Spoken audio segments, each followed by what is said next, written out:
by appropriate developmental policies, sustained by significant investments in the information and communications technology sector, and fueled by innovation and a highly competent labor force. From 2012 to 2016, he served as Minister of State in the Ministry of Science, Technology, Energy, and Mining. During his tenure, he led the development of a national cybersecurity strategy, the establishment of a cyber incident response team, and the establishment of Startup Jamaica, an incubator for technology entrepreneurs. Before entering representational politics, Minister Robinson began his career as a management and e-business consultant in London, where he worked for international firms, IBM, a multinational technology and consulting corporation, and Science Corporation, one of the first e-business system innovators with headquarters in the United States. At both companies, his primary responsibilities included developing and implementing e-business strategies and designing and developing business processes.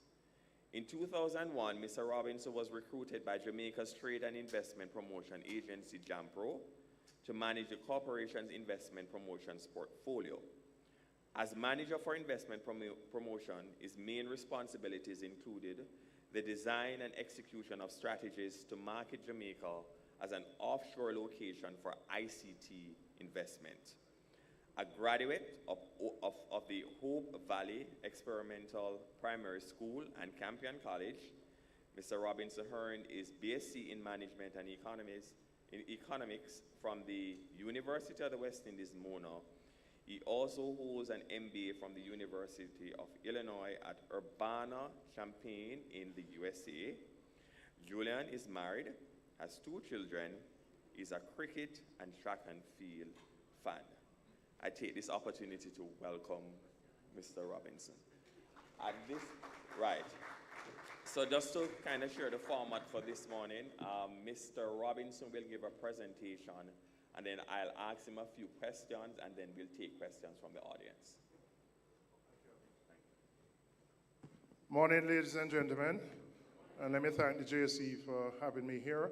I'm probably going to spend just 10 minutes giving you a flavor of how we would approach the economy and some of the issues that we see and what we would do. The first thing I want to acknowledge is that the gains that we have made over the last 10 years or so in having macroeconomic stability will continue under a future People's National Party administration. We are committed to that, but we recognize that macroeconomic stability, while necessary, is not sufficient to drive economic growth. And even before the announced pivot, we have always felt that there needed to be more emphasis on how we can grow the economy. Jamaica is at $7,000 GDP per capita, is stuck in what the World Bank categorizes as the middle income trap. And that middle income trap has characterized itself in low growth, which is not unique to this administration, but over the 60 years of independence, we have averaged only about 1%, low productivity, and low wages. And that really, if you examine the structure of our economy, that's where we're at. There are exceptions, but broadly, that's where we're at. And so the challenge is, how do we lift ourselves out of that middle income trap of low growth, low productivity, low wages? And the low productivity is also, what contributes to it is that we haven't really infused technology to drive the kind of efficiencies that we need. The first one, which we must address, relates to and I'd use a strong term, the apartheid education system that exists in Jamaica.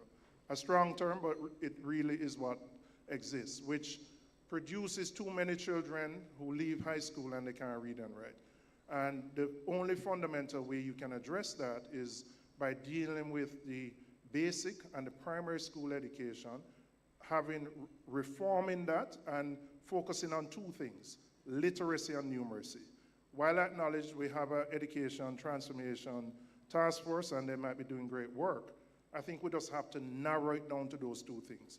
And those two things are, if you look at the myriad of problems Jamaica face, I would tell you, many of them originate from that.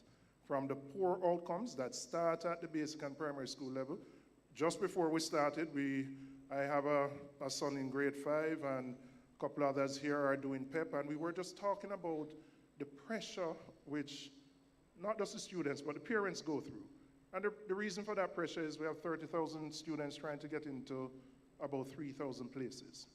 And if your child don't get into one of those places, the other schools are pretty dismal.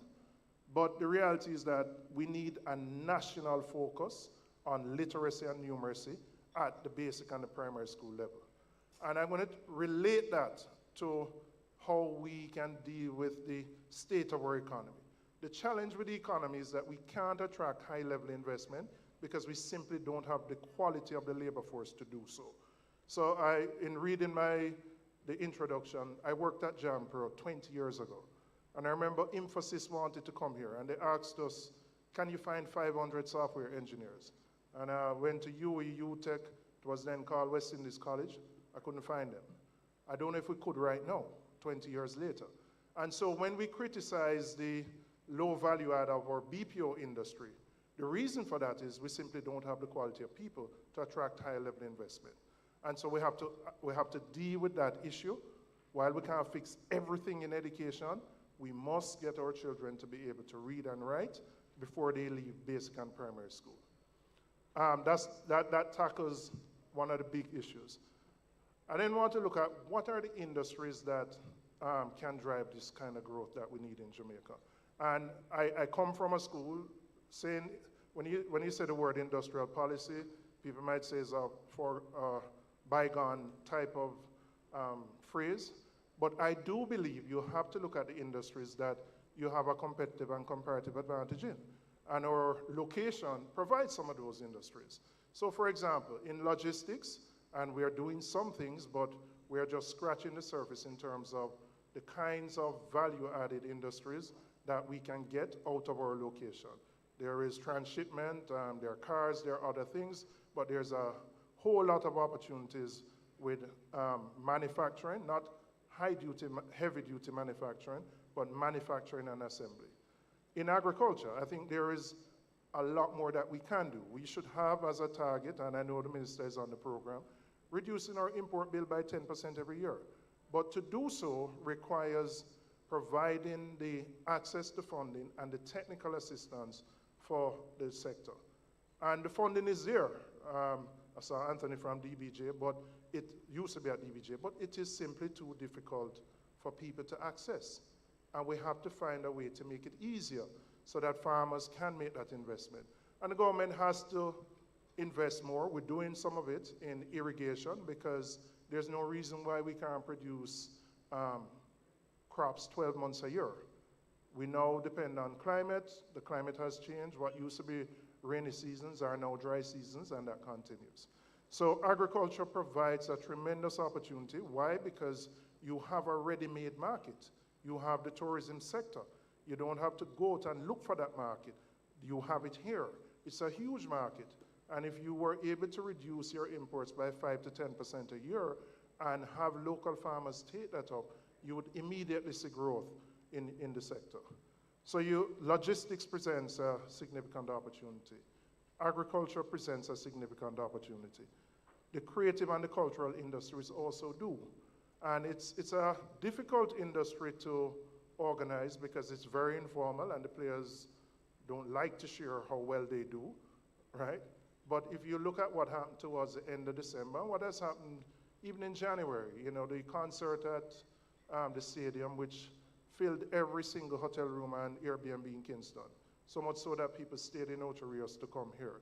The two that were held at Plantation Cove in the last couple of weeks, the level of income generated from those activities has provided a significant boost to the economy. Now that kind of happens without significant government involvement, but there's more that you can get if you are able to organize the industries. So that's another industry that I believe presents great opportunities for us. So if I summarize, because I'm conscious of time, we recognize that we have made significant gains. Our debt to GDP continues on a trajectory, which it will, but we have to find ways to move out of the 1 to 2% to 4, 5, 6%, because that's the only way you can pay for the social services that will lift the quality of life for the majority of Jamaicans. And so we are committed to growing the economy, looking at those industries, having an activist role of the state, and by activist I don't mean going back to the commanding heights of trying to own assets, but activists in terms of facilitation, determining where the government will invest in infrastructure, which is absolutely necessary, and because the infrastructure will drive the growth, whether it's road infrastructure, port infrastructure, or other infrastructure. And also ensuring that we find ways to simplify and reduce the bureaucracy. I think there's a lot more that we can do. I think the way the government is currently structured hampers some of that efficiency. There's too much concentration in particular ministries of so many ministries, agencies, and departments that it becomes a bottleneck. I think you have to find ways to, while we have spoken about this, to make the procurement process simpler while safeguarding the integrity issues, something we have spoken about, but we haven't really been able to successfully do it, so that you can have the efficiencies within government, because government remains the largest contributor to GDP in the country. So I'll stop there. Alwyn has some questions, and then I'll take it from there.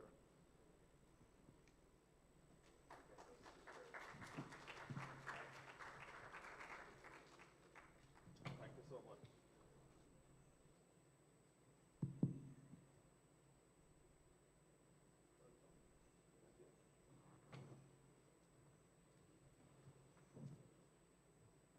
Mike? Okay, thank you so much, Mr. Robinson. So my first question to you is, and thanks again, that was a good presentation, and you gave us some opportunities and what we believe can do better. But if you were to become the next Minister of Finance, what would you do differently? I can outline some of the things. I think there has to be a balance between the macroeconomic and the fiscal stability, which we've enjoyed over 10 years, and maintaining that, which we're committed to doing, but in a sense, looking at the areas in which you can find growth. I think we haven't placed the kind of emphasis on the identification of the sectors, the targeted investments in those sectors, and ensuring that the bureaucracy can facilitate it. So in a sense, we would continue on the trajectory of ensuring that we bring our debt down, which is absolutely important, but I would place a lot of emphasis on how we can drive growth. I mean, 2 days ago we had a supplementary budget, which was announced by the Minister of Finance, and we have underspent our capital budget by $19 billion. And I said it in Parliament, but understand the implication of that underspend. The money has been allocated to other areas, but when you underspend your capital budget, it has a direct impact on economic growth, because your capital budget drives growth. Now, there are many reasons for that. It could be procurement, it could be other things, but we have to find a way to fix those issues so that that money goes into the economy and can generate the growth beyond the 1 and 2%. Yes. I think you kind of articulate the vision that you want to see for the Jamaican economy. So I'm going to move to something I think that is quite important here, and is that Jamaica has a large percentage of unattached young people as part of the population, right? What are your plans around youth engagement and addressing that issue? And you have to tackle it 2 ways. And the reason for the large unattached, the failure in the education system produces young men at 15 or 16 who have no skills to operate in the formal workforce, so they find ways to exist. And whether they're scamming, hustling, and that ends up in criminality. Mm-hmm. And so there are programs that have been introduced which have had varying degrees of success. In my own constituency, through HARD, the EU funded some of those.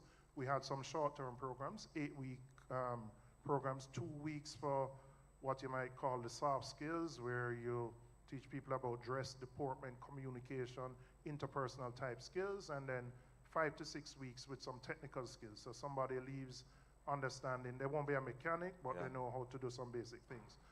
For ladies, they can do the hotel type thing, the healthcare. So I think having short-term tailored programs, because people no longer want to spend a year or more in a type program, which provides an opportunity for them to get jobs, and there are jobs out there. That's one. Also, I think addressing the fundamental core issue of why we have such a large population of unattached youth is important. It's not going to be a short-term fix, but if you don't acknowledge the problem and deal with it, then you're going to be playing catch-up, which is what we've been doing. And it manifests itself in the high levels of the persons who are formerly outside the workforce, which leads to antisocial behavior and violence. So it's a multifaceted way. You have to deal with it immediately because you have those persons, but you have to address the root cause of it, which is the inequity in the education system. Okay, thank you for that. All right, so I have one more question, and I'm going to allow, or we'll take questions from the audience. So bureaucratic red tape is one of the hindrances of doing business in Jamaica. How can this be addressed, and what are your plans? Yeah, that I kind of mentioned it. I think the current structure of the government, I think, hinders that. I think the concentration of ministries, so many ministries, agencies, and departments in one ministry is problematic. That you have to have a minister dealing with signing a lease for somebody who wants to lease a UDC property, and that's the Prime Minister. So that's problematic.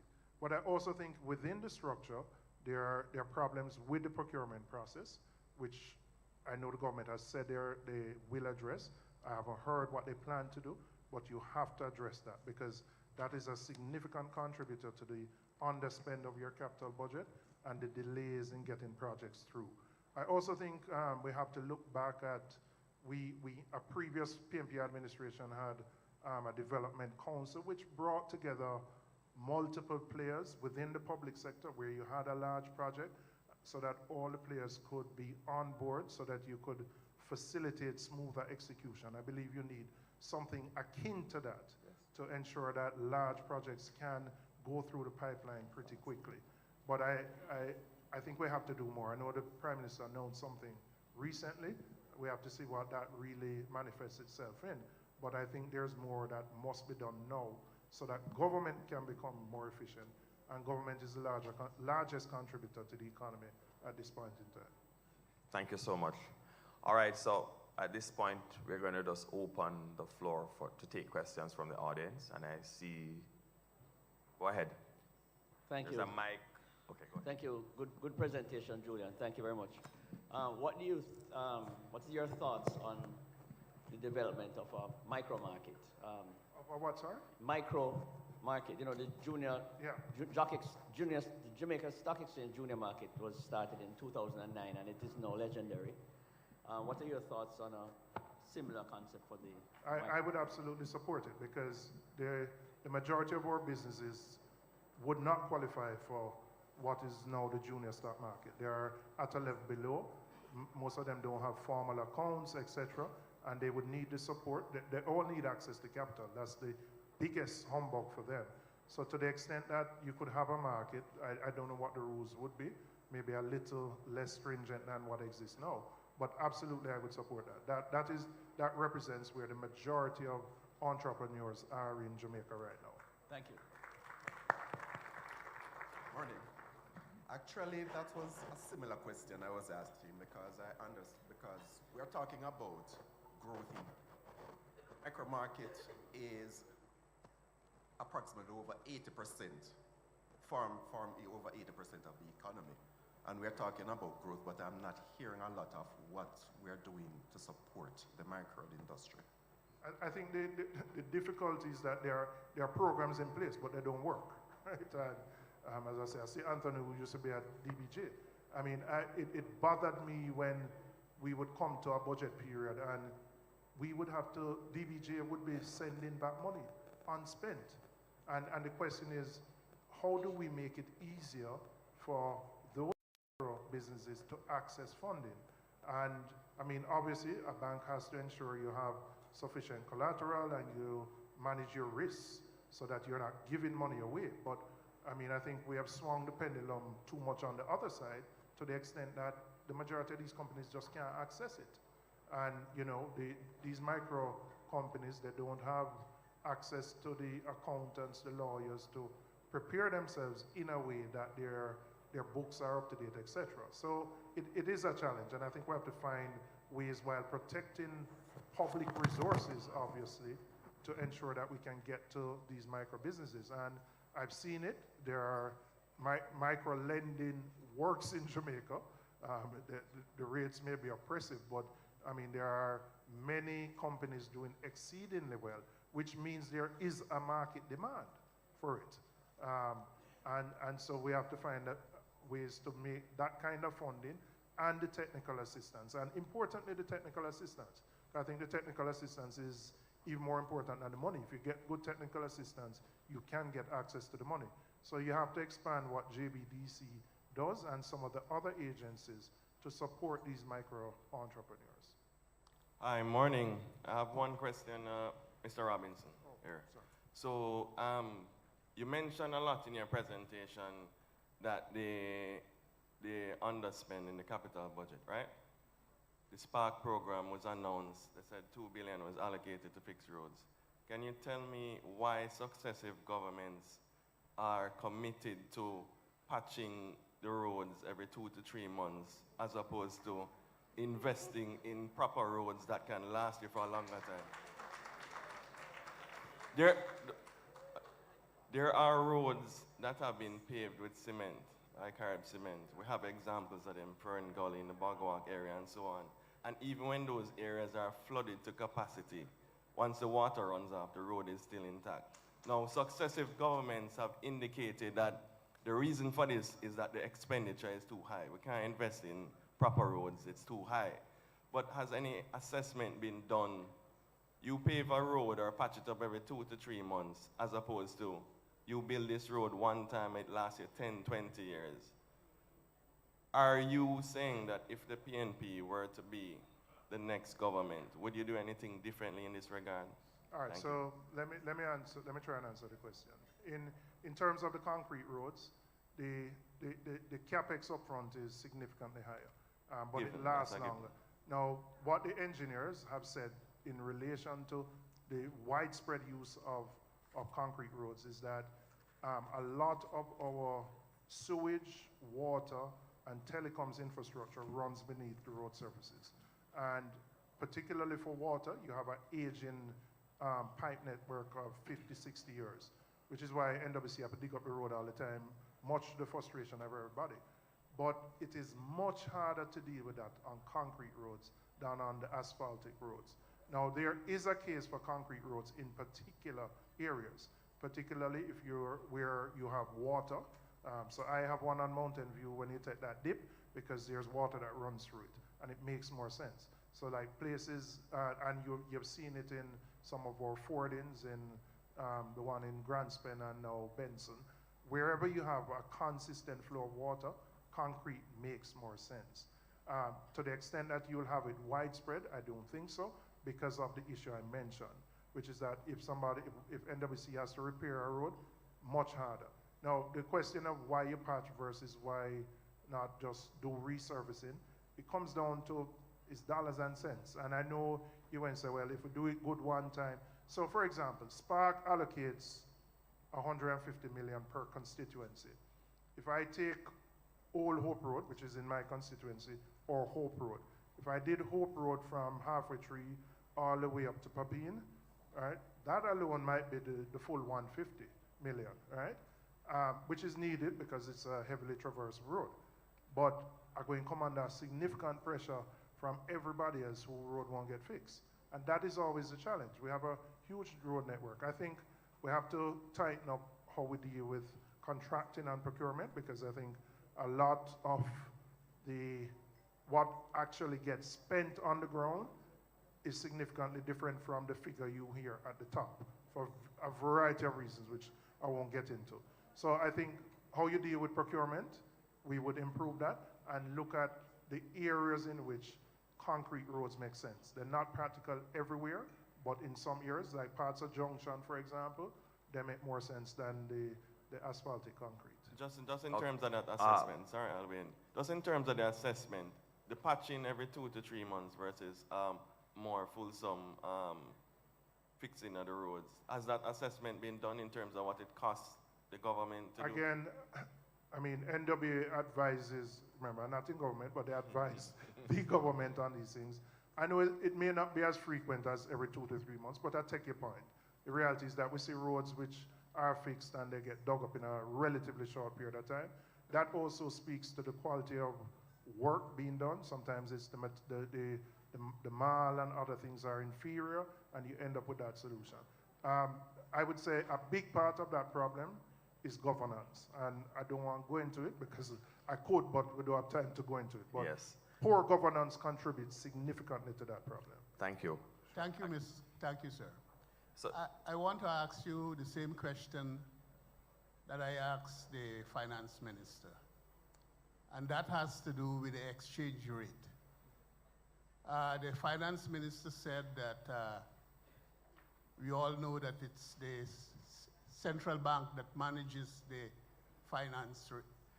But the policies of the government must be in harmony with the central bank. Correct, yes. And therefore, what will you do to try to get the management of the rate going in a particular way? When I started investing here, it was $41, and now 41 Jamaican dollars to $1 US. It's now 157, and it keeps going up all the time. What, as a budding finance minister in waiting, what will you do differently to try to get the rate going? So the exchange rate, like any other price, is influenced by demand and supply. And the reality of our economy is that we have an economy which is heavily import dependent and consumes more foreign exchange than we produce. A big part of that, and again because of time, is the high cost of energy. And I mean, we have ideas on how we're going to bring that down. That's our biggest import, heavy fuel oil, right? So the only way to resolve that issue sustainably is to grow your export industries. So when I talk about all the things from logistics to agriculture to culture and creative industries, we have to identify those value-added industries that can earn foreign exchange and reduce our dependency on imports. No other way. The central bank has the responsibility. I think they've been managing it well. They have huge reserves. They intervene as necessary. And I mean, they are independent now, which is true, but fiscal and monetary policy must go hand in hand. all right, we have 3 minutes to end this segment. We have 3 persons waiting to pose a question, so I'm going to give each person a minute. Thank you. Julian, good to see you. You mentioned the significant impact of the concerts to the Jamaican economy, people checking in Orchardist to come to Kingston. You mentioned the bottleneck of some big ministries, which I would suppose includes the Ministry of Culture. I'm going to bring in the Ward Theatre, the Little Theatre, creative industries, the creative monuments that we need in not only in Kingston but across Jamaica. Jamaica is legendary in terms of our talent pool, in terms of music, dance, etc. Can you make a commitment to us that, like the ABBA got the support from their government, the Seekers from Australia, can something be done with the knowledge of the youth that we mentioned and the creative talent that we have all over Jamaica, that there'll be structures put in place to hone and to make some serious monies all over the world? Because as I traverse the world, Jamaica is legendary in terms of what people want from us. I can make that commitment. I'm not going here, I won't promise money here, I'm not going to do that. But what I can promise is it is a sector which we consider to be important and vital. I think, as I say, it's difficult to organize because of its informality, but we recognize there are things that can be done to facilitate it so that it can earn more foreign exchange and be a driver for the economy. Okay, just want to go back quickly to the issue of support to the micro enterprises.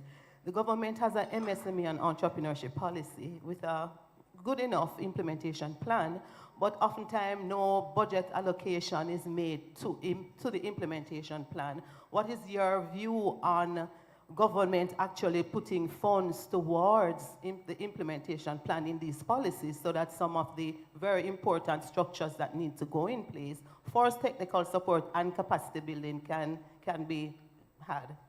I would say we are committed to doing that. Some of that exists. Now, whether it is being done in the most effective and efficient manner, I'll tell you, I don't believe every problem is solved by throwing more money at it. You have to look at what is happening and whether it works. The fact that DBJ has to send back money because people can't take it up is problematic. So the question is, how do you, and they have technical assistance programs too. How well those work, those have to be evaluated. But what I'm clear on is that that sector is the most important in terms of the numbers of persons which contribute to the economy, and we would look at supporting and strengthening, whether it be JBDC, JAMPRO, some of the other institutions that provide support to that sector so that the benefit actually gets to those micro entrepreneurs. Thank you. Hi, Julian. Very quick.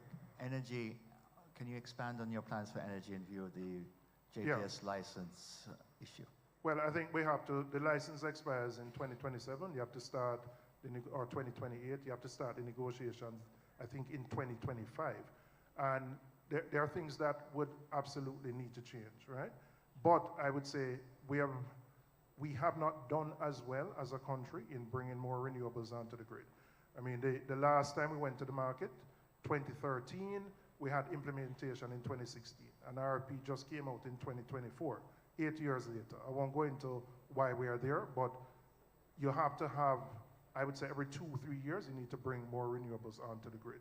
You have to address the issue of theft because that contributes to about 20% of what everybody pays to JPS here. And you have to look at what was envisioned with LNG hasn't turned out the way we wanted it because the price has just consistently tracked oil. So there, some of those things have to be addressed. I think there is a lot more scope for the use of renewables, both at a corporate level and also at a micro level. You have to balance it too. The more people who come off the grid, JPS has overall infrastructure costs, which will be spread among less people, and the cost will go up. So there are things that my colleague Philip Powell has thought through in terms of what is needed. But you know, I would say everything that we talk about in terms of growth can be achieved at 42 US cents per kilowatt hour when you compare that to 6 or 8 in Mr. Murray's country, right? So we're not going to get to 6 or 8, but I mean, you know, you have to bring it down to the 20s or the 30s to be competitive with the other advantages we have. Thank you. Right. Thank you so much. So let us just take this opportunity to thank Mr. Robinson, Opposition Spokesman on Finance, for his excellent presentation and taking questions. Thank you, sir.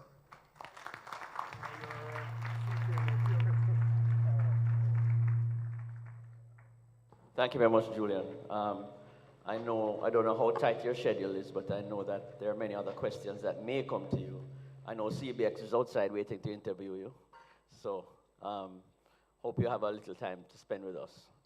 On Tuesday night, we recognized some of the entities who have sponsored this event year after year. Hi, Audrey. And among them was Television Jamaica, TVJ. We wanted to officially hand over to TVJ a certain token of our appreciation for your years of supporting this event. And I will ask our chairman, Stephen, to join us on stage, and the representative from Television Jamaica.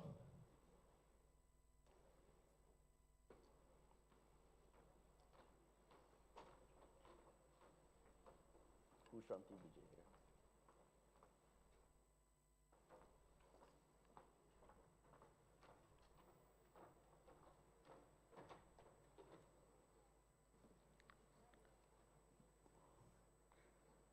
Just to say that an event of this size and nature would not be possible without the long-term commitment of our sponsors, and we thank you, TVJ, for your support.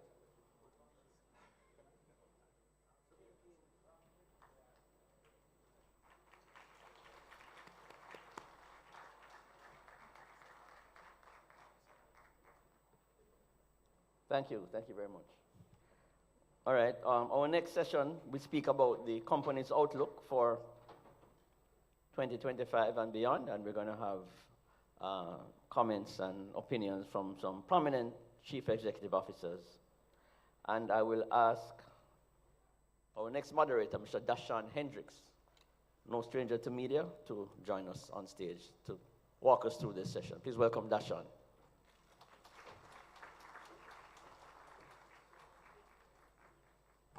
Morning, everybody. On the sound dead. I'm gonna try again. Morning, everybody. You see how me sound lively? Someone to sound lively too, all right? No deadness. Early in the morning, everybody must be up and ready and have vibes for listen, right? It's not late in the evening, early in the morning. So we're gonna have the CEOs meet the press session right now, looking at the company's outlook for 2025 and beyond. And I'm gonna invite our panelists. I see, maybe I need to give them a bit because they are taking some photos, at least one. But in the meantime, I'd like to invite Mr. Ivan Anderson from Trans-Jamaican Highway. And Mr. James McLetchie from Massey Holdings.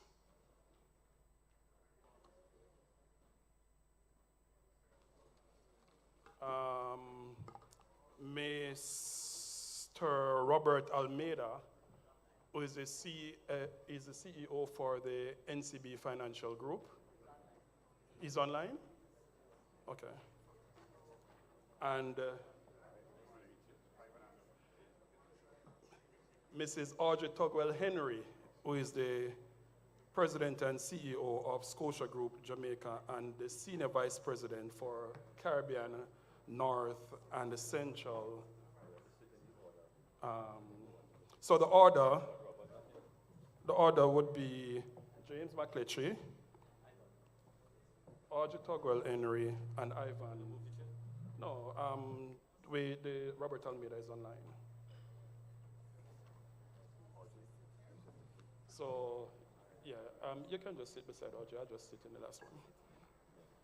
All right. We're going to ask first and foremost, I won't go through the long introduction of each because it's in the book, but I'm going to ask first Mr. James McLetchie. I remember last year when I interviewed you, you were the CFO for Massey. When I interviewed you here, now you are the CEO of Massey. Just to begin, just give us, in 2 minutes, a brief overview of your company for the audience. Morning, everybody. So firstly, I'm not the CEO, I'm the Deputy CEO. Don't hear me? Hello? All right, just a correction, he was just saying, until the mic comes up, Hello? Yeah, good, the mic is there now. Perfect. Just to correct before I get into legal trouble, I'm the Deputy CEO of Massey Group, not the CEO. But you are correct, I was the CFO last year. I guess time flies when you're having fun. So just a short, brief view of who Massey is. Massey is an investment holding company. I like to separate that from a conglomerate, and I'll explain for a long why. But it's $2.5 billion US in revenue. And then about 1.1 billion so $16 billion TT dollars in revenue, $1.1 billion in EBITDA, $1.1 billion in cash flow. We're across around 6 businesses. There are 3 portfolios that you would know about. We have a big motors business, heavily in Trinidad, heavily in Colombia. We've got a integrated retail portfolio, which is food, pharmaceutical distribution, and retail. That's the largest part of the group, about 60% of the business. We've got a gas business, which we're very prominent here you'll see our gases leadership team is here. IGL Gas, that's our businesses here. And then we have 2 financial services, one around remittances. Neela, our CEO, is here as well. And then Massey GFC Finance. The last business is kind of the holding company, which operates in terms of sourcing capital, deploying capital.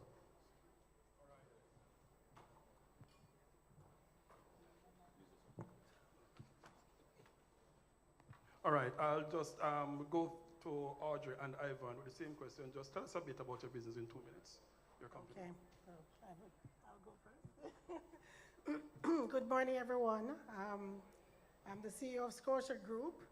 Scotia Group is a financial services holding company that has the Bank of Nova Scotia Jamaica Limited, which is a 135-year-old organization and was established in 1889. We're very proud that the Bank of Nova Scotia has operated as the Bank of Nova Scotia for all of that 135 years.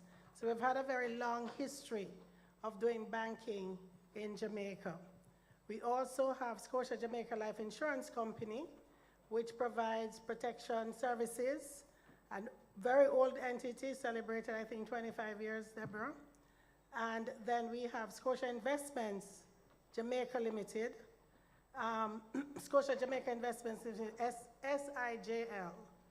And SIJL provides brokerage, asset management, and wealth services. We also have Scotia General Insurance Agency, which provides general insurance and property insurance services. It's our newest subsidiary, and it was added so that we could have full coverage of financial services to our clients. We also have a related entity, Scotia Foundation, Scotiabank Foundation, and that provides support to communities where we do business. Scotia Group, at the end of 2024, December, had the largest market cap on the exchange. We were also the most profitable financial services group in the country. We have over 750,000 clients. We have shareholders' equity that's placed to support our business of close to 140 billion. We have over 700 billion in assets. We're a very strong entity. We take pride in the fact that we have been providing consistent, trusted financial services to Jamaica. We are a global entity. Our primary shareholder, our parent company, is a 72% shareholder of our business. We run our business very well with all our clients' interests at heart. We ensure that we have an entity that is a great place to work, where we create a culture of trust and well-being for all our employees. So we like to just say that we're in the business of banking for the people, and we're thankful to all our clients who have entrusted us with their business. Thank you.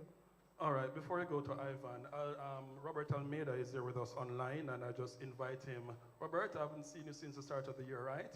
But just right. if you can just give a brief overview of the NCB Financial Group.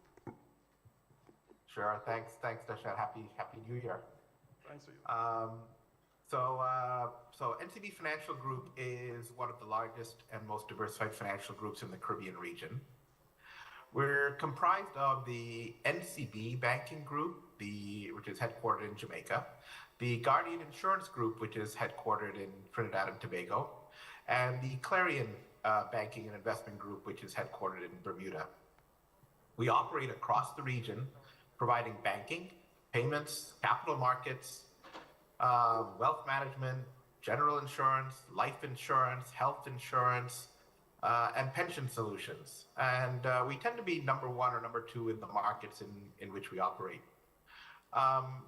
We manage over 2.5 trillion Jamaican dollars, or about 17 billion US dollars on and off balance sheet.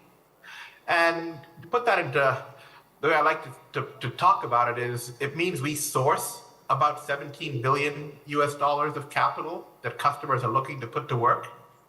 And on the other side, we deploy, we provide capital, so about 17 billion US dollars to individuals, corporations, and governments to put to work.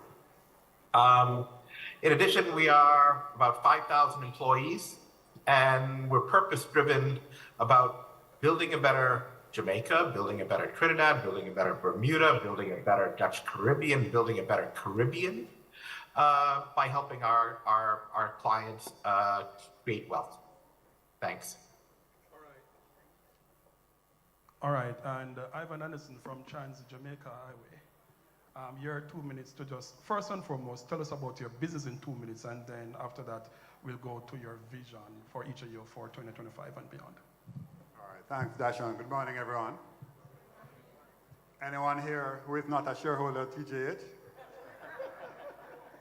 Oh, this sounds like an AGM. Morning again. Welcome, shareholders, and soon-to-be shareholders. As most of you know, Trans-Jamaica Highway is the operator of the East-West Toll Road. That's the toll road from Kingston to Maypen and the Portmore Causeway. Not the North-South, the only toll road that takes credit cards for those of you who want to use our highway. TJH operates a highway with about 70,000 people using our highway per day. Just before Christmas, it went up to 100,000 vehicles per day. We have revenues of about $80 million this year, which is about 3 times what it was at our IPO in 2020. We have some major improvements planned for the operation of the highway, and I'll talk a little bit more about that when we talk about our outlook. Thank you. No, let me just get into you and that outlook right now. Tell us about that outlook before I get to the other 3 CEOs. All right, let me show you what we've been doing.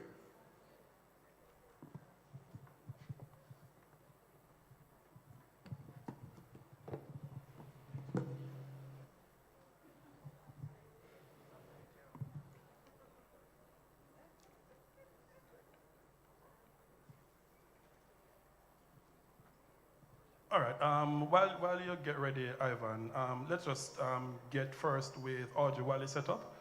Audrey, give us your vision for the Scotia Group for this year and beyond. Thank you, Dashan. We're very optimistic. We have a very optimistic view for 2025. I know there's a lot of uncertainty in our local market, and there's significant uncertainty in the global markets.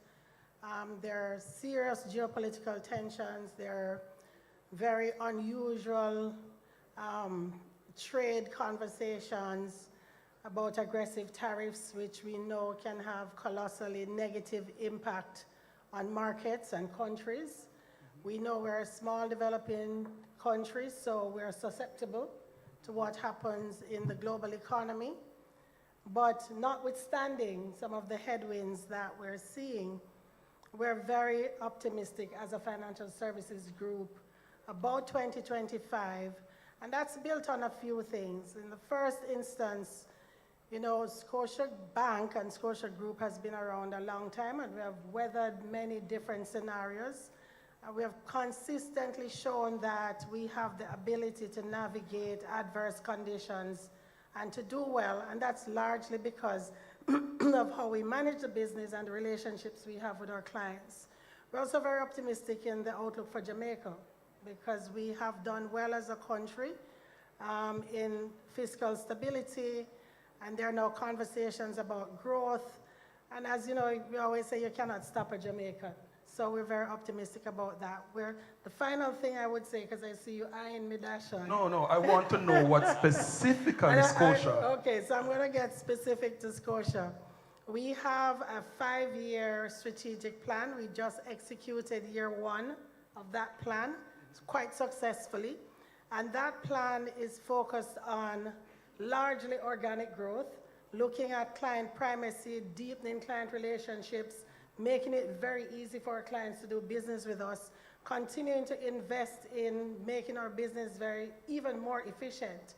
At the end of 2024, our cost-to-income ratio was 49%, best in market. We continue to deploy strategies to refine the cost of operations so we can pass that efficiency on to our clients. We're very well capitalized. We have a very strong balance sheet.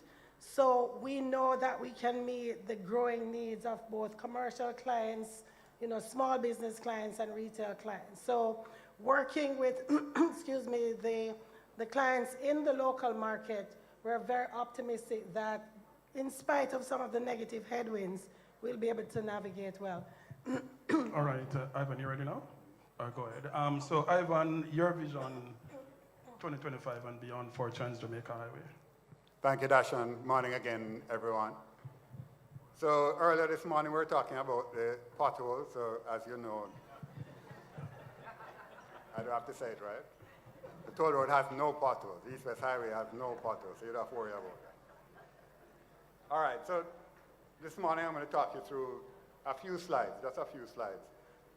Looking at where we are now, this IPO journey that we've been on since 2020, looking at some of the trends that we see in the industry, looking at how we respond to those trends in the industry, and then talking a little bit about where we see growth taking place and what we're doing to try and capture this growth.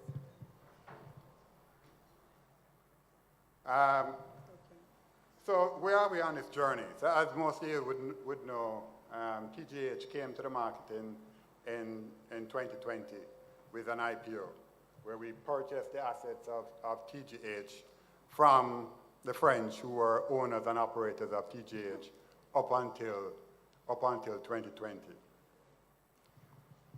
What that meant is we started to transform the organization. So the first thing we did was transform our cost of operation. Audrey talked about transforming the cost of the banking sector. We transformed the cost of the toll road sector. So in 2020, our costs were of the order of 31 million US. All the numbers I'll talk about this morning are in US dollars. So we were at about 31 million US dollars in 2020 in terms of operating costs. Today, we are down to about 22%, $22 million in 2023. So we've reduced our costs by approximately 28 million US dollars over that period. In terms of our toll revenues, I was saying 28%. Sorry, 28%. Thanks, Dasha. In terms of our toll revenues, in 2020, our toll revenues were approximately $45 million. Today, our toll revenues are about $75 million, an increase of about 67% in terms of our revenues from tolls. In terms of our profitability, which I think most of you know, in 2020, our profits were of the order of $8 million. Today, our profits are of the order of $23 million. Profits are up 200%, or 3 times what they were in 2020. And that obviously has a big impact on the bottom line and the attractiveness of TGH. So in 2020, we were valued at something like 125 million US. That's what the company was valued at. Today, we're valued at the order of $343 million as at this month. So when you bought the shares in 2020, the share price was $1.43. Yesterday, the share price is about $4.20, an increase of the order of 300% in the share price of TGH. Shareholders. All right, so in terms of what are the trends that we see shaping the future of the toll road industry in Jamaica?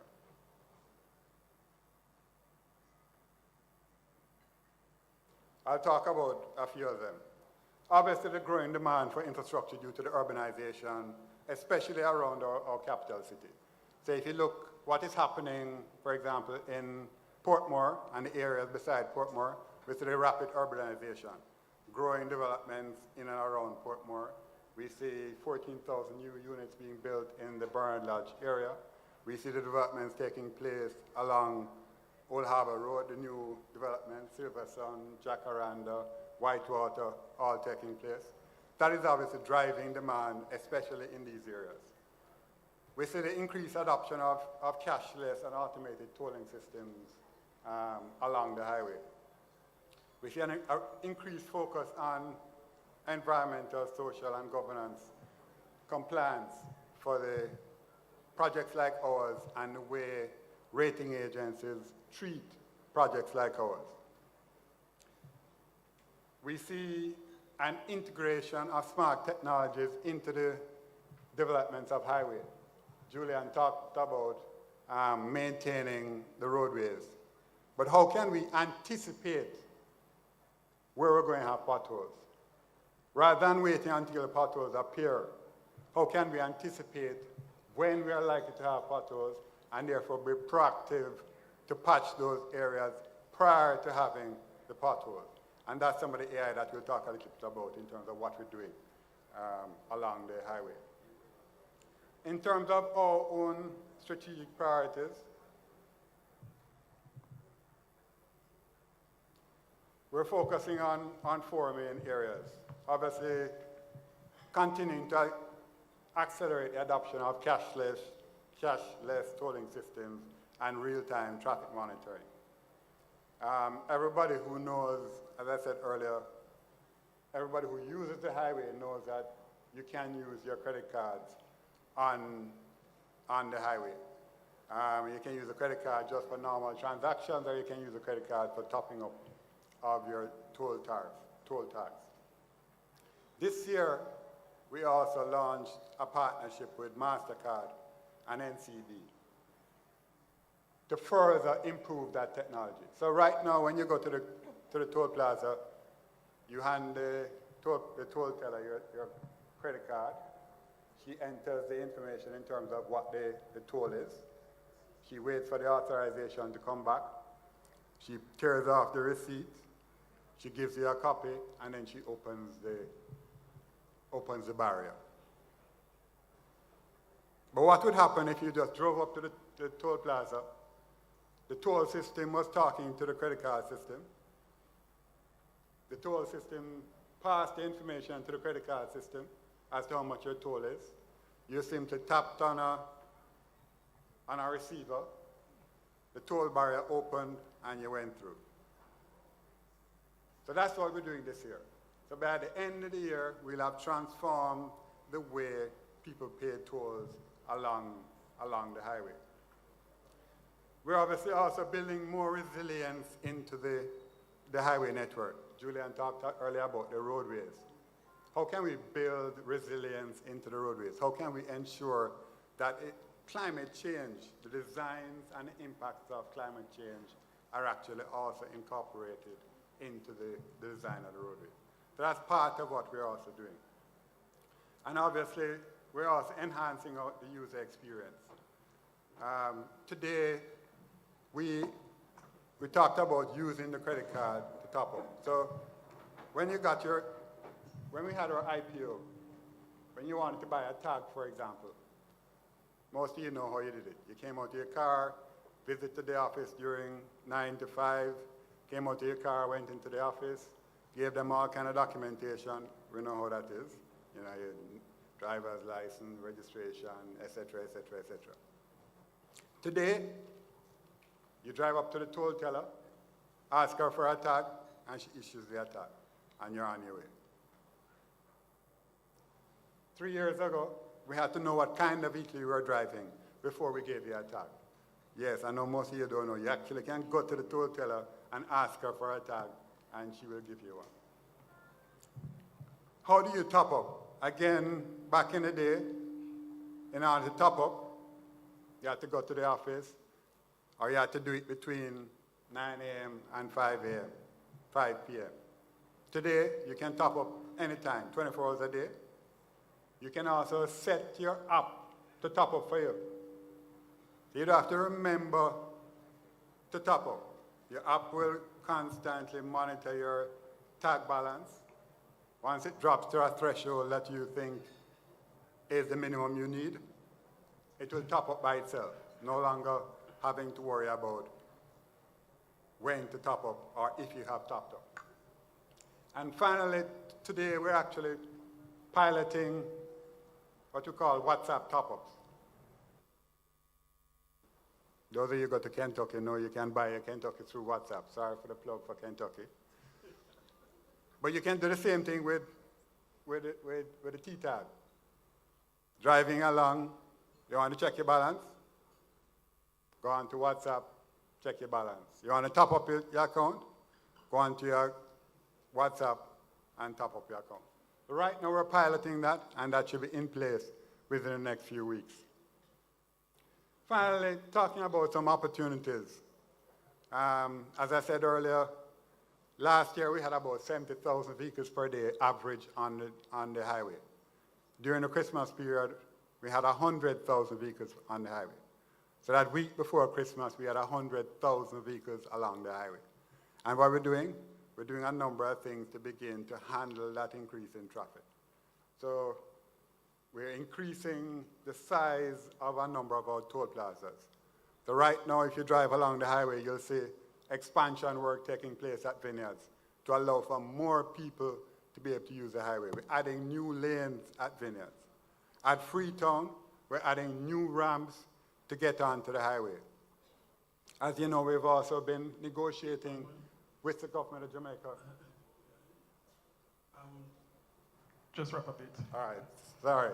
Let me just wrap up. So as you know, we've also been negotiating with the government of Jamaica for phase 1C of the highway.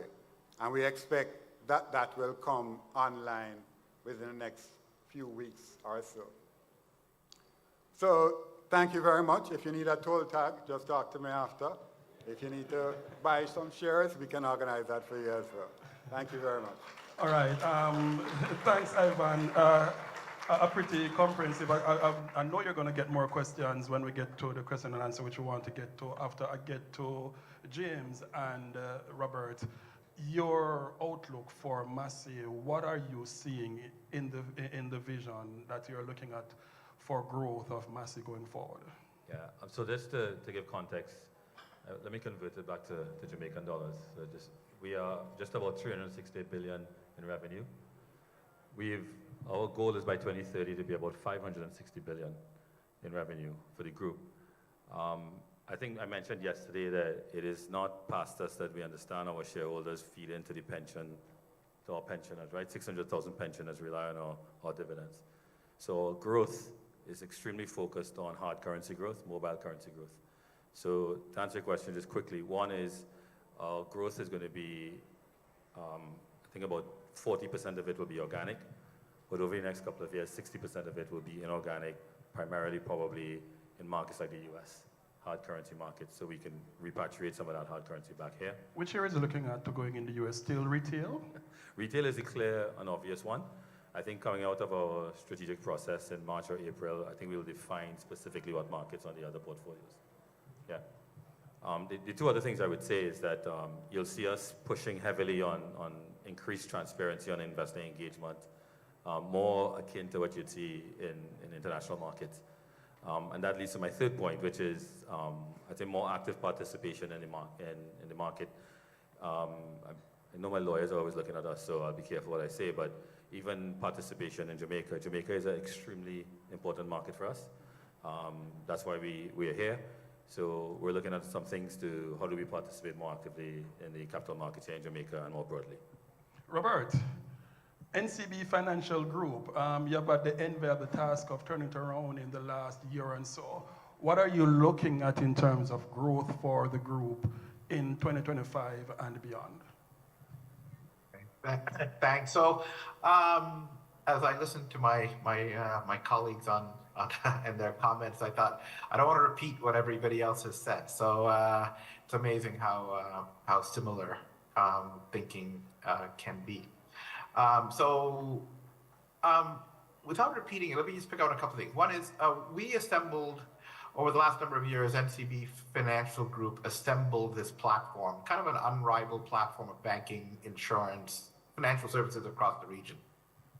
So in a word, our focus is on execution, to realize on the economies of scale that exist in that platform, and to bring, I want to pick up on Ivan's point, to bring productivity solutions to our customers, things that enable them to create wealth, things that enable them to do business better, things that enable them to be more efficient, things to enable them to increase their productivity. So it's a focus on execution and productivity, because everything that Ivan just talked about was all about making drivers more productive. And if we can make transportation more productive in the country, we'll make the country more productive. And our focus is to partner with other companies on solutions like that, but also just for customers' daily lives, just make their lives more productive, enable them to be more productive, enable them to be more efficient.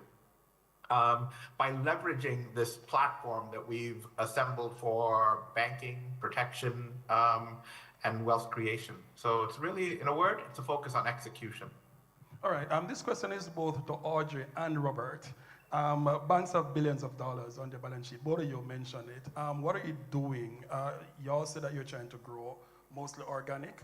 In terms of the small business sector in Jamaica and the region, because you have, both of you have regional operations as well, what's the plan there to drive growth in there by giving more loans? I know here in Jamaica, the Bank of Jamaica has cut interest rates 4 times in the last year from 7 to 6%. They have another meeting next month, which presumably, this is a big presumption though, they may cut rates again. The banks have been pretty reticent in following the lead. From both of your perspective, what's up the sleeve to drive growth? Audrey first, then Robert. Thank you. So let me just contextualize something. The loan to deposit ratio for the industry at the end of September, the latest data we were able to collate at the aggregated level was 99.3%.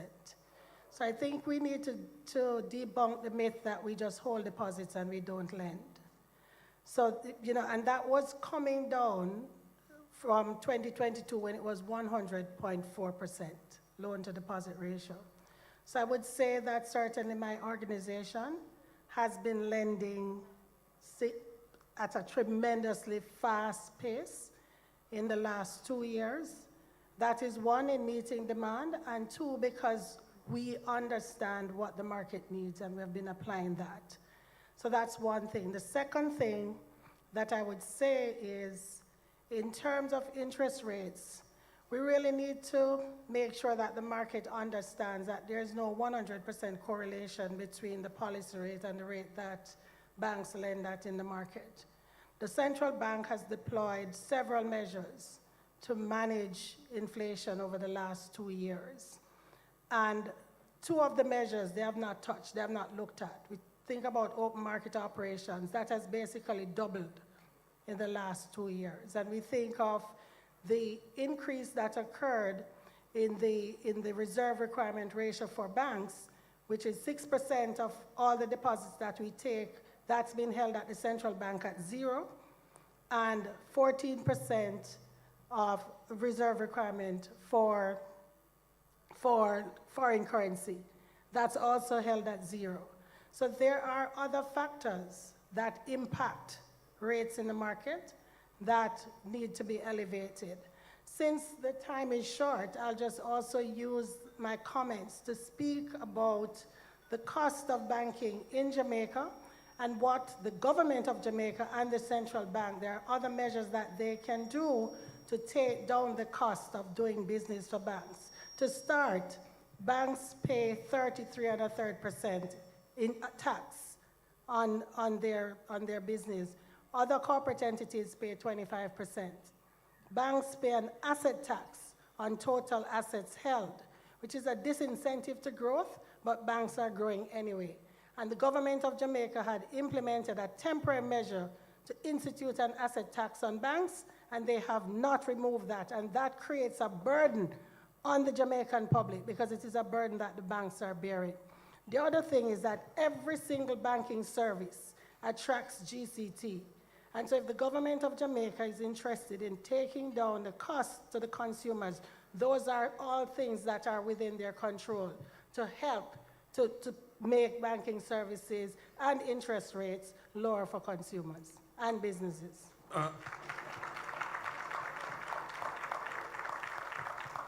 I'll plug in, while this question goes to Robert, before I go online for a question, the governor was in Parliament Tuesday, and he was even threatening in Parliament when the parliamentarians were questioning him about interest rates, that he may consider taking the banks to court over interest rates. Could you address that while you answer the question, Robert? Thanks for that one, Dasha. First of all, I was actually going to say, in answer to the original question, I probably couldn't have articulated better than Audrey did. So I wouldn't even want to begin to add some extra words to that, because I think Audrey did a really, was very articulate in saying exactly what I would have said. I think the point, maybe the one thing I'd say to you, Dashan, is I'm curious as to where this question was 2 years ago, while interest rates were rising 700 basis points. And I don't recall anyone saying, how come the transmission's not happening faster? Why aren't you raising your your lending rates faster? Or what's happening there? And so I think there are lags. The reality is banks have balance sheets that have fixed rates on a lot of our assets. And those fixed rates help people buy homes. Those fixed rates, actually a lot of it's in government bonds, right, that are fixed rate long term. And so there is a lag. It's a reality, not just in Jamaica, not just it's a reality all over the world that banks tend to borrow a little bit shorter and lend a little longer. And so there is a lag effect. And so it takes some time for things to normalize again. And that normalization period, we're just going through the turbulence of interest rates having been dropping down to very low at the beginning of the pandemic, whipsawing up very high to fight inflation, and now starting to turn around. Well, all of that movement happens on balance sheets that have the majority of it is actually in assets that are fixed rate longer than the 2-year period we've just lived through. So that would just be an observation I'd point out. All right, we're going to take some questions from the floor, starting first with a question online. And before you get into the questions from the floor, you could just line up behind the mics if you have a question. I'm going to ask you all not to make a speech before you ask the question. I'm going to ask you just to get directly to the question. If you're going to ask questions, don't ask 2 and 3 questions, because the host may forget. So just get to the question as quickly. Online question first. Yes, Dashan. Thank you, Dashan. There's an online user who is a frequent user of highway, of Trans-Jamaica, and she's asking if there's any consideration for further discounts for frequent users. The real issues, right. So as you know, well, most of you who are shareholders know, we already offer discounts. So if you pay with your utilizing your tag, you get a discount. If you utilize the highway more than 10 times per week, you get another discount. You get a free passage on the highway. We have time of day discounts that we're planning to implement this year. So we have a range of additional services that we're rolling out over this year to the users. Before you come, just 30 seconds, Ivan, expand a bit more on your time of day discounts. Right, so as you know, most people use the highway, let's say between 6 and 9 o'clock in the morning, or between 4 and 7 o'clock in the evening. But during those off-peak periods, we obviously have a lot of highway availability still. We can obviously take a lot more people onto the highway during those off-peak periods. So we're looking at using those off-peak periods as a period when we can offer further discounts to our users. Not just during the days, not just, let's say, after 8 o'clock until 5 o'clock in the morning, but on Saturdays and Sundays, providing off-peak discounts to our users who use the highway. All right. Yeah. A question from the floor? Yeah, and this would be for the NCB group. Given the problems that you have had with paying dividends over the last couple of years, have you been able to develop a dividend policy so that shareholders could, know when you're going to pay the dividend, what level of dividends you're going to pay? Robert? Yeah. So thanks for that. I fully agree with that sentiment, and that's definitely our goal. We've come through a period of some turbulence and volatility. We restored prior to 2020, prior to the pandemic, we were we were on a pathway where we were getting to just a regular quarterly dividend. So our dividend policy tends to be a payout ratio policy that says it's a percentage of earnings, and as opposed to a kind of a stable amount of dividend per quarter. And I'm a big proponent of migrating to something that is more of a stable dividend per quarter, that is in line with a percentage of earnings framework. And so we were getting there prior to the pandemic. That went out the door during the pandemic, as everyone knows, and we restored a regular. So far it's been 3/4 of stable dividend. We'd hope to keep that going, but we have come through a period of turbulence, as mentioned, and notwithstanding all the comments on interest rates, why aren't the banks passing on lower rates? If you actually go back and think about all of those things, asset tax, rising capital requirements, inflation, operating cost inflation, and then interest rate inflation, which is actually our cost of goods sold. And interest rate inflation for us was more like hundreds of percent, because it went from less than 1% to went up by 700 basis points. So it's huge inflation in our cost of goods sold, which is our interest cost.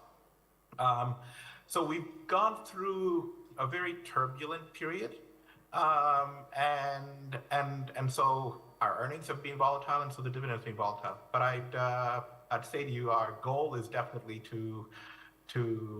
our framework is to get to a 15 to 20% return on equity, pay out about 50% dividend payout ratio, and have that done in a way where we have enough buffers that we're actually paying out a regular dividend per quarter that our shareholders can count on, because we recognize that shareholders, just like everybody else, shareholders would also like some predictability. All right, next question. Morning, this is for the Massey Group. How much, being your company is a Trinidadian company, how much does the access to US? Right, being a Trinidadian company, how much does access to the US, the challenges that you're having to access US in Trinidad, how much is it impacting your operation, and how are you able to navigate these? You heard him? Yeah. So the question, I think, was, given that we're a Trinidadian company, how does the challenges with the US dollar impact us? So interestingly enough, over 65% of our business comes from outside of Trinidad. And I think that surprises many people. About 7 or 8% comes from Jamaica now. I'd like that to be a lot higher, but that's where we are. There are challenges like everybody know in the US, but that's why I said our strategy is to grow hard currency and mobile currency. So yeah, and that is how we address that.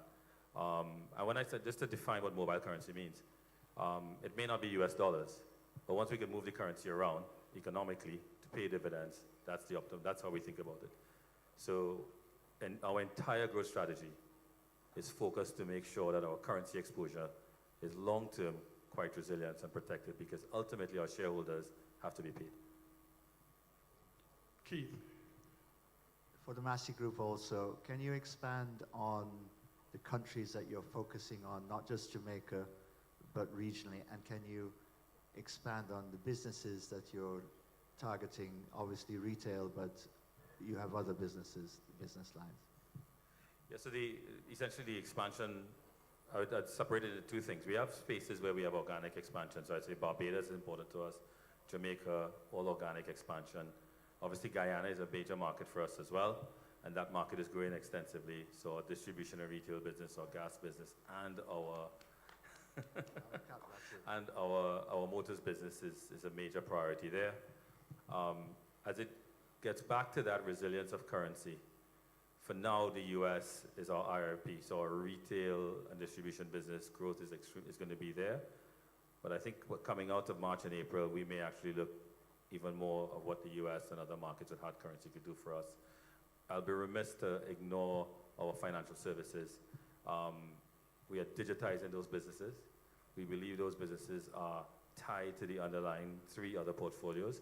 So there's a lot of expansion or capital investment going into those two financial services businesses to grow those businesses, not just in the markets they are at, but outside of those markets. Which markets? So right now, the remittance business, and Neela is here, it's not just Trinidad, it's Guyana, it's Barbados, so it's up the islands. But because that market is important to us for foreign exchange and many other things, and that market is facing a lot of trends and challenges, we are driving that digitally.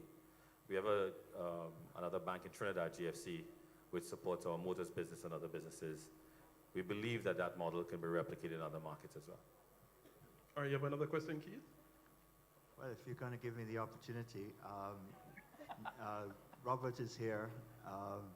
Maybe, Robert, you can just give us a bit more on your outlook in terms of any strategic play you might do.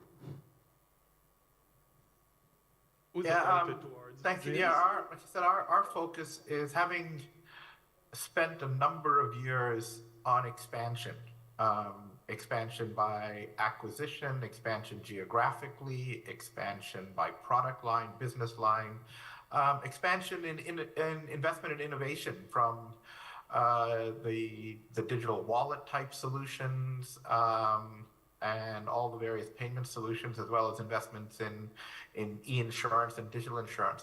So we've just come through a phase of expansion. I would say our focus is going to continue to be just on executing, to realizing on the synergies that exist within that platform, realizing on the economies of scale, realizing on the cross-sell opportunities, and making that entire platform more efficient.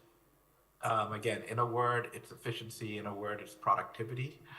Also think that from a country and a regional perspective, if we want to create growth is a function of two things. It's a function of population, and it's a function of productivity. Everything else kind of adjusts to it, right? So if you have growth with no population growth and no productivity growth, you probably have inflation. If you cut nominal growth without so your exchange rate, if you're less productive, your exchange rate tends to devalue. So it comes down to becoming more productive, more efficient. And the financial services industry is an enabler. And so we have to become more efficient.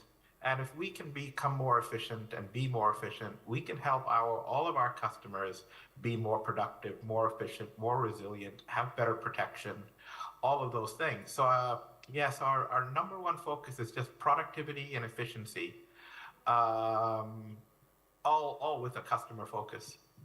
Thank you. All right, I have enough just for one more question. That's it, Keith? All right, the young miss there. Hi, good morning. So I'm just reading from something, a report that was done where as at November 2024, inflation had reduced to 4.3%, which is down from 7.4% in January 2024, and MPC's response, they had reduced interest rate to 6%, making it the fourth cut in 2024. So, I mean, I do investments, and I've seen where the investment rates has decreased over the past 6 months. I hear you in terms of operational cost and balance sheet, but I just want to know, when do we foresee that trickling down to loan interest rates? I think that's our Arjun Robert. Okay, yeah, no, thank you. Well, I tried to address it before, but I'll just say one other thing. Towards the end of last year, before the rate started trending down in August, and Robert mentioned it, there was a significant delay on the part of the commercial banks to hold interest rates. So the central bank would have hiked, 650 basis points. On average, the lending rates went up just a little bit over 100 basis points. So there wasn't a full pass-through of the increase in the policy rates to lending rates. And so what you're seeing now is there's an expectation that there's going to be an immediate pass-through of these 25 bips falling off. That's happening. That will happen immediately. It just is not possible. Monetary policy transmission is lagged. The commercial banks in the market really did an outstanding job in holding rates as best as we could. If we had passed on that 650 basis points to the market, there would have been massive delinquencies, there would have been significant hardships. You know, it would have been just horrendous for the country and for our clients. So each institution is really looking at making the adjustments, but in some cases, we have locked in higher deposit rates with our clients, and so we have to unlock some of those transactions in order to pass the rates on to the market. The other thing that I would say is we're seeing significant dynamic movements, because the Fed was all happy and we're going to be cutting rates because inflation was going down, but now the Fed is likely to either have a pause or, God forbid, start to put the rates back up again. So we really have to assess the dynamics, not just in terms of what's happening locally, but on the global market. And be certain that the Bank of Jamaica will take its cue from the Fed, right? Because you cannot have Jamaican dollar rates lower than the Fed rates. So we really have to monitor, we have to do the analysis, and we have been negotiating, particularly on the commercial side, and unlocking and unwinding rates as the movements are happening in the market. I can speak certainly for my institution. I believe that Robert would say ditto, right, Robert? and let us just, you got it. All right. Very last question, and we leave the stage now for each of you. We have a new president of the United States, Donald Trump, sworn in on Monday. Yeah, Audrey has hinted at it, Robert has hinted at it, James a little bit, but not so much Ivan, and on how his policies or the rhetoric that he's spewing, how you view them, how it will impact our economy and your business in particular. Ivan, I don't know how much it will impact your business, but you first. Thanks, Dashon. So one of the things that obviously may impact on us is the withdrawal from the Paris Accords and how that impacts ESG overall. As you know, a lot of our rating institutions, we are rated by Fitch and S&P, take into account how well we manage our ESG compliance. And so that's one area that we're paying some attention to. By being more compliant with ESG, we anticipated lower interest rates going forward, and we'll see what happens in terms of that withdrawal from Paris Accords and how that impacts on ESG will impact on us. Well, I think that the issue with tariffs is inherently it can have a very big inflationary impact. So that's one thing. And high inflation is difficult for our economy. The second thing is that we are a heavy import economy, as Julian mentioned. And I know that there are a lot of our manufacturers and so on that we're looking to increase in exports. And if there are significant tariffs that will be levied, it might make that very, very difficult. So I think all round, the rhetoric so far has created a lot of uncertainty, and we just have to watch it to see how it will go. But the truth is that I think we as a Caribbean region also can do a lot more together. There's a lot more trade that can happen in the Caribbean, and you know, we can think about how do we reinvigorate and rethink CARICOM, and how do we expand trade to even Mexico, which is also in the bullseye of the current US administration. So I don't think doom and gloom, because I think there's a bigger world outside of the United States of America. James. I mean, I wouldn't repeat everything that's been said, but I fully agree. I think for us, we have to be aware of our neighbors in Venezuela and what that means for industries closer to Trinidad. But I agree with Audrey. I think collaboration around the region needs to pick up. I think the big takeaway for me is we have to understand that the world is a lot smaller and it moves a lot faster than it used to move. So we will continue to monitor that. I'm a half glass full kind of a guy. So we will move forward with optimism, but we will model and understand the risk that's coming to us. Robert, final word to you. I'm actually really optimistic about it, but I'd ask us to actually to focus on some key points. So first of all, I think if you look at Jamaica and most of the Caribbean, are the nature of the number one export, which is tourism, is not really in the bullseye or in the crosshairs of tariffs. So I think that's one of the big advantages the Caribbean has is, and to the extent that there is a growth in U.S. wealth, that it's the number one source of tourists is the American consumer, the American tourist. So I'm optimistic about that, and I think that can provide a really good opportunity for countries like Jamaica. Again, we have to focus on it. We really have to focus on saying, how do we make the most of that? Again, if you take a look at some of the key areas of focus for President Trump, the things that dominate the headlines, and some of them have come up here earlier today, but one of them would be, if we focus on productivity, it's about artificial intelligence.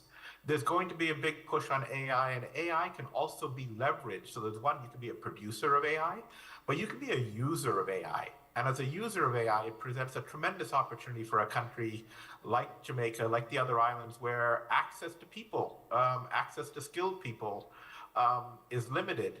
But if you can augment, and you can augment with AI, then it can help to be more productive. So if you think, that's another big priority area. Another big priority area for President Trump is all around energy. And it's about bringing down the cost of energy, which could tremendously enhance, and there's the fossil fuel renewables piece, but there's also the whole nuclear side of it. But the focus is about bringing down the cost of energy. And anything that brings down the cost of energy is, again, good for most of the countries in the region that are not energy producers.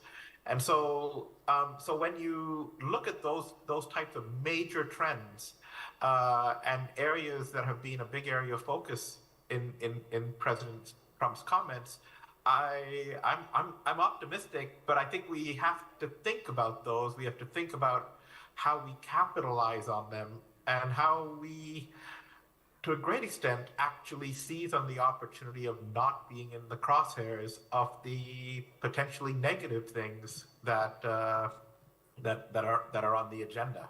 And that's probably the biggest opportunity is the Caribbean is not in the negative crosshairs of any of the threats that exist there on the agenda.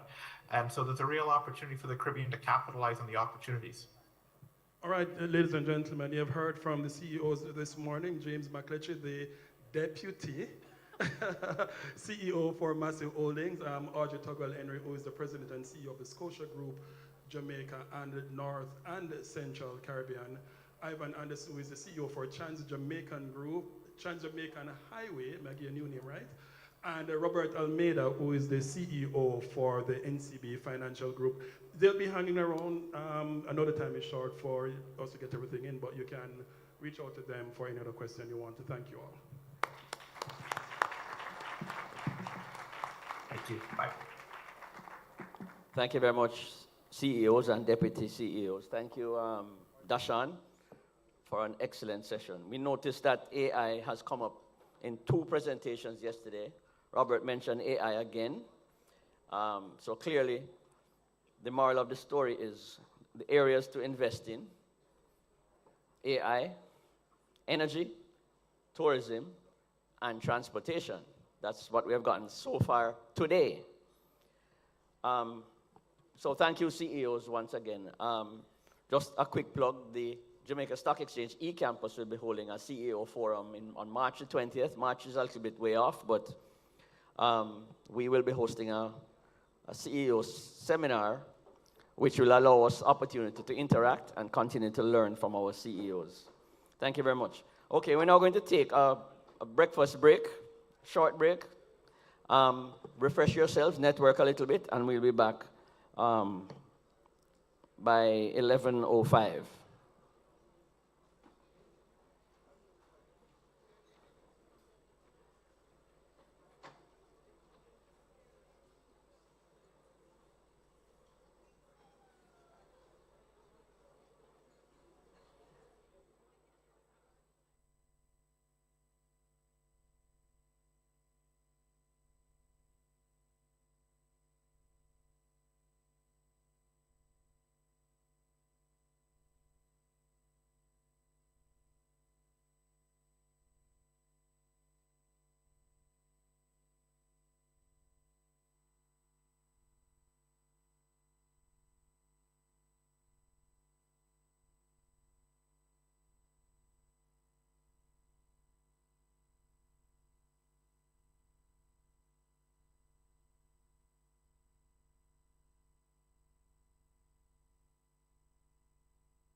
she just ignore their silly tries.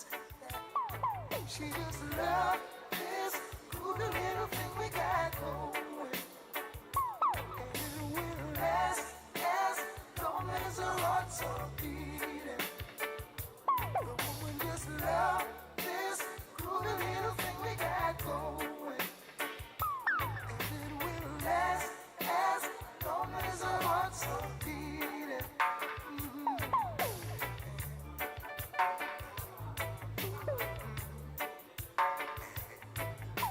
Oh, oh.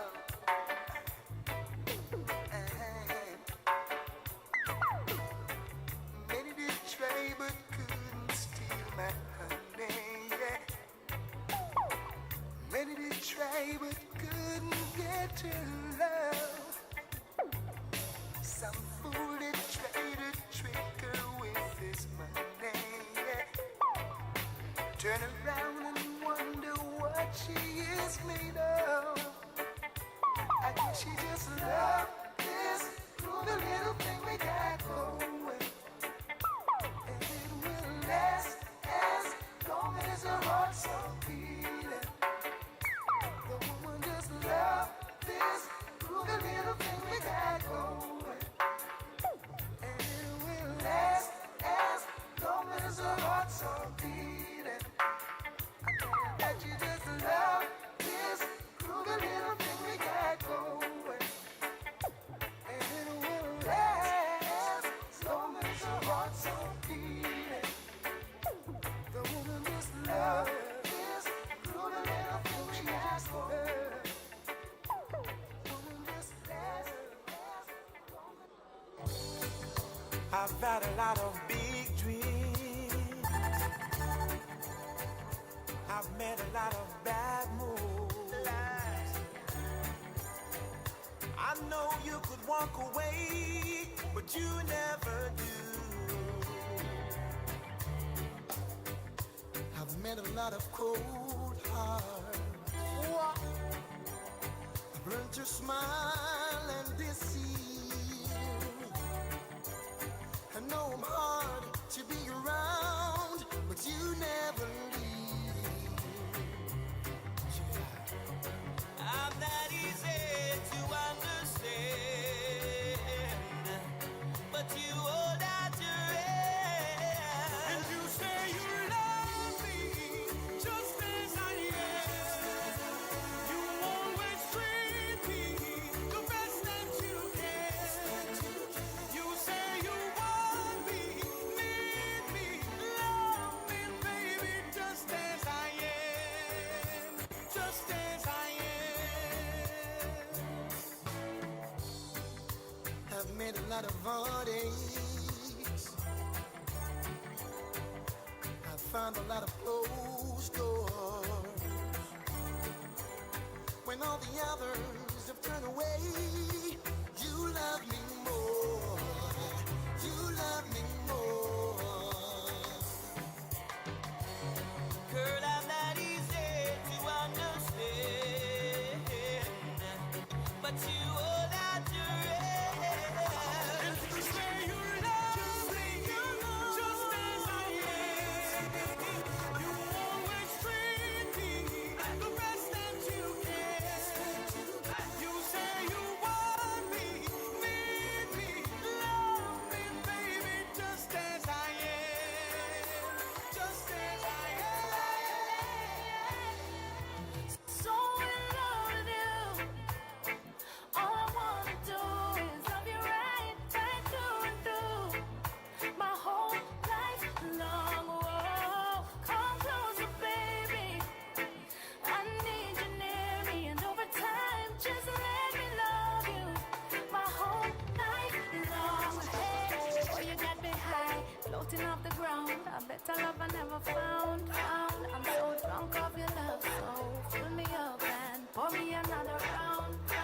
Hey, baby, all of me is for you, and all of you is for me. Yeah, come over here, let me show you just what I mean. Hey, so in love with you. All I wanna do is love you right, right through and through. My whole life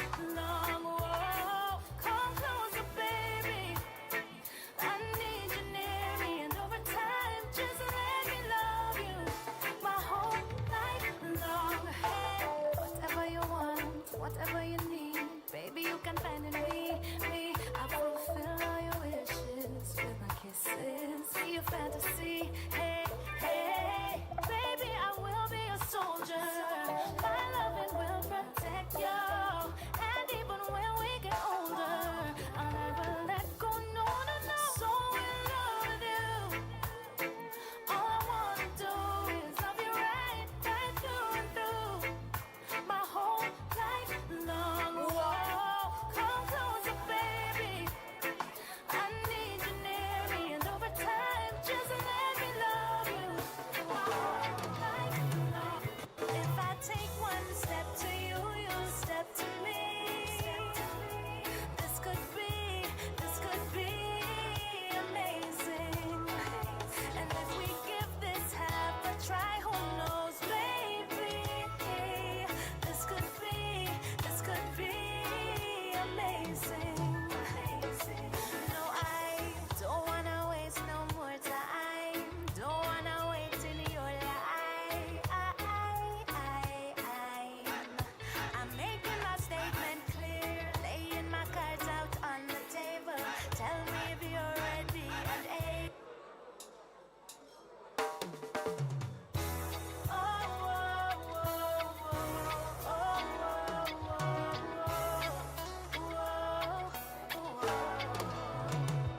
If I take one step to you, you step to me. This could be amazing. And if we give this half a try, who knows, baby? This could be amazing. No, I don't wanna waste no more time. Don't wanna wait in your line. I'm making my statement clear, laying my cards out on the table. Tell me if you're ready and able to meet me halfway. 'Cause if I take one step to you, you step to me. This could be amazing. And if we give this half a try, who knows, baby? This could be amazing. Come on, life's too short to be alone, worrying about being wrong. Or what will the people say? Them I go talk and talk regardless. I won't care and you won't know.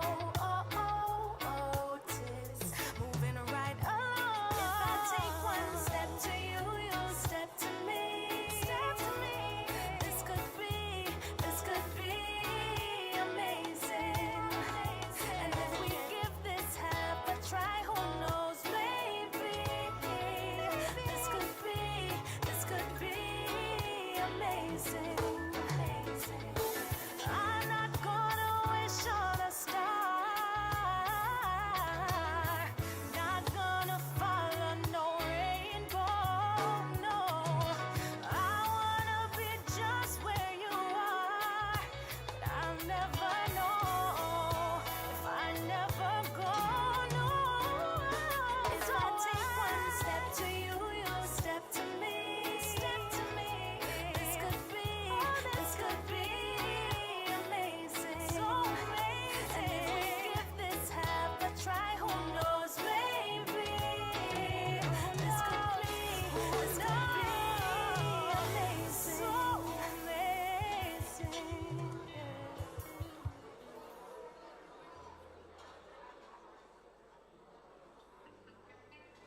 Love and hate can never be friends.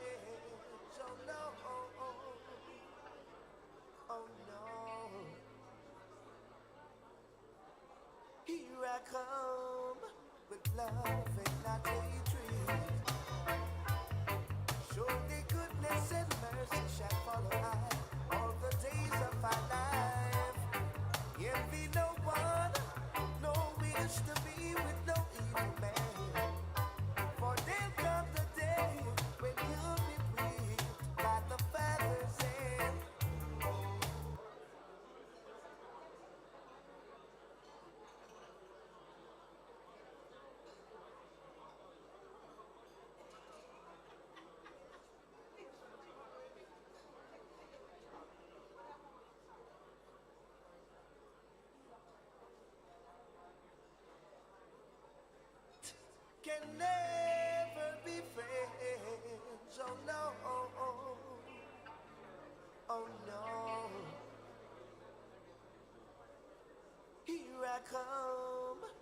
love and not hatred. Surely goodness and mercy shall follow I all the days of our life. Envy no one, no wish to be with no evil man. For there'll come the day when you'll be pleased by the Father's hand.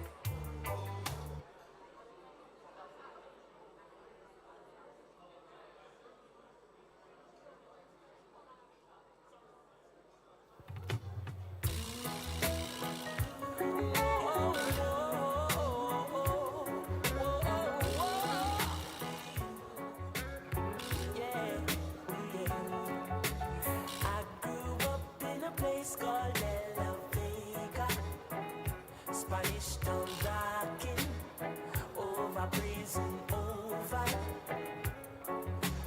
I grew up in a place called Ensom City, Spanish town grooving, everybody nice.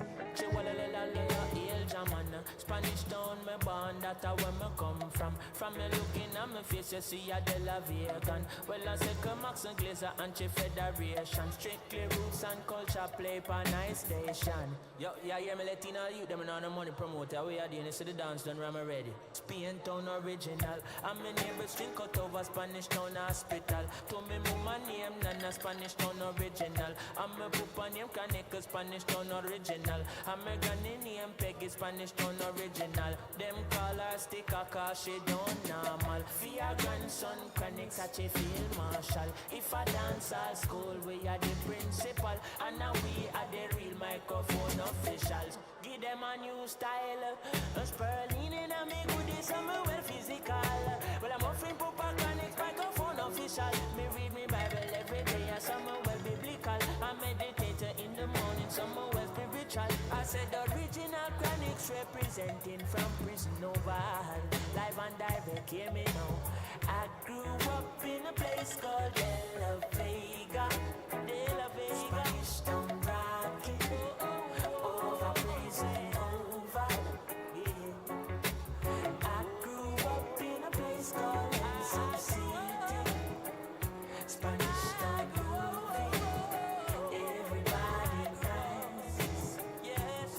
I grew up. Yeah, me know.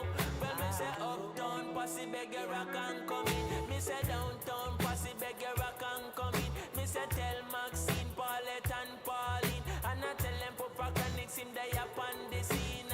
Voice string out like a siren. Bring your little picnic and my lyrics them clean. The cigarette now they are just strictly the clean. And send the alcohol now they are just strictly Sperling. I'm a afraid bring my woman cause a royal rhythm. Remember said the king of kings done crown with the queen. Oh, me fell left my woman and a sprawl with machine. And me can't dance with no M16.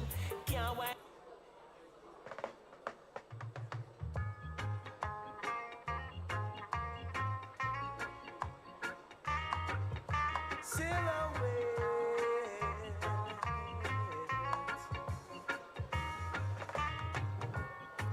Took a walk and passed your house late last night. All the shades were pulled and drawn way down tight.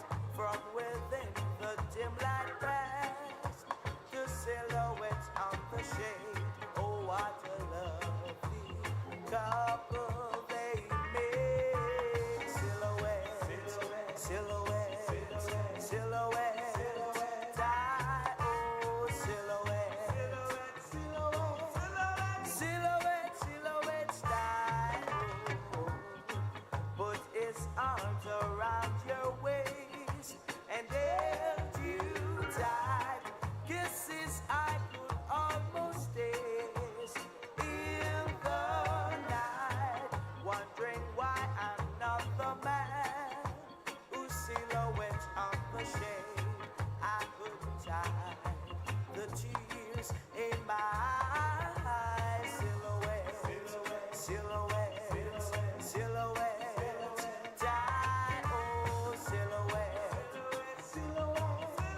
silhouette, silhouette, style.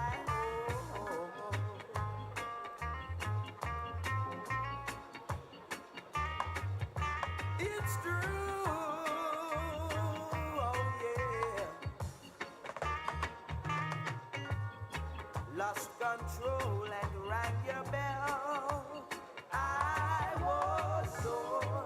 Let me in or else I'll beat down your door. Went to strangers who had been to silhouettes of the shade. Set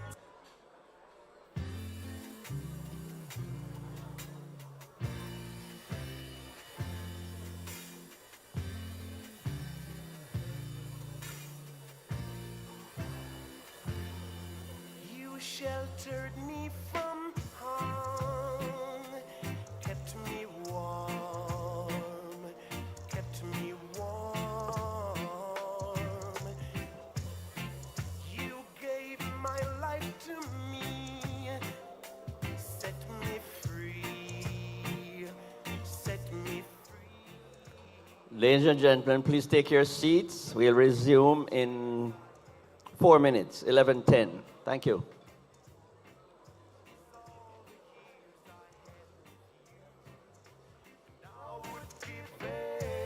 Anything I own, give up my life, my heart, my own, and I would give anything I own just to have you back again.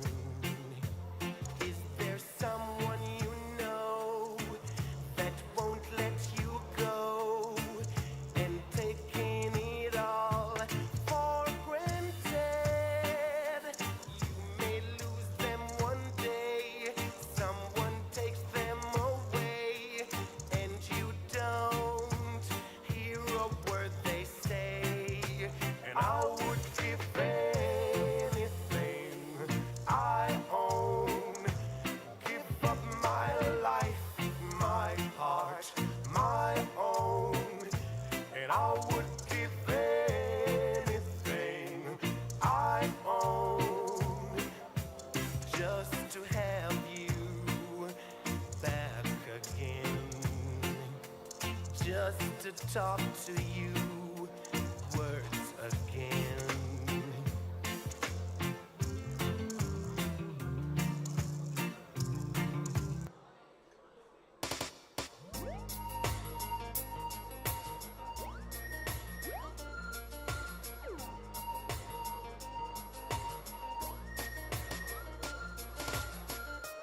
Am I really hearing your lungs?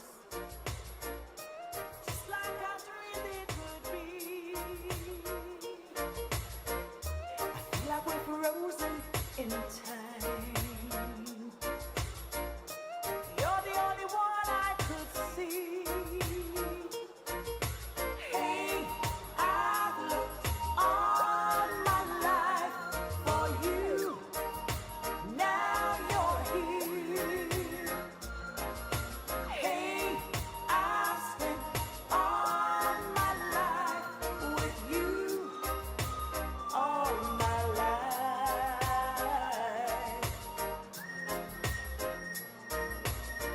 And I never really knew how to love. I just hope somehow I'd see just for a little help from above.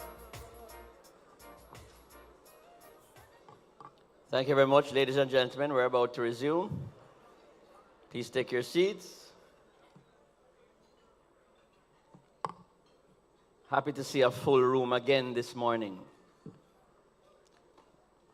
Happy to see all these high schools and universities here represented as well. Hope you're taking in all the knowledge and you'll put it into practice. Our next session is entitled Building Bridges to Legacy, Unlocking Generational Wealth Through the Capital Markets. Moderator for this session will be Mr. Norman McGregor Thompson, Lead Officer, Financial Sector, IDB Invest. And I'm asked Norman to join us, and he will introduce and welcome the panelists.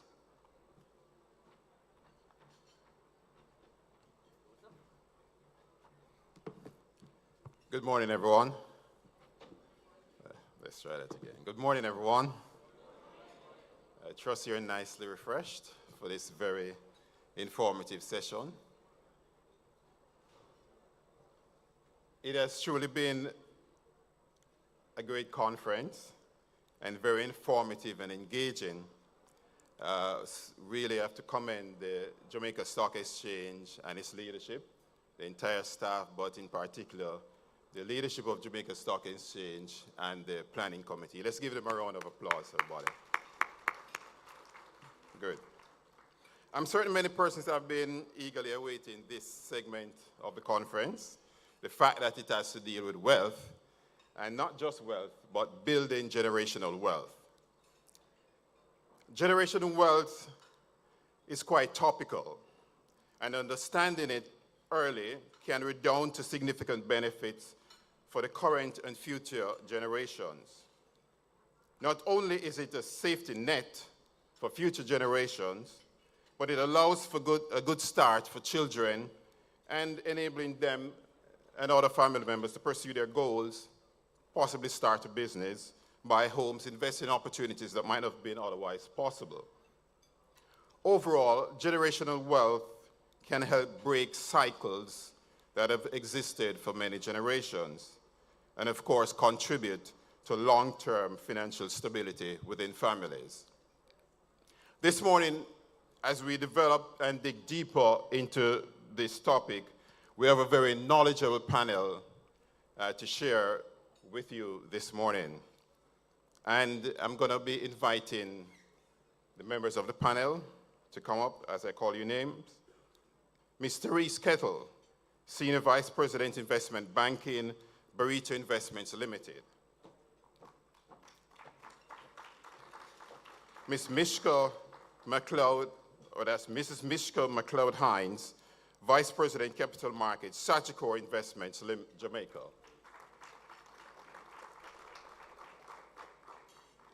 Mr. Kareem Tomlinson, Managing Director, GK Investments Limited. Fan club, Kareem.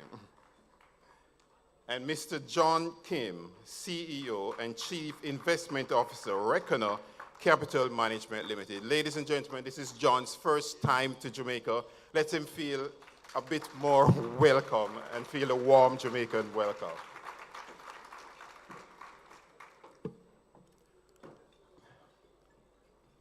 All right, we will flow with me, starting off with the members of the panel, telling us a bit about their companies, and then we'll get into a few questions and possibly take some questions from the audience.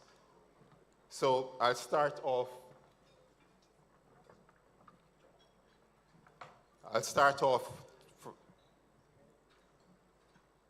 to my extreme left with Therese, telling us a bit about her company, and then we'll continue down the line. Thank you, Therese. All right, good morning, everybody. My name is Therese Kettle, and I'm the Senior Vice President, Investment Banking at Burrito Investments Limited. So a little bit about Burrito Investments Limited. Burrito Investments Limited is one of the oldest stock brokerage companies in Jamaica. We have the distinction to be formed by a woman, Rita Humphreys Lewin, in 1977. So we are a full-service investment firm where it is that we offer asset management, brokerage services, investment banking, you name it, anything as it relates to providing capital. That's what it is that we do at Burrito. Now, I represent the investment banking unit, and what we do, simply put, we raise capital and we provide strategic advice for our clients. Now, the investment banking unit of Burrito, even though Burrito would have started in 1977, we are the newer kids on the block in terms of the investment banking unit. And since our inception in December 2018, we would have raised in excess of $130 billion for local, regional, and international clients. So we're looking forward to serving businesses. We're looking forward to raising capital and providing you and your businesses the right strategic advice to grow your business. All right? Thank you, Therese. Welcome again, Kim. Tell us a bit about Reckoner. Thank you very much, Norman. This is my first time in Jamaica, as Norman mentioned. Thank you to CG, who's been showing me around and been a great host. Very excited to be here. I'm the CEO of Reckoner Capital Management. We are a newly formed asset manager, about $1 billion in institutional commitments. But more importantly, and more pertinent to this panel, we are an asset manager that seeks to bring wealth products to individual investors globally. We have done that in the past in the US with a series of ETFs, tradable on New York Stock Exchange. We plan to replicate some of those strategies in my new company and also with some UCITS funds that will be globally distributed outside of the US, in Europe, South America, Caribbean, and Asia. Thank you. Mishka? Good morning, everyone. I am Mishka McLeod-Hines, Vice President of Capital Markets at Sagicor Investments. At Sagicor Investments is the investment banking arm of Sagicor Group. So at Sagicor Investments, our main products and services include wealth management, treasury and trading, asset management, capital markets, or investment banking, and of course, research and strategy. Sagicor Investments is a part of the wider Sagicor Group of Jamaica. We are a large financial conglomerate where we offer a number of different products and services. Our products and services at Sagicor Group includes mainly health and life insurance, which is offered through Sagicor Life Jamaica. It also includes general insurance, which is offered through Advantage General Insurance, Cambio and remittance services offered through Alliance Financial Services Limited, and as well rounding out is commercial banking offered through Sagicor Bank. Thank you. Kareem, tell us a bit about your role and what you do at GK, but also let's move straight into my first question, your understanding of generational wealth. We have heard the topic a lot, but give me your perspective as you continue. All right, thank you, Norman. Morning, everybody. I'm Kareem Tomlinson, the Managing Director of GK Capital Management Limited. GK Capital is the investment advisory and brokerage arm of the Grace Kennedy Group. So to the question, Norman, around, what is generational wealth? So when I hear the term generational wealth, what it says to me, it was speaking about the efficient transfer of assets from one generation to the next. So it could pertain to financial assets, hard assets, real assets. It also pertains to, for me, soft assets. So we're talking about things such as the values and teachings that you also pass on to the next generation, which I believe is a super important part of generational wealth. So I think that's a part of it that we don't speak about so much, because it's one thing to be able to pass on the assets, but the generation that's to come, will also need to ensure that they have the wherewithal to manage such assets. Thanks, Kareem. Some good points there. Therese, you want to add your perspective? No, I think it's the same as Kareem. The truth of the matter is generational wealth is something that we want to create, and we want to be able to pass it down to future generations, right? Not just the second generation, not just the third generation. Research has shown that, and if it is that you are wealthy now, and you're not prudent, you're not consistent, you're not teaching the right values, as Kareem would have mentioned, that 70% of rich families now, or wealthy families now, they don't pass it on past the second generation, right? So if it is that you're wealthy now, and if it is that you are not consistent in passing down the right teachings, making sure that, you teach your family members, you teach persons who work within your entities, prudence and financial literacy, it is possible that that wealth will not pass on past the second generation. And in fact, 90% of businesses in the US, they are not able to pass on generational wealth to the third generation, right? So we have to learn from the mistakes that would have been made in the past. So we have to learn to create that generational wealth and keep it. We have to make sure that we're practicing the right values, we're teaching our children the right values. It doesn't matter, you can start as small as possible. If you give your children lunch money, encourage them to save a little bit of it, right? Start saving and then investing. And those are the little things, and you can start anywhere, no matter where it is you are in the socio-demographic. You can start anywhere, and that's what it is that we're here today, to teach you and to encourage you to start building your own generational wealth. Thanks, Therese. We'll delve a little more in the family structure. But for now, Kim or John, tell me, why do you believe generational wealth can be had from the capital markets? What's your perspective on that? Well, I think that the capital markets are the primary way that the vast majority of people are going to access the kinds of strategies that are going to build wealth over the long term. If you're a young person, compounding is clearly the most important aspect of your portfolio. You need to compound every year. You need to stop taking the money out of the account every year for expenses or other things. So there is a value to having a percentage of your savings held in an area where you can reinvest constantly. That compounding effect over a long period of time is very, very strong. The younger you are, the stronger it is. The other thing that I would say is that the traditional wealth building strategies in the capital markets have generally been split between an equity component and a fixed income component. Most advisors tell you a 60-40 split between equities and bonds is sort of a realistic strategy for the long term, but that's not been true for the last several years, at least in the US capital markets. If you look at the S&P 500, for example, over the last couple of years, if you subtract the Magnificent Seven stocks, NVIDIA, Tesla, Amazon, and a couple of other tech names, the stock market has only returned 4 or 5% for the vast majority of people who are not invested in those 7 stocks. So there is a financial literacy component that needs to be brought to bear. It's not enough to have a blind approach to the capital markets. There is an education component, as you said, which is extremely important, and the way to do that is to start reading about what's going on in the market so that you can make valued assessments about your portfolio. Thanks, John. You mentioned financial education. Let me just put it back to you. How important is it in ensuring that family members are so informed about how to build wealth, to understand the money management business and the investment business? How important is that in ensuring that when the time comes to have that discussion about wealth and actually the transfer of wealth, that there's actually some synergies there?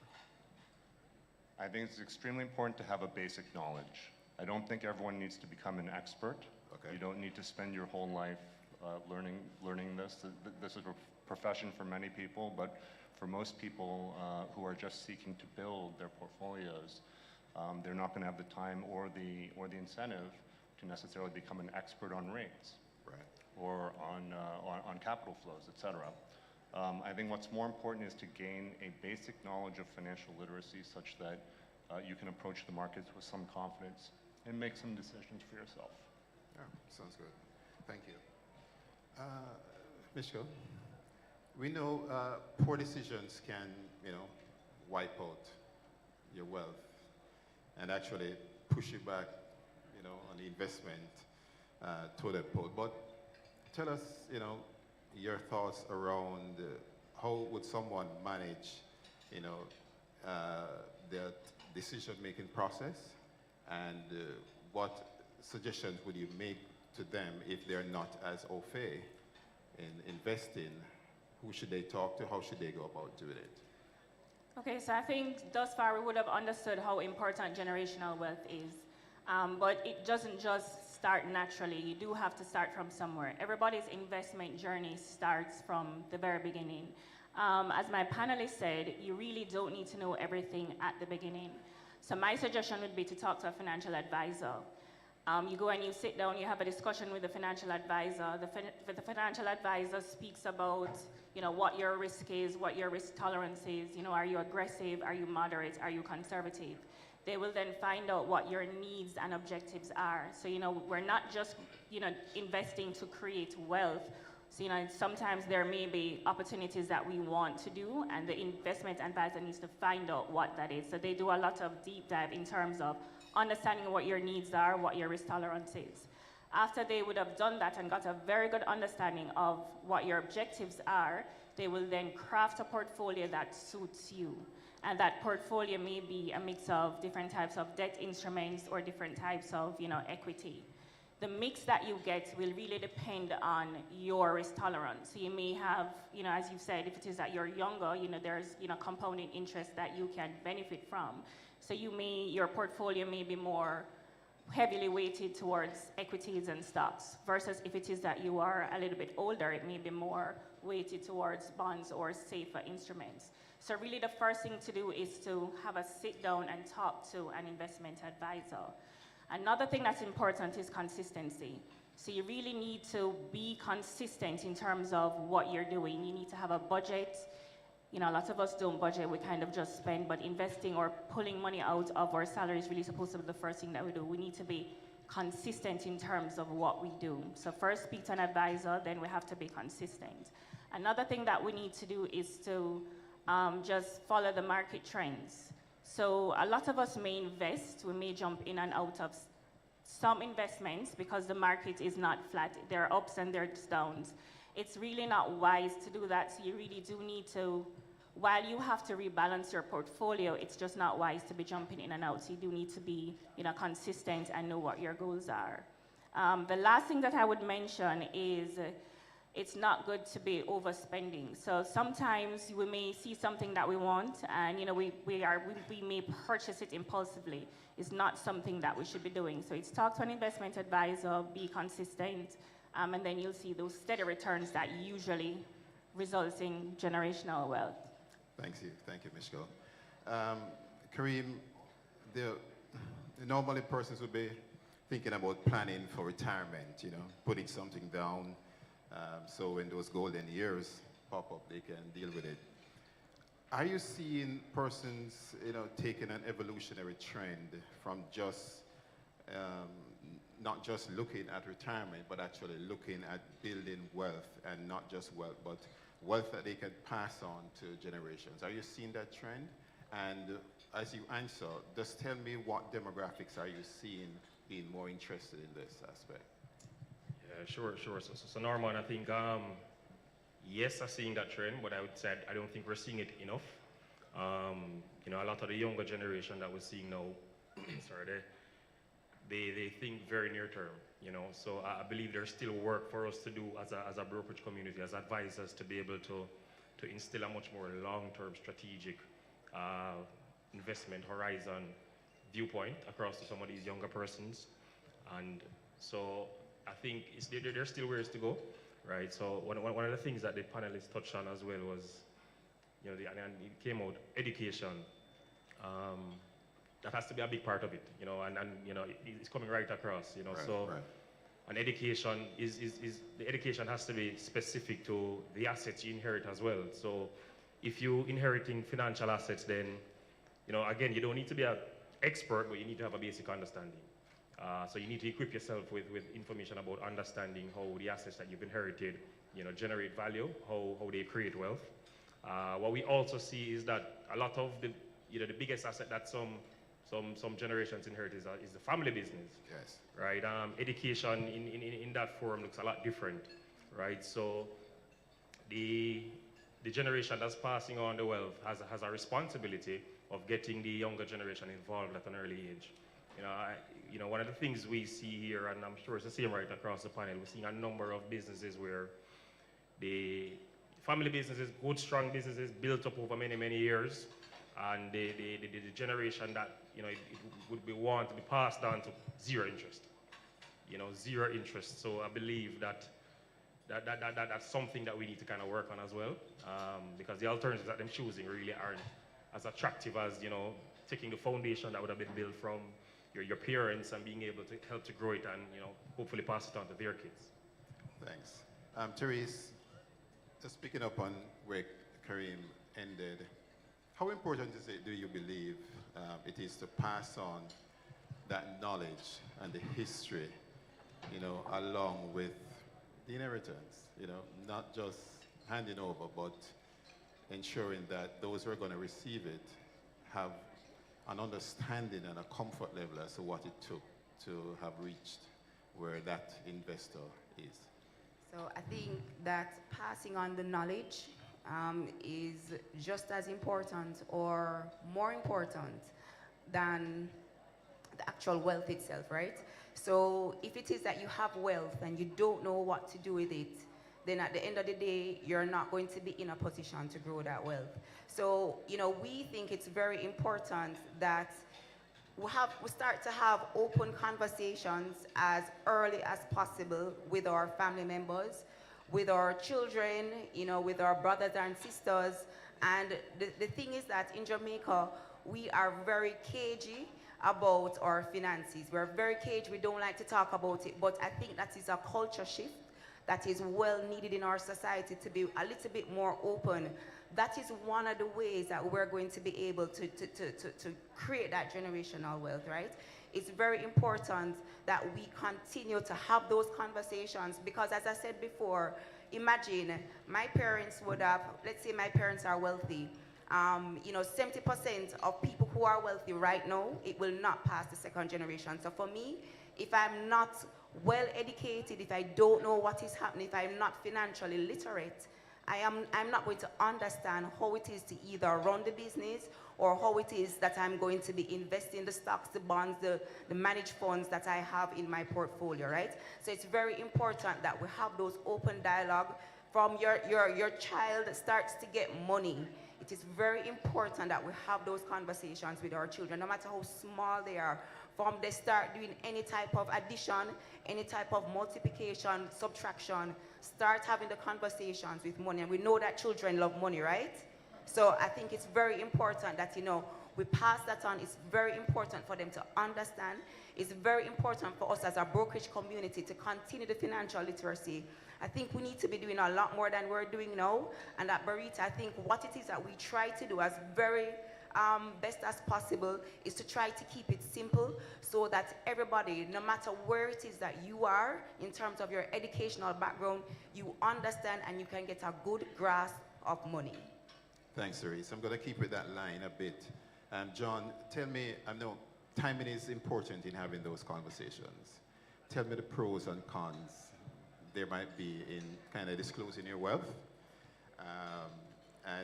you know, whether or not, you know, you'll have a different, well, yes, you would have a different type of conversation with the younger ones versus those who are much older, but there can be some concerns there. So walk us through some pros, some cons with having those discussions. I mean, anyone who's watched Succession knows that it's really hard to have these conversations. Indeed. Once you get to a certain level of wealth, yes, right, it is extremely difficult to communicate even with your own children, your own family. The wealth in and of itself creates an effect, right, where people are looking to advantage themselves, maybe position themselves with regards to the benefits of the wealth. We have dealt with many ultra-high net worth clients who sometimes sell a company, they've been entrepreneurs, they've worked very hard, taken out second mortgages against their businesses, and suddenly the business sells. They have a lot of wealth. And sharing that with children effectively and family members effectively is a challenge. It's actually a full-time job.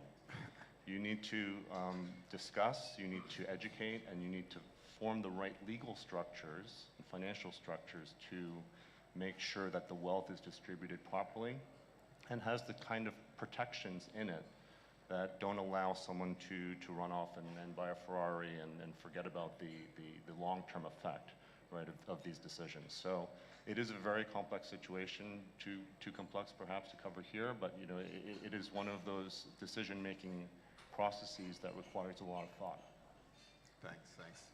All right, so for those who are starting out in investing, I'm going to jump back to each of your companies. Just give us some ideas of, you know, some products and service, some products that you're seeing in the market right now, either at your company or elsewhere, that the starting investor would want to, you know, get on with.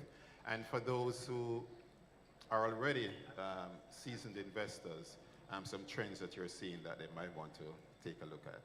All right, I'm going to start with Kareem. Sure, thank you, Norman. So I think for the investor who is just starting out, I really like mutual funds as an entry point into investing. You know what the mutual funds are? It's a pooled investment vehicle. So you have a number of different investors who, you know, pools money together, and it then is professionally managed by the investment manager. So, you know, we at GK Capital, we've launched our mutual funds just over a year and a half now, and we have 3 funds that are performing pretty well. 2 out of the 3 have been, you know, in the recent past, the very top performers, you know, within their respective class, you know, and continue to perform well. And why I like it as well is because it's easy to have a conversation around, you know, the same compounding effect we've been mentioning. So there is a young man that I know well who's recently just started out working, and I was able to sit down with him to show him through our mutual funds how is it he's able to save towards his goals.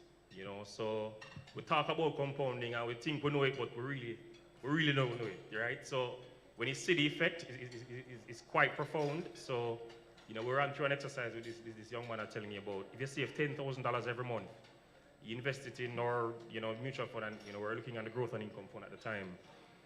If you put that $10,000 under your mattress for 10 years, it grows to $1.2 million. If you invest it in one of the safer funds that we have, it actually grew to $1.8 million. So just the power of compounding alone was able to amplify your investment by 50%, right? And I think that is a powerful example that we have to kind of continue to show to the younger persons to ensure that they have that longer term view. Thanks very much, Kareem. Mishko? Well, at Sagicor Investments, we encourage you to speak to an advisor if it is that you're just starting. The conversation starts with the advisor. The advisor will tell you certain things. They will ask you certain things, as I mentioned before, but you can also complement what the advisor has told you with your own reading. There's a lot of information on the internet. You know, you're able to research any asset class you want.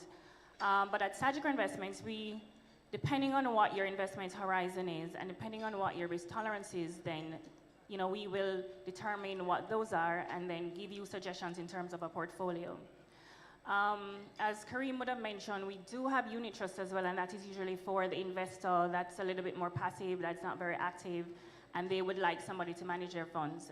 We do have 18 different funds. They are diversified funds, debt funds, equity funds, as well as real estate. It really depends on what you're interested in and what your asset class you would like to invest in. Each asset class will have its own different return depending on what's happening in that particular sector. Separate and apart from that, though, there are other opportunities. If it is that you're more aggressive, you know, we will heavily weight your portfolio towards stocks. The junior market of the Jamaica Stock Exchange has, you know, significantly performed over the last couple of years, and that's one way within which you can start your investment journey. Even if you don't get into an IPO, there is always opportunity because of how liquid our market is to purchase certain stocks.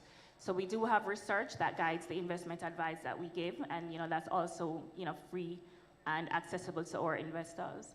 And then the last thing that I will mention is bonds. If it is that you want, you know, consistent cash flow revenue stream, that's also something that's a little bit more safer that you can invest in. So pretty much it really depends on what your investment horizon is and what your risk tolerance is. But we will craft a portfolio that suits your needs. Thank you. John? I think we're very fortunate right now that not only are the traditional asset classes like equities and bonds accessible to many investors in the market, but also things that were not so accessible before. Hard assets, you know, venture capital funds, you know, things that are a little bit outside of the mainstream. And a lot of these are available in ETF format, which are relatively low-cost vehicles that allow access to various asset classes and strategies that were not available before. So I think if you're willing to do a little research, along with a financial advisor and with some traditional investments, right, in your core, you also have the ability to add some alpha to your portfolio by investing in some of these other strategies. Thanks. Therese? And Burrito Investments Limited. So in addition to stocks, in addition to bonds and mutual funds, we do have a significant amount of mutual funds, managed funds. You know, we have our real estate portfolio, our foreign exchange portfolio, our income portfolio, and several others and you know, all of these portfolios are performing very well at the moment, right? In addition to that, I want to also mention that on the business side of things, so we talk about creating and growing generational wealth. There are various avenues that you can use. You can also use real estate. So we have the real estate fund for those who may not be in a position to go out there and buy real estate outright. There's real estate, there are businesses. You may be an entrepreneur, and one of the key ways and research has shown this as well, that generational wealth is formed is either through 55% through entrepreneurship, 20% through persons who work, and about 21% from people who already have wealth.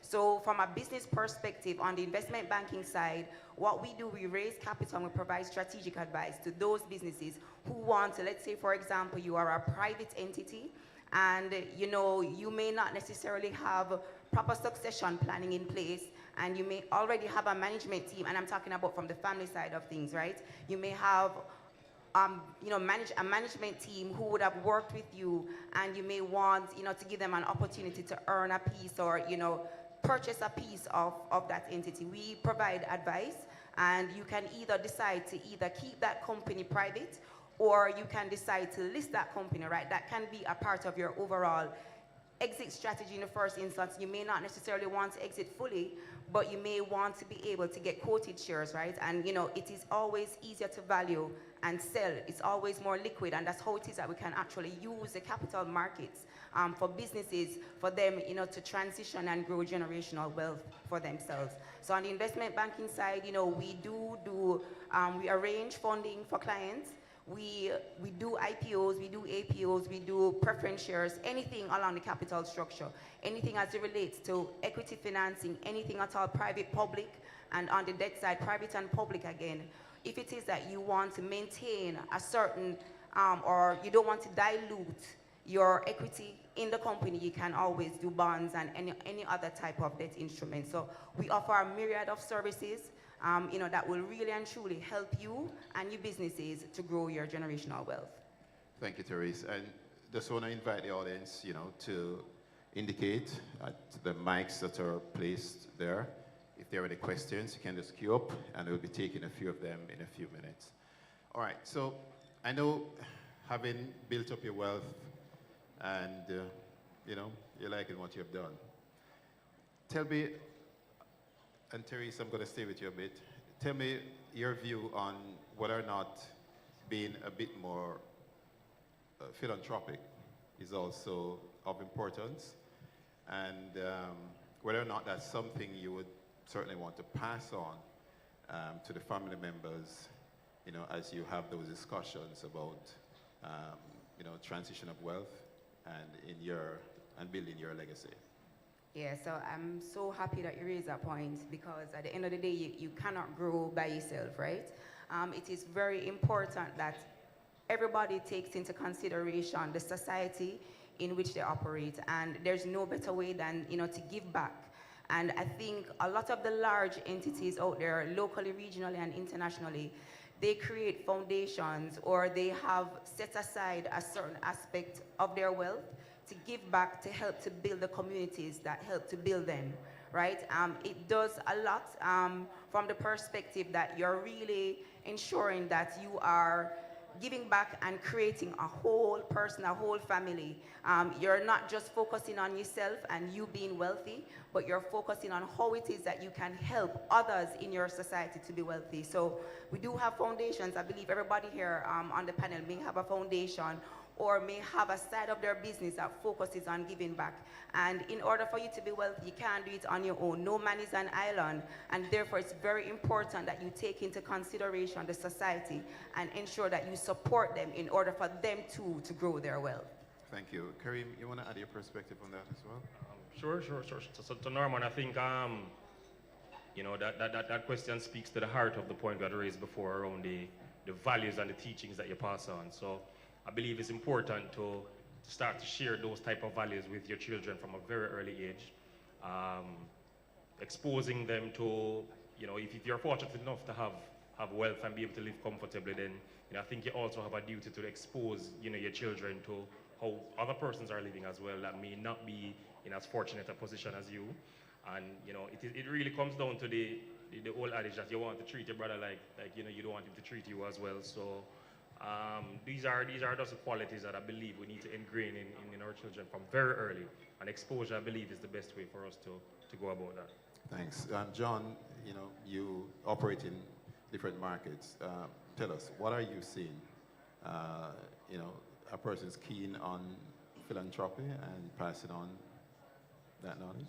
Yes, absolutely. And the wealthier you are, the bigger an issue it is for you, right? Because you have to actually make real decisions about where you're going to spend the bulk of your time and energy, right? So usually it's a cause that is dear to the person's heart, the family's heart. And in order to get to a point where you have a significant effect in that particular area, you need to do what you did in your business. You need to make networking. You need to meet the right people who are doing the things that you want to accomplish in that philanthropic field. Potentially, you need to organize them better, right? And cancer research, for example, is a really good example of that. There have been examples of philanthropists going out and affecting the worldwide growth of cancer research in a certain area, because they're actually able to organize the right medical resources and the right knowledge around a particular area of cancer. So you can have a massive effect if you have a plan. And like anything else, most people who have built generational wealth are planners. They're not there because of a mistake, right? They have planned their businesses. They've done a lot of things right, and they want to continue that tradition in philanthropy. Many of them do, but it takes planning and foresight. Thanks. John, that's a very good point that you raised at the end. And whilst we're quite familiar with organizations executing plans, I'm going to throw it out to you and probably two more members of the panel. How important is it for not just thinking about the wealth and what will happen afterwards, but actually seriously putting a plan in place? You know, it could be short, medium, or long term, but truly what you want to see in your financial, in your investing or horizon, as not just you as an investor, but for you and your family. So give me some thoughts around that as to how important you think that is. It depends on whether you want to keep it or you want to squander it. Indeed. If you're going to squander it, you can wing it. You know, you can show up and say, oh, okay, I made money in the stock market today, and you know, where can I spend it, right? The whole point of a generational type of wealth, right, is that you have planned. And the result of the planning is that you're able to sort of continue on this trajectory of having wealth, continuing to grow it, even after you have reached a certain point of comfort, right? And then again, as we've been talking about on this panel, the education, the philanthropy, those are all planned activities. Those aren't random, and they're not off the cuff. Thank you. Therese, you want to add something? So definitely, I think planning is very important. It goes hand in hand with having those conversations from a very early age. I think it's very important. So like businesses, every year or every quarter, we do updates to our strategic plan, right? And that is something that is a goal that we would have set and try to achieve all of the goals that we would have set out. It is no different in your own personal life. I think it, and I said, you know, we need to be more open, you know, we need to be talking to our spouses and our children so that we all understand our own personal financial goals that we have for ourselves. And I think it's very important that as a family, as a unit, you know, you do have these conversations, you do have your own family strategic plans. You set out, you know, to say that, okay, this is the amount of, you know, savings or investments I want to accumulate during the year. You know, these are, and we're not saying that you're going to not enjoy life, right? Because you have to enjoy life. So we're saying that because you're working, right? So I think it's important that, you know, you put together a plan. If it is that, you know, your goal is to travel, if it is that, you know, your goal is to further your education, if it is that, you know, you need to get insurance, things like that, and, you know, you also want to accumulate wealth, it is very important that as a family unit, you know, whatever it is, you know, your brothers, your sisters, anybody who it is that, you know, you have a good relationship and who you trust, you come together and you say, all right, this is our strategic plan for the month, for the year, and you build it out and you assess yourself. Mishka spoke about the budgeting, right? You assess yourself to say, okay, this is the actual, this is the budget. What are some of the things that I can do in the future to ensure that I achieve my overall strategic plan that I would have set for myself? So I think it's very important, and it goes hand in hand with having those conversations and being very consistent and deliberate about creating wealth. Great, some good nuggets there for some families. Hoping that we have some questions from the audience. Good. Just identify yourself and proceed. We'll start in the middle right here. Thank you very much, Norman. Mina Israel, and I guess I represent a very small percentage of those who are not accumulating, but really in the stage of life when we want to pass it on. So my question is to you, John. In your company, what innovative, creative products do you have that could benefit us, we Caribbean people, institutional as well as retail clients? Anything new and exciting in your portfolio or that you're looking at? Thanks, Mina. We specialize, my firm specializes in complex credit investments. So we do not advocate standard allocations to regular way bonds.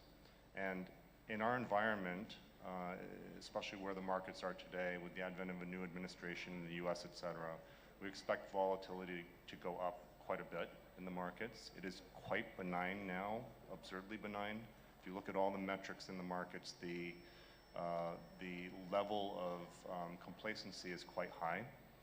So I would say that the standard approaches to capital markets, in our opinion, will not always work in the future. There will be some ways to hedge against rates in credit investments. There will be other ways to add alpha in fixed income as opposed to equities, which has traditionally been the purview of alpha generation. So I do think that there's going to be some new strategies needed, and luckily, as I was saying before, a lot of these strategies are actually being brought to the individual investor, whereas a few years ago they were not available. A good example is like some floating rate bonds that are created by, backed by corporate loans. These are bonds that were never before available to investors, but they're quite good relative to corporates in terms of their spread, credit spread versus their safety. These are the types of assets that individual investors are now going to have access to in the future. And I think that's going to be very important to be able to maintain a footing in your portfolio versus what I think is going to be a pretty volatile year, maybe a volatile two or 3 years. Thank you. Thank you, John. We have just about 6 minutes, so I'm going to take about 3 more questions. Sure. I'll jump to my right here and then come back to you. Yes, morning. Morning. Colin Brown here. We can hardly hear you though. Are you able to hear me now? Very low. All right, let's sort out that mic. Let's jump to the middle right here and I'll come back to you. Just following up on Ms. Mina's question, and this is to any broker can take it, right? Do any of the brokers have any specific products or services that allow for you to act as a trustee with specific regards to inheritance transfer? I just want to give you an example, right? Say I'm an investor, and hypothetically speaking, I've accumulated 100 million over my life, and I'm an investor with GK Capital, for example. I have a 4-year-old son, and I hear you with public education, that's important, and you want to start them at an early age. God forbid something should happen to me, right? Do any of the brokers have it within their capacity to act as a trustee in that regard, that my 100 million that I have invested with either one of you can be efficiently held, invested, and then transferred at a certain point, say at the age of 18 or whatever that age of consent is? Do any of you have any kind of product or service level agreement like that? Thanks for that question. Anyone want? So that would be one of the specific products that would help Ms. Mina, yes? All right, so thanks for the question. So right now we don't provide that type of trust service. But what we do have partners who can or are able to provide that type of service. So that's typically how we would be able to relay that to our clients. Partners like who?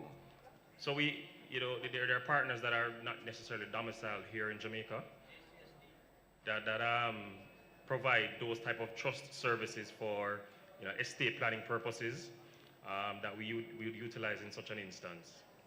So I'm hearing from over here that the JCSD is probably, JCSD trustee services would provide that type of service as well. All right, Thanks for morning that, again. Terry. Go ahead. All right, so two quick questions. Firstly, speaking about generational wealth, what are your approaches to your biggest competitor, which is social media?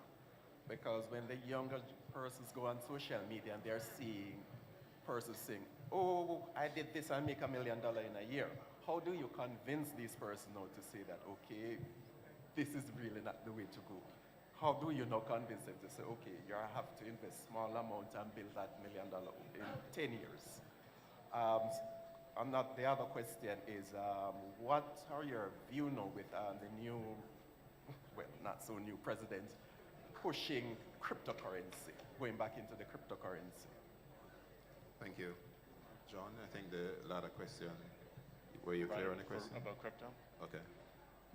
I do not advocate crypto as a long-term investment necessarily. I think it's in the category of an investment where if you have some excess dollars to maybe bet on something venture-y, that could be a place that goes. But crypto as an asset class, if you think about it, is just a sale price asset class, meaning it's not unlike gold. It's dependent on someone buying it from you at a higher price over time. And there's no fundamental underlying value in the crypto itself.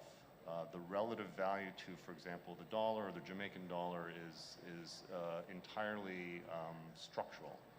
So I would say that although you can obviously become wealthy in any sort of bubble or asset class that might become very faddish in a short amount of time, for creating long-term real wealth, generational wealth, I think you need to stick to the more traditional asset classes, real estate, hard assets, stocks and bonds, because those assets actually represent underlying value which is real. And I don't think you see a ton of billionaires taking part of their fortune and devoting it to Bitcoin. It's just not happening, and that's because they're quite smart. Great. All right, I think the first part of the question, Therese, you want to tackle that one? Okay, sure. And I wanted to go back to Mina's question. So I think it's very important that, despite, social media and people being on social media, talking about investment, it's very important to get, proper professional advice, right? Proper financial management. And that's where it is that all the brokers come into play. It's very important that, yes, you may have an opportunity and you may make, a significant amount of money in a short time. But we have to stress the importance of, generational wealth. It is something that is long-term, right? So we spoke about investing in real estate, businesses, investing in education, getting life insurance and things like that. It is a long-term strategy. So yes, you may have, a quick flip here and there, but that is not sustainable. It is something that, at the end of the day, you are going to need proper advice from your financial advisors who will guide you, who will determine, what portion of your portfolio you would place in risky assets, what you'd place in moderate and or conservative, right? So it's very important that you have that dialogue, talk to people, talk to the financial advisors, talk to the experts who can guide you along your financial journey. Thank you. Thank you, Therese. And I wanted to just add something, and I think it's very important, especially from the local perspective. So we have been, we were the top stock exchange in 2018, and we would have seen a number of IPOs and APOs throughout the time, right?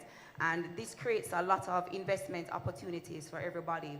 No, I think, we would have spoken about AI and the use of AI, and I think that AI can be used in the capital markets in various ways, right? I think that, and this is something coming from Goldman Sachs. So the Goldman Sachs CEO, David Solomon, presented at the Fiscal AI Summit a couple of days ago, January 17th. And what he indicated, and this is something that I believe that we can implement locally, is that 95% of the work that is typically done to bring a company public, that is the prospectus, can be done using AI, right? Can be done using automation. So what does that mean for us as an investment banking community? What does it mean for us as a capital markets? It means that this creates an opportunity for us to move away from doing a lot of the mundane work. It typically takes us 6 weeks to complete a prospectus, right? And and sometimes more than that. And I think that what that does, it frees us up to be able to do more offerings, right? So if it is that, once it is that we can get very comfortable in terms of utilizing AI in some of our processes, you're going to see, Mina, a lot more offerings coming to the market. It's going to free us up in terms of making us focus on productivity, making us focus on ensuring that at the end of the day, we're focusing on that 5%, because the truth of the matter is that if 95% of the work of a prospectus can be done using AI, then that means that that is a commodity, right? That is homogeneous across the board. And therefore, the value that we bring, the capital markets brings to the table is just 5%. So we need to focus on ensuring that we're working with our clients and providing them with the right strategic advice and helping them to grow their businesses. So we're hoping that, in the future, we don't know when, right? This is something that we can definitely implement into our processes. And therefore, so instead of seeing 1 or 2 or 3 or 4 IPOs throughout the year, you're going to be seeing a lot more opportunities for you to invest in through the capital markets. Thank you, Therese. I think we have... Yes. Hello? Is it working? Yes, it's working. Hello. That's the final question. Thank you. I'm Shelly-Ann, and I'm interested in finding out what advice does the panel have for persons who do not have a generation to pass on any wealth to? I'm talking about the child-free people. So, we are acquiring wealth, we are running our businesses, we're doing it what we do, we're living life, and then we have all of this investment that we took your advice and made all this money. What advice do you have for them, for us, who don't have any children or generation to pass the wealth on to? So that's where the philanthropy comes into play. Give back to the community, right? The truth. We also have foundations. Herflow Foundation, Herflow Google us. We also have foundations. Yes. So I'm glad you brought that up, because how do we set up the foundation to continue after we have stopped? So our booth is right there, so you can come across and have a discussion with us. All right, sounds good. Thank you very much. Thank you, my members of the panel. It has been a very good discussion, and I'm certain we all learned something. I want to wrap up with one quote that I hope you will understand. It is attributed to Warren Buffett. So it goes like this: opportunities come in frequently. When it rains gold, put out the bucket, not the thimble. Thank you, everybody. A round of applause for this panel.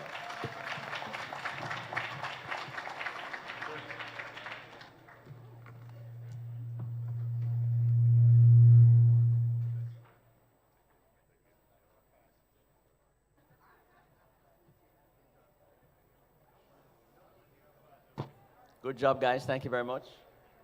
Excellent session. Thank you to the moderator, Norman. Okay, our next session will be led by Ms. Althea Walters, Group Admin Manager at JMMB Group. And I want you to pay very close attention to these next presentations, because there'll be prizes given to those, or the person who answers the question that will be asked based on the 2 ministers' presentations or interactions. So pay attention. Althea?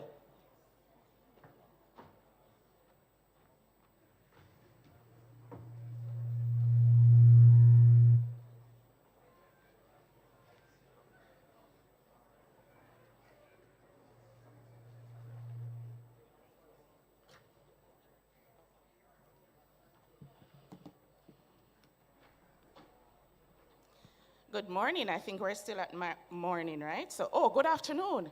Good afternoon and welcome to our next panel discussion. I am Althea Walters, and our topic for this discussion is going to be transforming agriculture with advanced technology through the market. And we have 2 expert panelists today, and I want to invite them to join me on stage. It is Honorable Samuel Duggins. He's here from St. Kitts and Nevis.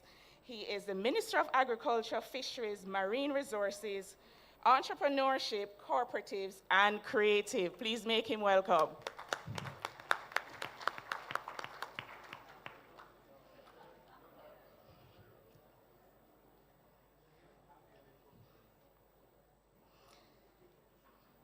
And joining him is our own Minister of Agriculture, Fisheries, and Mining, Honorable Floyd Green.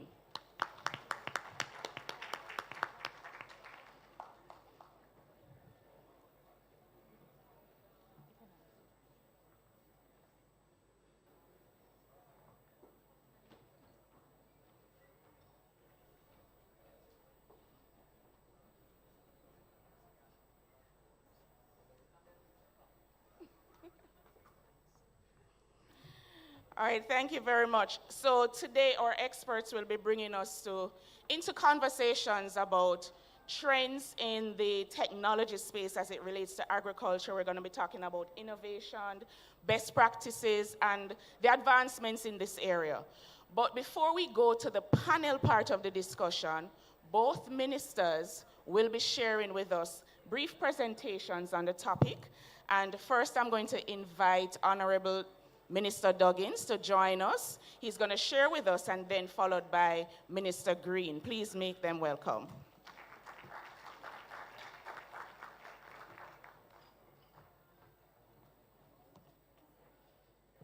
Thank you, Madam Moderator. Althea, yes, thank you. And I want to say a pleasant morning. It is still, I hope. Now it looks like we are just boarding into the afternoon. And so I want to greet you guys here in the name of advancement and in the name of capital markets and agriculture. Today, I flew here on Monday from St. Kitts. And I also want to bring greetings from Sweet Sugar City to all of you here in Jamaica, as we say back home in Jamrock. But, ladies and gentlemen, distinguished colleagues,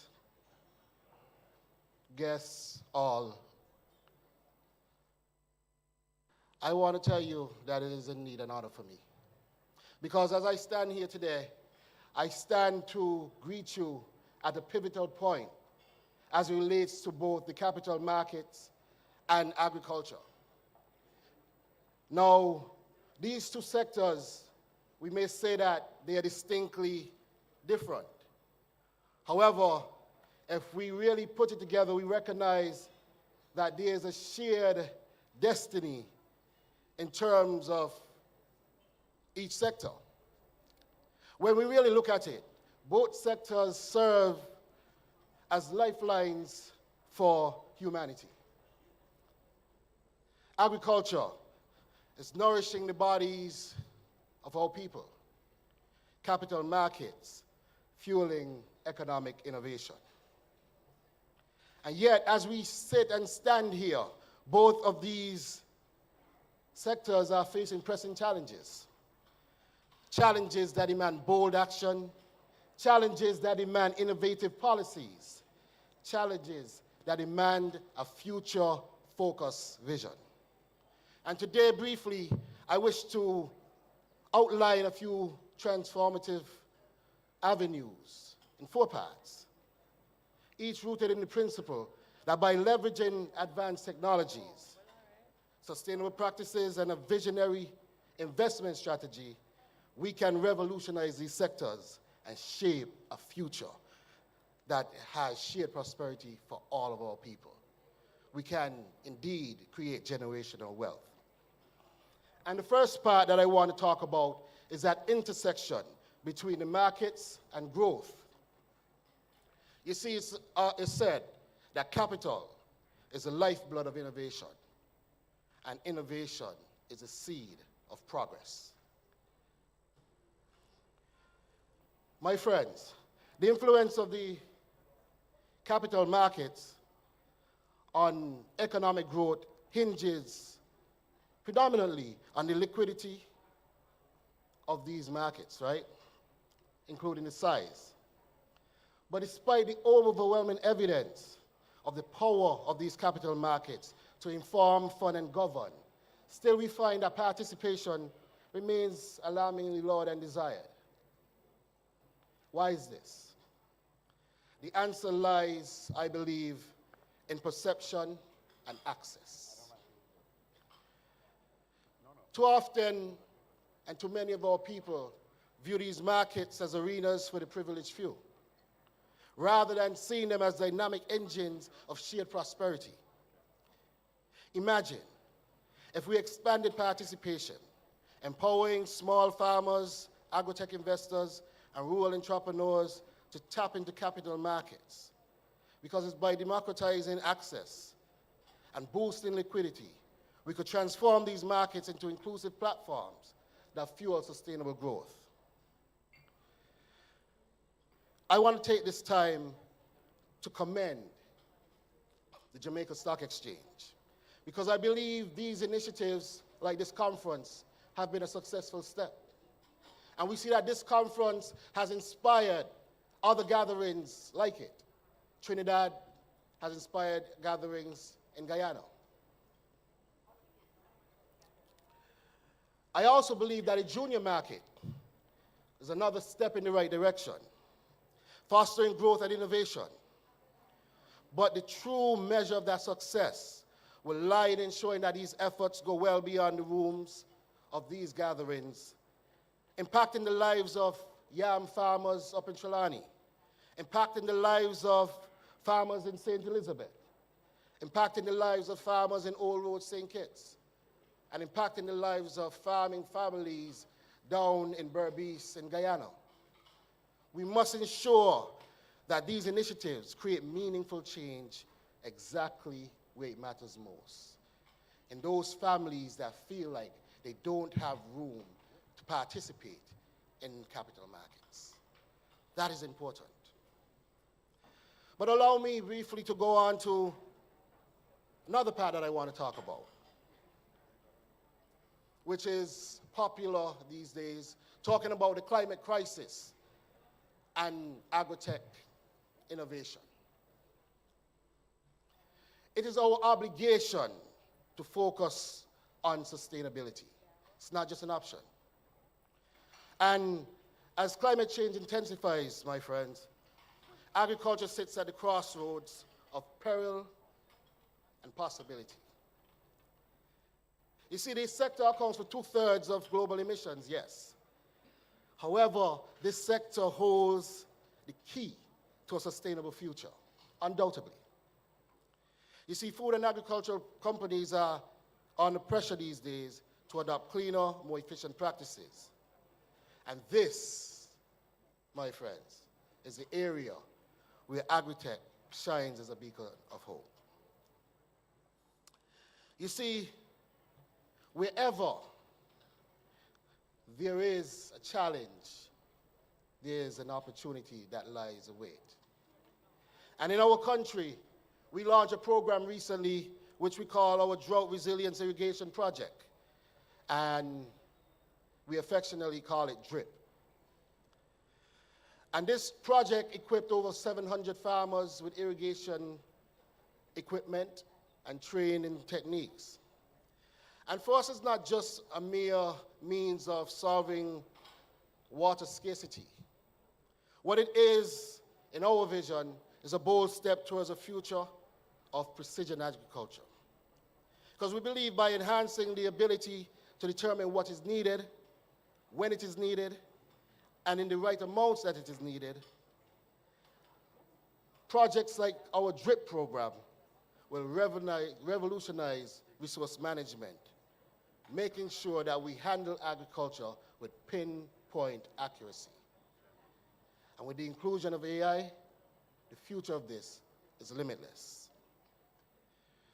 And as I go on, I want to touch as well on another area, and that is overcoming challenges as we drive long-term growth. As I sat there in the audience today, I recognized the conversation about generational wealth. And I love that. Because too often we as a people have sat back and have thought too short term. We have thought about next week, next month, and sometimes not even next year. And I'm happy now we are thinking generations down the line. And again, I commend the folks at the JSE because I believe it is endeavors like this that have been driving that kind of vision. And we need to keep our people in that line. But let me say a short story about innovation.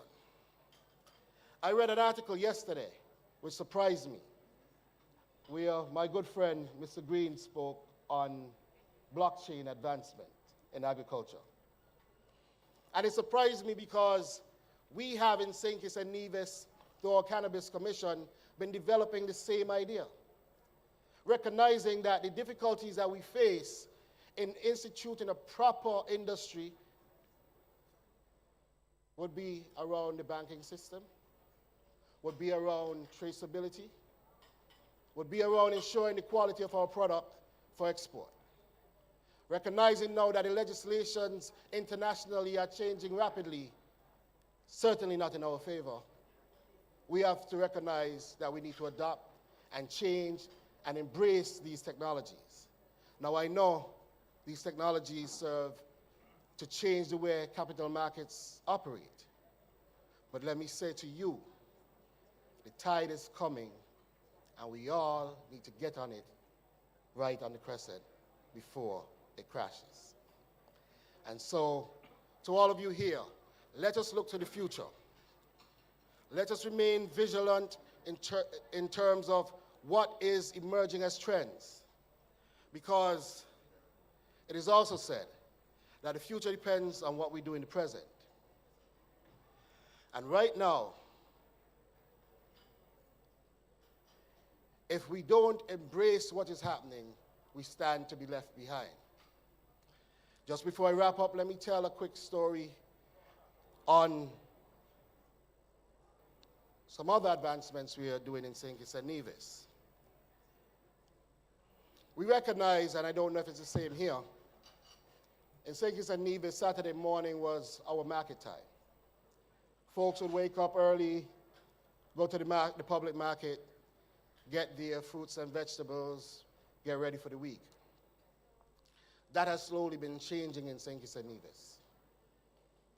Recognizing that, we instituted what we believe is a forward-thinking approach, where we put our public market on a digital delivery platform.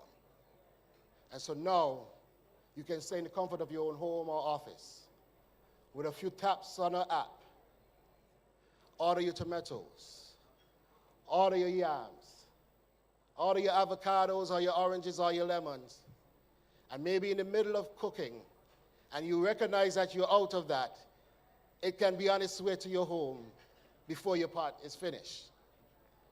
This is the type of innovation that we are talking about. This is what we want to see as the advancement of agriculture. But at the end of the day, it does not work independently. It must be driven by finance. And that is where these capital markets come into play. So let us ensure that our small-scale farmers have full access to these markets. We recognize the culture may be different. They may not be as financially savvy, but that is where grace comes in. And when I say grace, not just Grace Kennedy, but grace in understanding and allowing for the rules to be altered somewhat so that they can feel comfortable. And I believe the moderator has a few questions that she would like to ask, but I will yield to give way to my good friend and fellow minister, Mr. Green, and I want to say again to you all, good morning.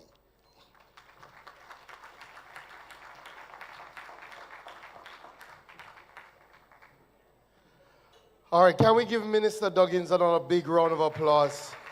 He is a not only a colleague, a really good friend, and a critical partner when we sit around the table at CARICOM and we discuss how can we reduce our external food import bill by 25% by 2025. No, we are now in 2025. But unfortunately, Hurricane Beryl and some of the weather events that we had last year have laid a significant dent in that goal. But nonetheless, we are committed. And I can tell you that we often share ideas about how technology can lead that transformation and what we do need to do as a region, not just as individual islands, to transform agriculture. I know, and when I come to the Jamaica Stock Exchange and a conference of this nature, I do feel like we can solve all the problems in Jamaica. And I feel like the people needed to solve all the problems in Jamaica are sitting right here in this room. We have the people, we have the opportunity. Now is the time for progress. And that is the theme of your conference. And we all recognize that if Jamaica is to grow, as Jamaica pivots towards accelerated growth, the only answer is agriculture. There's no other way. Agriculture, fisheries, all right, I have to say mining as well, and mining. Those are our fundamental pillars for growth. And the truth is, no matter what we do, no matter how rich we get, no matter where we come from, we all have to eat. And the country that is able to feed itself is a country that will truly be able to be economic independent. And as such, we have to recognize that we have to put agriculture as a priority of our capital markets, of the capital that we have in the country that often shies away from agriculture. So, I will say maybe three things, and then I will allow for us to speak, because I'm sure you may have some questions, and I know the moderator has some questions. We have to transform agriculture through technology. The climate has changed. There's no question about that. I don't need to convince anybody about that. So how we do agriculture now has to be different than how we did it 10 years ago, 20 years ago. That means we have to continue to infuse modern technology in how we do agriculture. Additionally, there are significant challenges in agriculture now in relation to labor. And the only way to truly treat with those labor challenges is through utilization of the technology. That's why at the Ministry of Agriculture, this is a priority. And I won't go into all the initiatives, but I'm sure we'll speak about some of them. But we've been talking about some of them since the start of the year. Fundamentally, research has to drive our agricultural sector. And for a long time as a government, as a people, we have not put money into agricultural research. There was a time that Jamaica was the best in the world in relation to tropical agricultural research. And a lot of us grew up hearing about TP Lekki and how we developed new breeds of cattle, but we have allowed that to wane. We have embarked on a program starting in this year, this financial year, where the government is putting $6 billion over the next 6 years in agricultural research. We want to build back Boardless for that center of excellence for the Caribbean and for the world in tropical research. We want to build our research stations into centers of excellence around specific things. So Hounslow, small ruminant, Montpelier, ginger, turmeric, the things that the world is clamoring for. Top Mountain, strawberries. Over in Orange River, our fruit trees. Again, but the research. So on the research is about how can we have planting material that is adapted to our new climate. So as such, we're developing a seed technology center to ensure that we have the germplasms that we need to drive the next generation of agriculturalists. So that's one area. We can speak more about that. The Prime Minister spoke about our investment this year, about $1 billion that we're putting into cold storage. Because unfortunately, like the rest of the Caribbean, we plant in seasons. And we go through gluts, where the prices are significantly depressed, and the farmers complain that they can't get the return on their investments. And then we go through shortage, where the price is significantly escalated and the consumers complain that, boy, the price is too high. The way to treat that is to ensure that we extend the shelf life of our agricultural produce so that we can have it right through the year. So we're going to be doing some significant investments around Kirkvine, around Colleyville, again, different, because we have tried storage before, but energy costs have been the big challenge. So this time, all our storage, including those that we are retrofitting in Colleyville and new modular container-based storage, all of them will be run by renewable energy so that we can bring down the cost to store our agricultural produce. But I put this out because I still need to see a partner after we put in this investment to work with us to operationalize these cold storages. Not necessarily that the government will run these cold storages, but they have to be run in a way that the farmers benefit. So that's number two. The third one, and it was mentioned, just to show you some of the things we're doing with technology, we have the best coffee in the world. Agreed? What's that coffee? Blue Mountain Coffee is the king of coffees. Because of that, all over the world, people try to pass off their coffee as Blue Mountain Coffee. In fact, years, especially about 5 years ago, if you were to go on Amazon and type in Blue Mountain Coffee, we see all sorts of coffee come up that don't have anything to do with Jamaica. Clearly, it affects the resources that should come to the country, but outside of that, it also causes people to be drinking far inferior coffee and thinking that that is Blue Mountain Coffee. What we're doing is that we're going to be using blockchain technology to input a QR code on every batch of Blue Mountain Coffee that leaves Jamaica, so that when you pick up a Blue Mountain Coffee anywhere in the world, you can test its authenticity by scanning that code and not only knowing that it's from Jamaica, but knowing that it's Marlene Street Forest who have a little nice little Blue Mountain coffee farm 3,000 feet above sea level. We will tell the story of our farmers, because no matter what we talk about, there's no agriculture, there's no future if there's no farmers. So I look forward to your engagement. I look forward to us continuing, but more importantly, I look forward to the day when finally the capital that is in Jamaica, especially in our financial institutions, will choose agriculture and will stop shying away from investing in models that are proven. Our capital, not our capital markets, but our capital across our financial services is much too risk averse. We can't pivot, we can't grow unless we're willing to take the risk. Bank on agriculture. Thank you.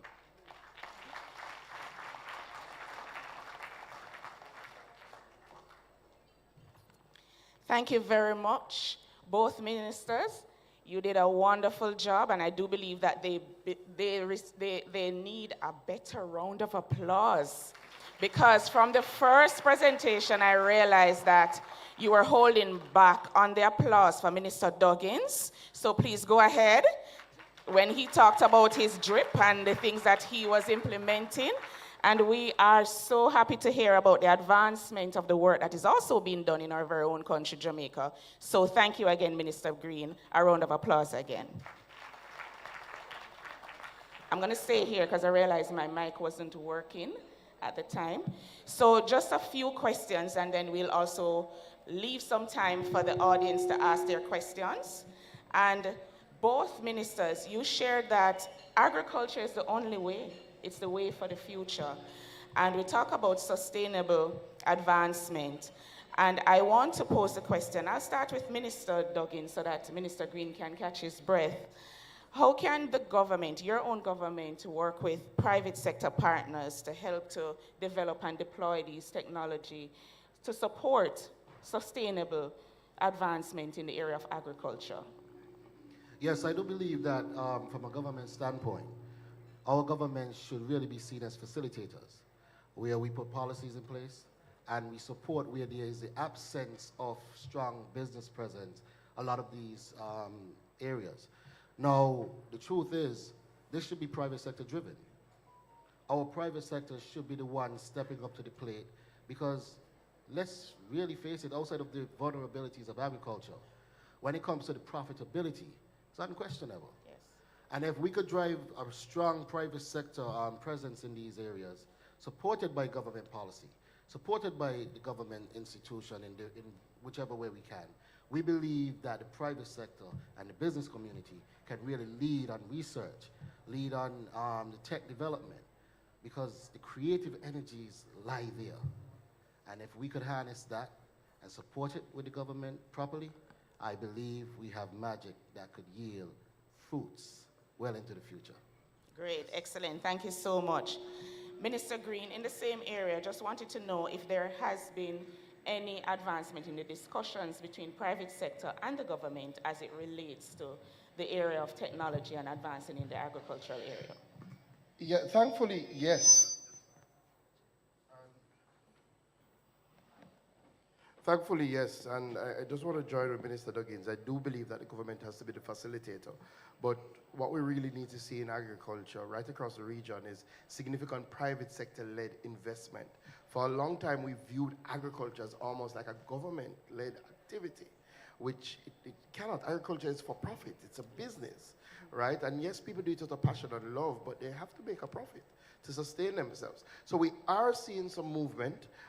We want to see more, but we are seeing some movement. In fact, this year, we have already seen the unveiling of the single largest ever investment in agriculture, a $15 billion Jamaican investment in a state-of-the-art poultry processing plant, which is the first of the kind in the Caribbean that uses air chill technology and runs a full line in relation to the processing of poultry. That's what we want to see. What the government will do is set the policy environment for those investments. And our policy environment is to ensure that we prioritize local production, and that's very, very important. So we're going to continue on that, but there are other areas. We are now building out new agri-parks, right? We're doing 2 new agri-parks that will come on stream this year in Amity Hall and in Parnassus, where the government has invested billions of dollars to put in irrigation support. Once we do that infrastructure, we want the private sector to come in and invest. We're doing one in Essex Valley, 1,200 hectares of land, comes with storage, comes with processing. Again, we are putting in the infrastructure. What we want to see is the private sector to invest. So we want to see more big ticket investments in agriculture. And I'm happy the Consul General is here from New York. I know she works with a lot of connections. And part of what we want to do is to go out into the diaspora and say to some of our diaspora partners, invest in Jamaican agriculture. Okay, thank you very much. Now, Minister Duggins, you spoke about the DRIP project, and my face also lit up, right? And I saw the audience face also lit up.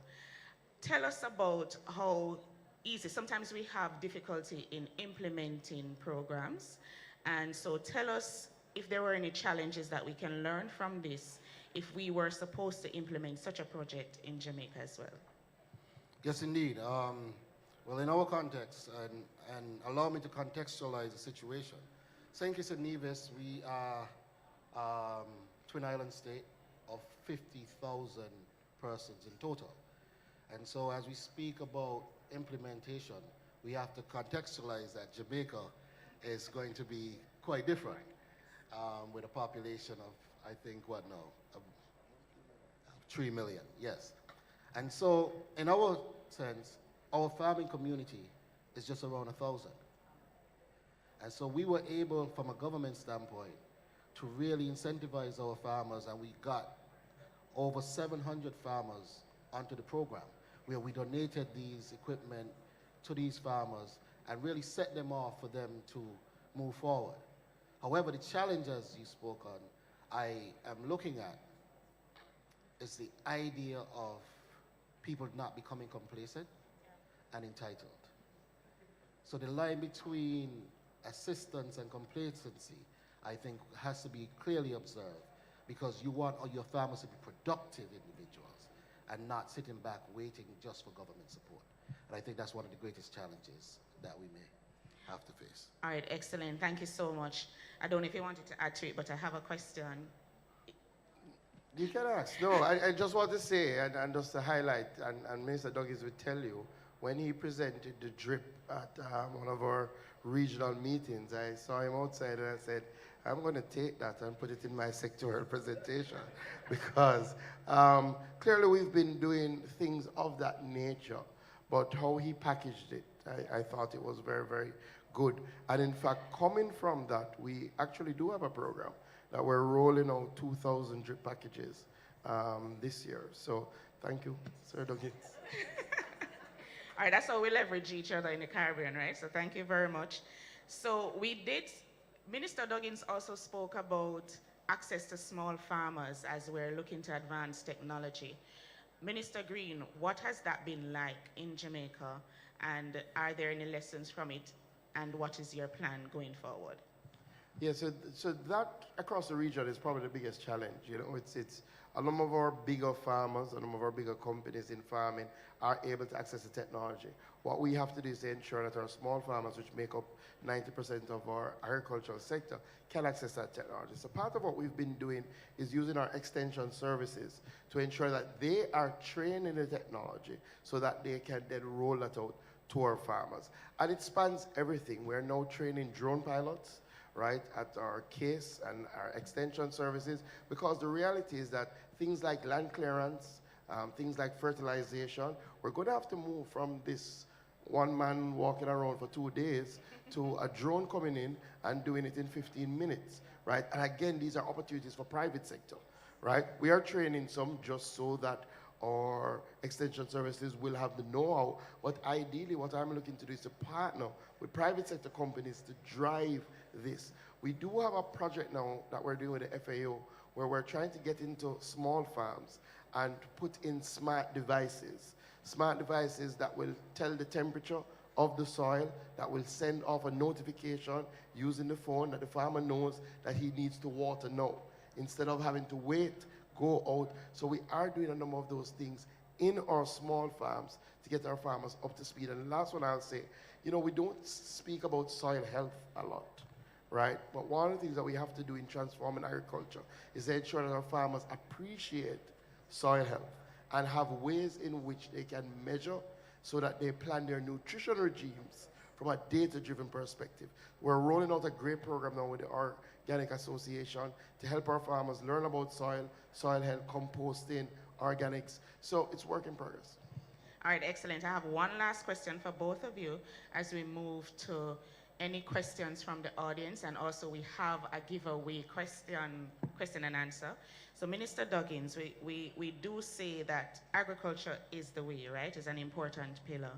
And I wanted to hear more about youth. What is the plan for the youth in technology, using them in advancing technology, doing research and development, helping to move the agricultural sector forward? And it's for both ministers. Yes, well, from a St. Kitts and Nevis standpoint, we have a robotics team that they have been traveling the world and doing very well in terms of their own input in robotics and the building of robots and competing around the world. And we are now getting that team to imagine the future of agriculture through the eyes of robotics. And we have been engaging them on that, and I see them coming up with some really good ideas. The next phase, of course, is financing these ideas to materialize the output.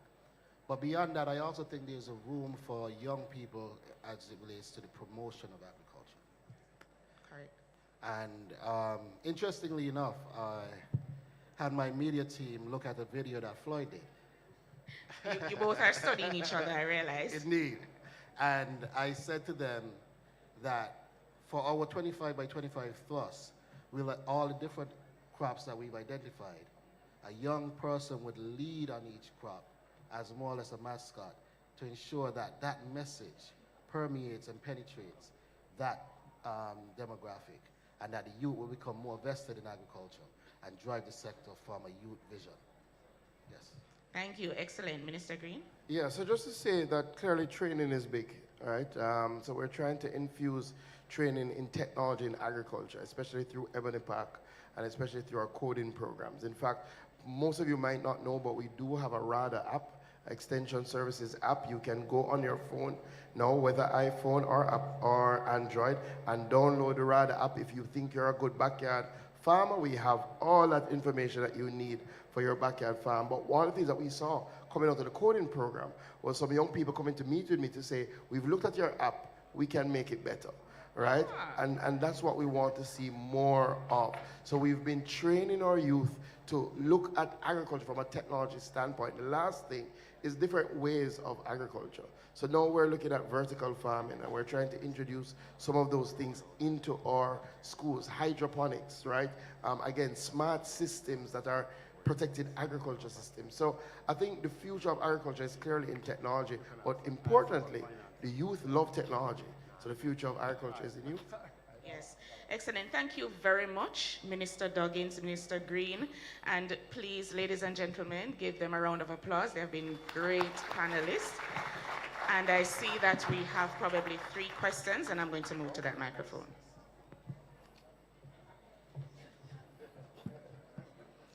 So we'll go ahead, we'll take the first question.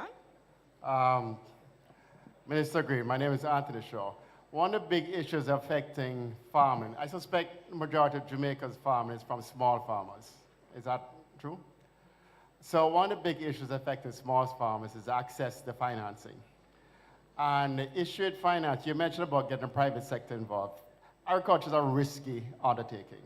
So the question is, how do you de-risk agriculture? Now, I would suspect the way the government can do with access to the multilaterals is to have the multilaterals provide financing in such a way that if a farmer does not repay that loan, it's not a big deal, because a certain percentage of those loans will not be repaid. My question to you is, how can the government, through the multilaterals, offer the small farmers access to financing?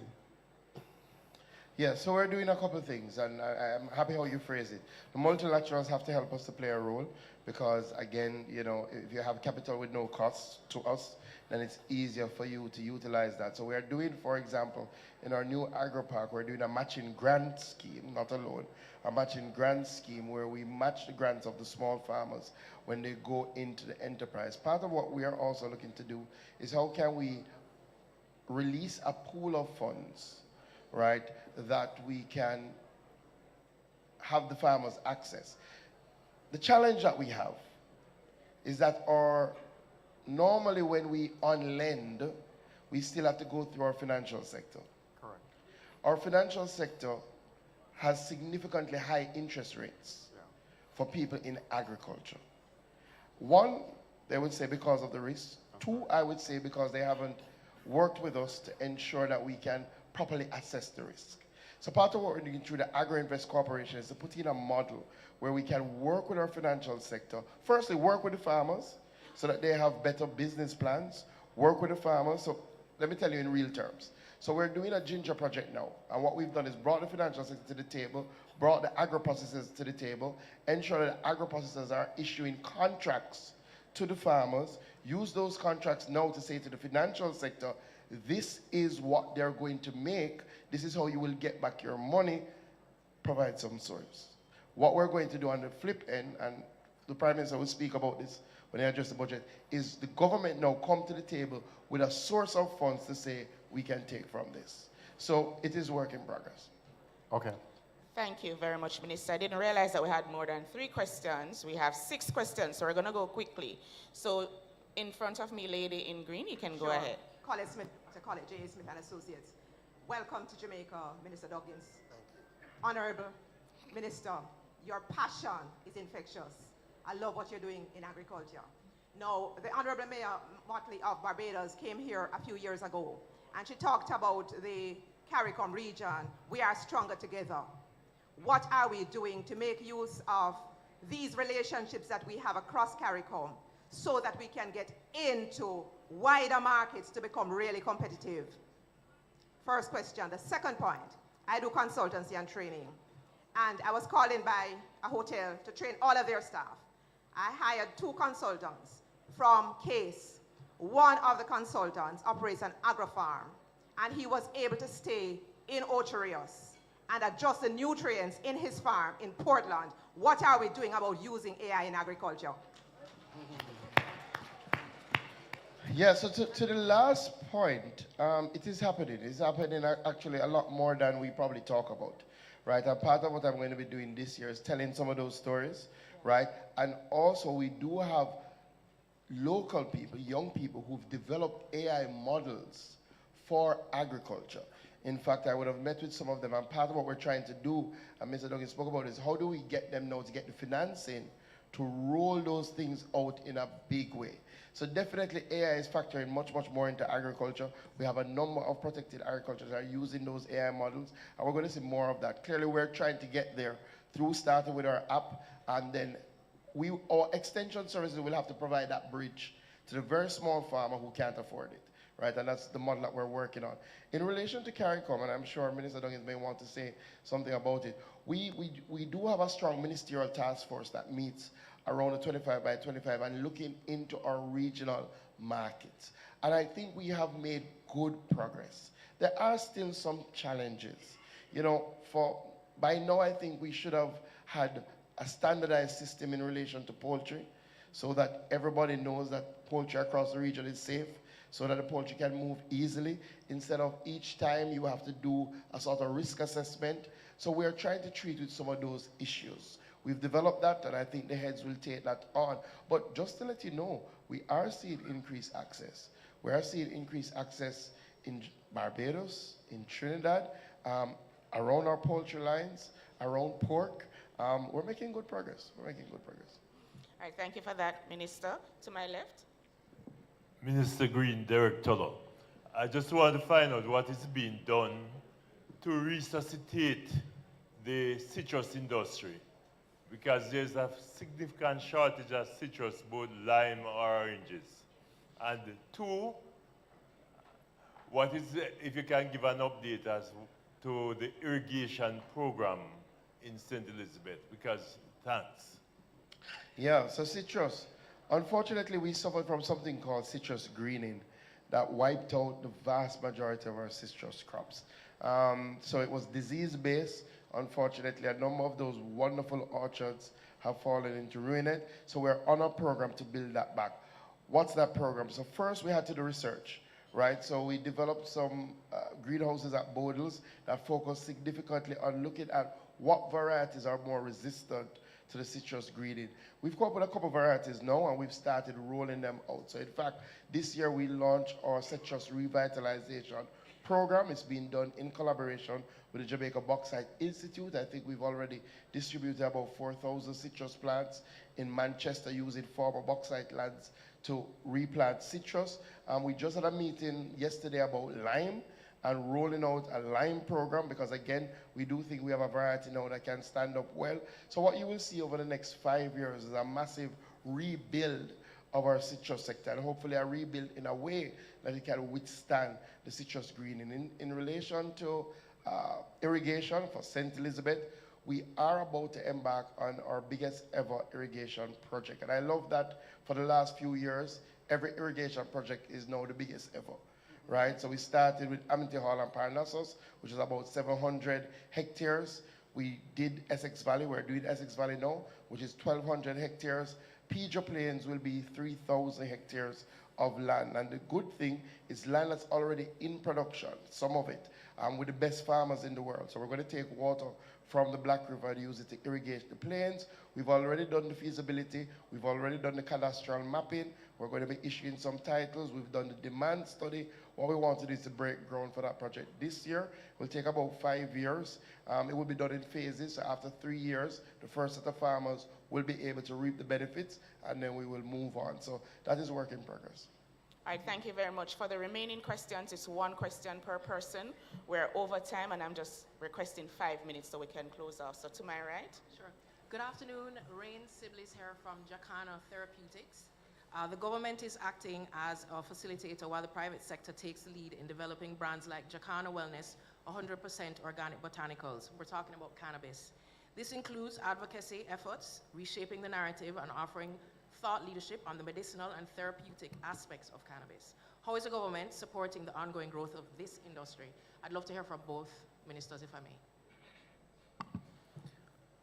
As it relates to St. Kitts and Nevis, we've gone and we've done a deep dive on the legislative agenda. Now, my administration has been in office now for just over 2 years. And so we've gone and we've amended a number of the acts and the laws around cannabis. What we recognize is that for any industry like this to work, you must have justice for those who would have lost early on. And so one of the things that we did was updated our religious act to where our Rastafarians are now given full rights as Christians and full right to participate. And they have all the full rights like any citizen now in the country based on our legislative agenda. But beyond that, yes. Beyond that, what we've also endeavored to do is not to try and reinvent the wheel. So we have a partnership with Southern University, who has one of 2 research licenses in the state of Louisiana. And what we are doing with that partnership is that research now, we are able to benefit from all of that research and make our pathway to success shorter. Because now, what they've learned over the years of doing what they've done, we now have access to all of that. And as we roll out our authority over the next few months, we hope to be moving speedily ahead in terms of ensuring that we do the right things, also learning from everybody else's pathway. Jamaica in the Caribbean, St. Vincent in the Caribbean, and of course what is happening globally. But I believe it's forming the right partnerships, having the right legislative agenda, and also having the passion and the will to do things and challenge the standard system sometimes in ways that most people probably don't see it fit to, but that would be necessary in an industry like the cannabis industry. Yeah, so Jamaica has been at developing a sort of medicinal cannabis industry for the last 5, 6, maybe 7 years. A little bit before, yeah. Now would be the last 9 years, right, in terms of when the legislation was passed and the Cannabis Licensing Authority was established. A lot of people do believe that the Cannabis Licensing Authority falls under the Ministry of Agriculture. It doesn't. So Jamaica's arrangements around cannabis fall under the Ministry of Industry and Commerce and engage with the Ministry of Justice, and that's how it came to fruition. What I will say in a nutshell, clearly we have a lot of learnings over these last almost decade, right?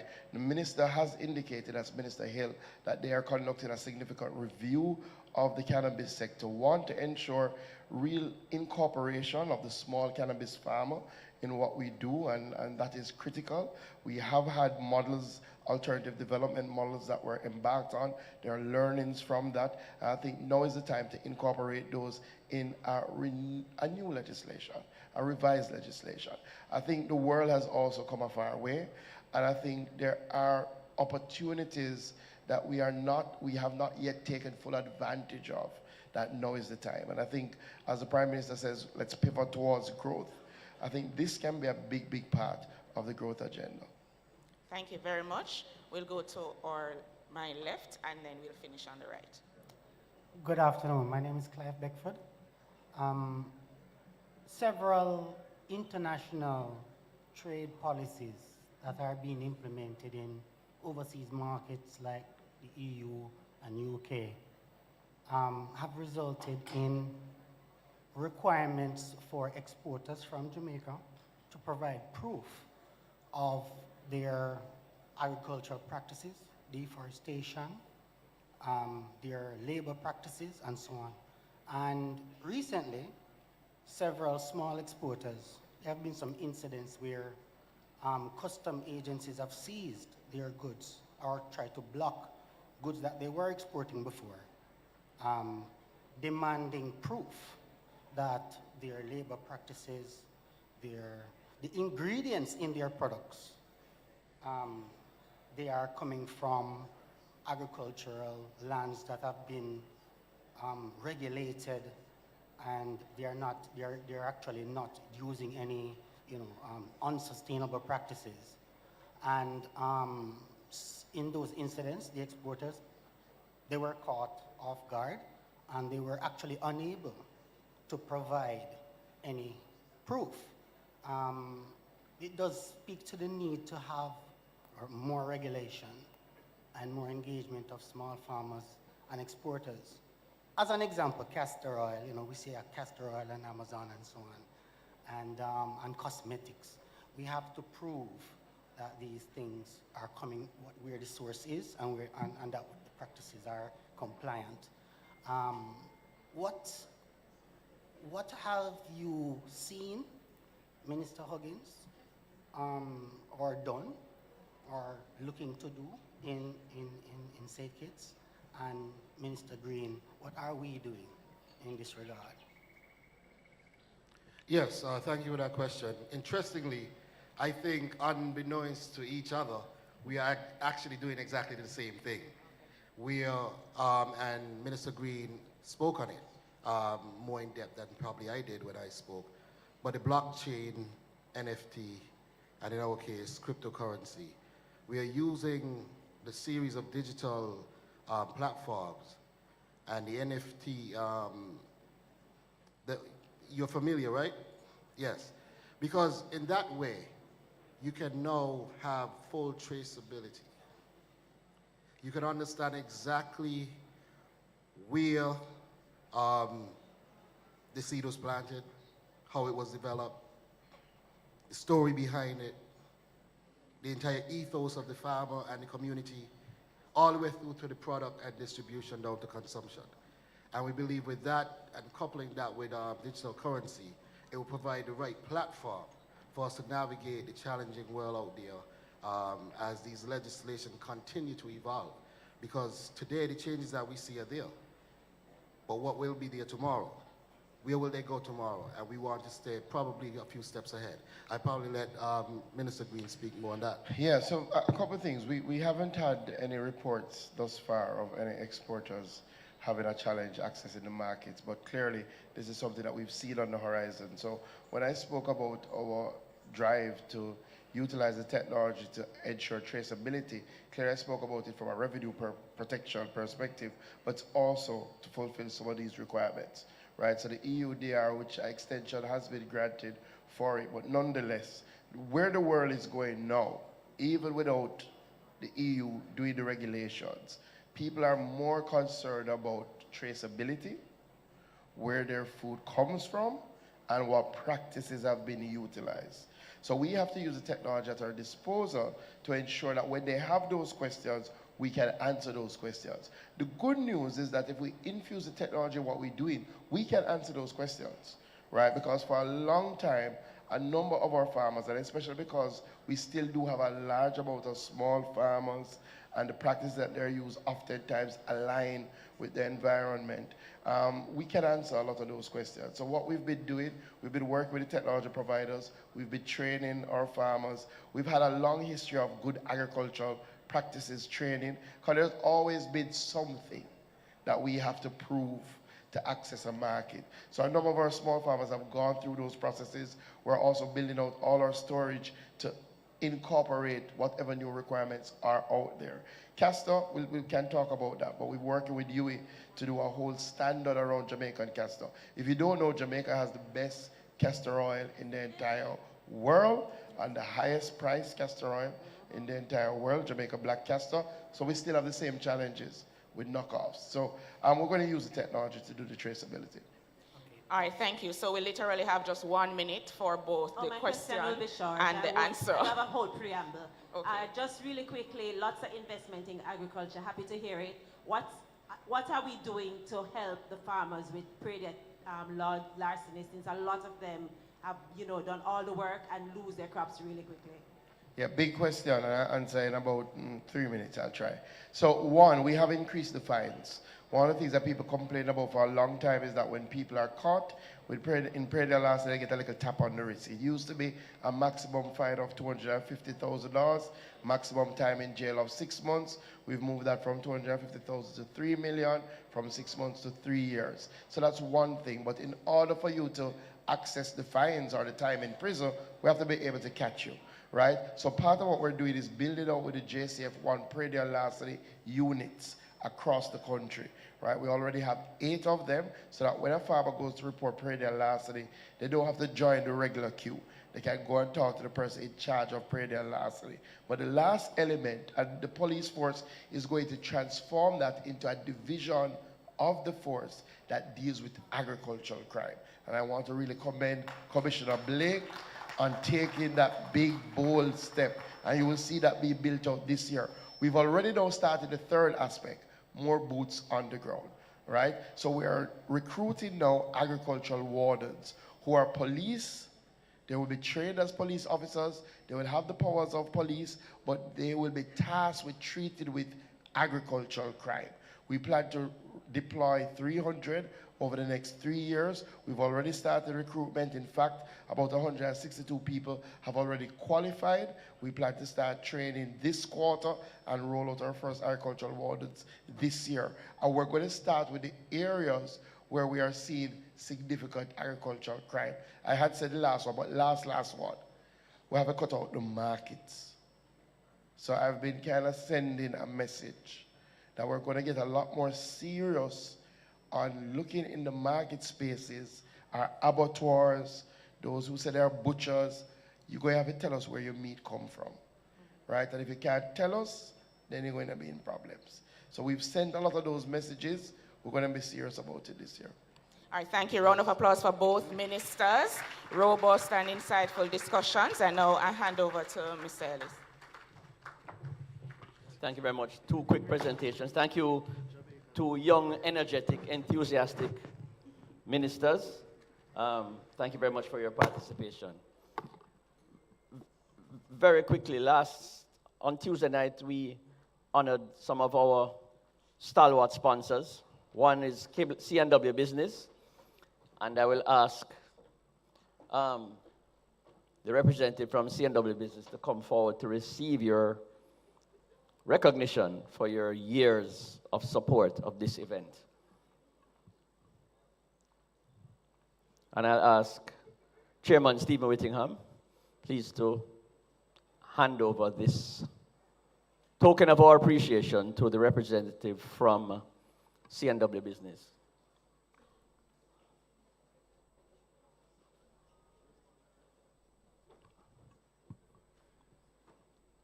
Who's here? He stepped out. Okay, very quickly. sorry, Chairman. You need exercise. Very quickly. Minister Duggins is a minister of many things. How many portfolios for a giveaway for a gift basket from Caribbean Assurance Brokers? How many portfolios does Minister Duggins manage in our neighboring St. Kitts? One answer wins. 6 is the answer. Come forward, sir. Shamar, come and present. Mr. Foster, you ready? All right.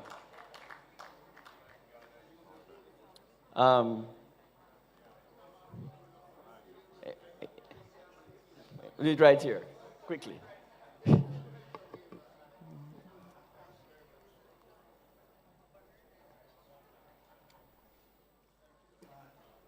Minister of everything. Thank you very much, Caribbean Assurance Brokers. Now welcome for the next session, moderator, Mr. Cecil Foster, Managing Director, Foster's Group of Companies. The key driver to the Caribbean low-cost energy is renewable energy. Over to you. Well said. Renewable energy. Good afternoon, everybody.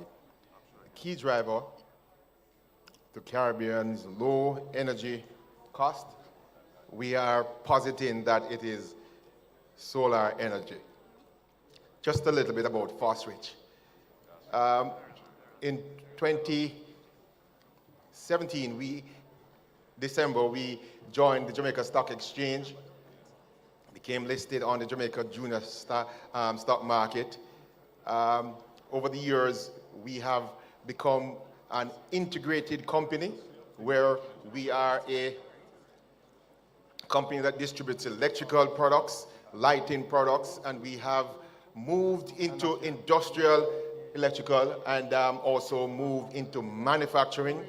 We at Fosrich, we are the only manufacturer of PVC pipes and conduits in the country, and we have also moved on into renewable energy, that is solar. Just to tell you this, from our listing in 2017, the value of our stock has increased by 1,100%.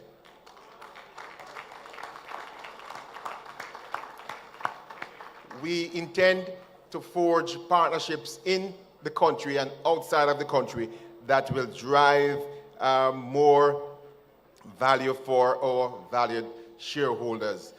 And so we have forged partnerships with external sources on this very topic, the topic of renewable energy, especially solar. And this solar energy partnership that we have is forged with a company called Huawei. And we have been talking with the industry for the last number of years. What we have at Fosrich is called a Connections Matter program, where we talk with our clients and prospective clients. We listen to them, understand their needs, and then we find solutions.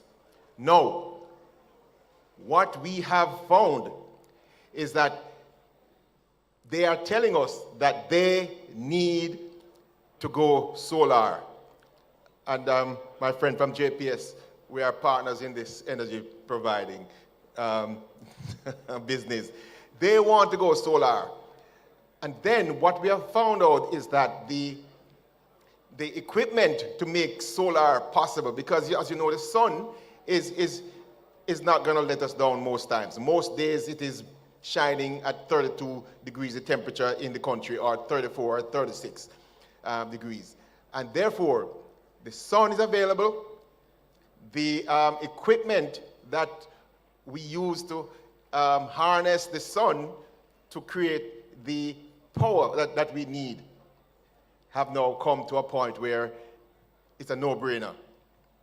And I'm going to ask you questions that you might regard as foolish. And I'm going to ask you to raise your hands. You tell me, which of you in this room,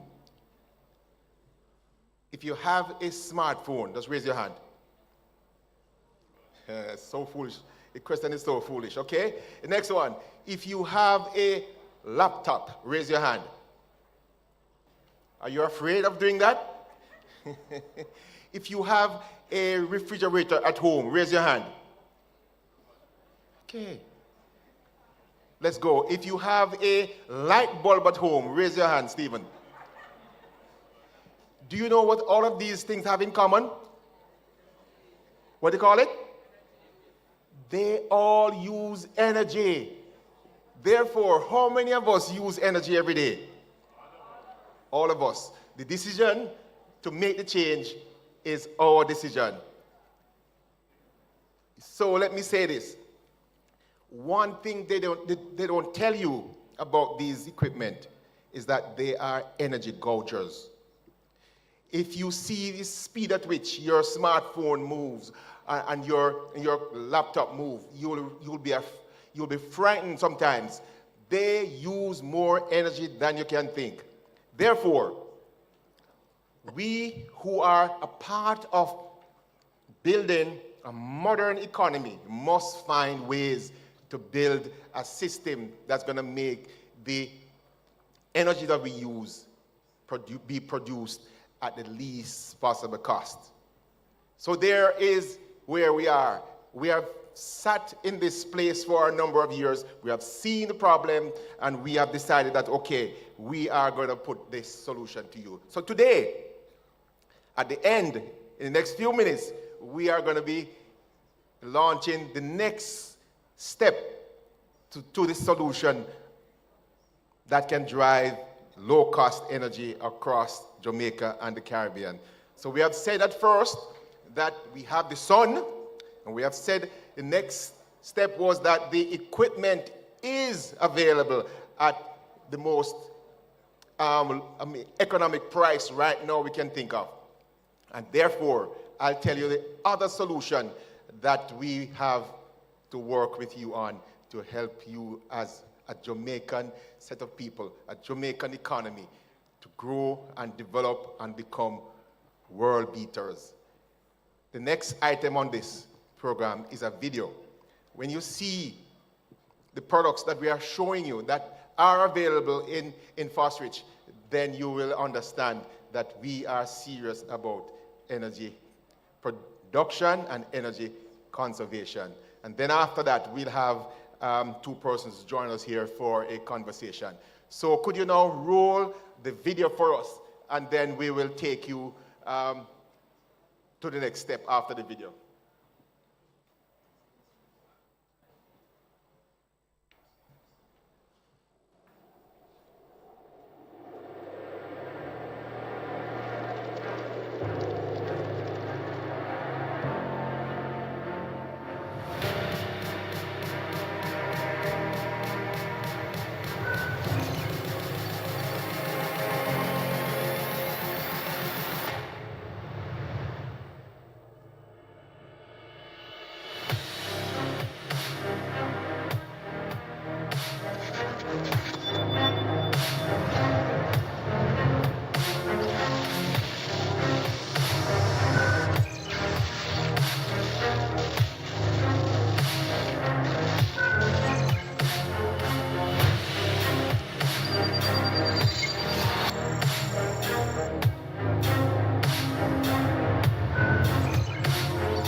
we work night and day to provide solutions for our clients.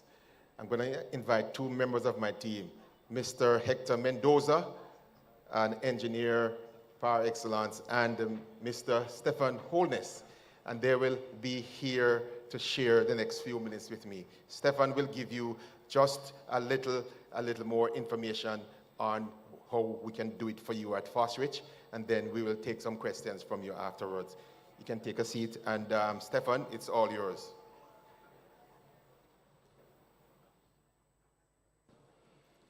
All right, good afternoon.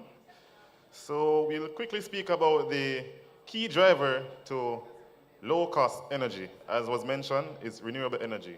Now, solar energy it's free, it's abundant, and everyone in the Caribbean can speak to energy being present, whether you use your fridge, your electric stove, whether it be air conditioning, as we are in the Caribbean and the temperatures here tends to soar to new heights. As we go ahead, we'll speak about solar and what it really entails. It's just a system. It has inputs, processing, output, and what we're speaking on is storage. Now, everyone, when they speak about solar solar panels, generating from the sun. It's free. Now, how many persons here know the cost that they are being charged for their energy when they use it from their utility provider? I see one hand, only one person. Now, that cost is as a result of varying things, such as fuel costs, which is used in a plant. It's the input, the fuel, and based on that cost, the price varies, as well as the US dollars. Now, with solar systems, the input is free. Now, with a free input, you're already saving. For processing, they're both a plant that is processing that energy to provide to you, the consumer.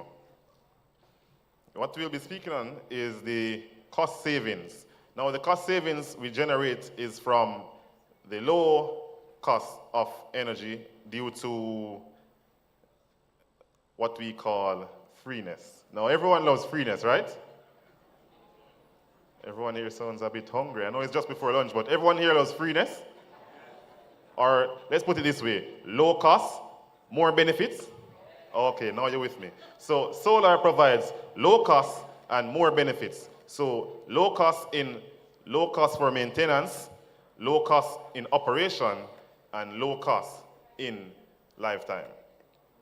So what we do have is a commercial entity. Now, most persons in the previous 10 years, we spoke about solar for residential spaces, where you had your panels, your inverter, and your battery. For the commercial spaces, you only had your panels, the inverter, and that was it, connected to the grid. Now, what happened in this case, or this instance, was persons who, in the event of hurricanes or outages, though having a solar panel will already be out of power, even though the solar panel was on the roof. And this was as a result of protection mechanism in the inverter that prevented you from garnering that energy from the sun. So what we have realized at Fosrich, and in partnership with Huawei, that there needs to be some amount of power stored for outages. Now, Hurricane Beryl was an eye-opener to many of us here in Jamaica.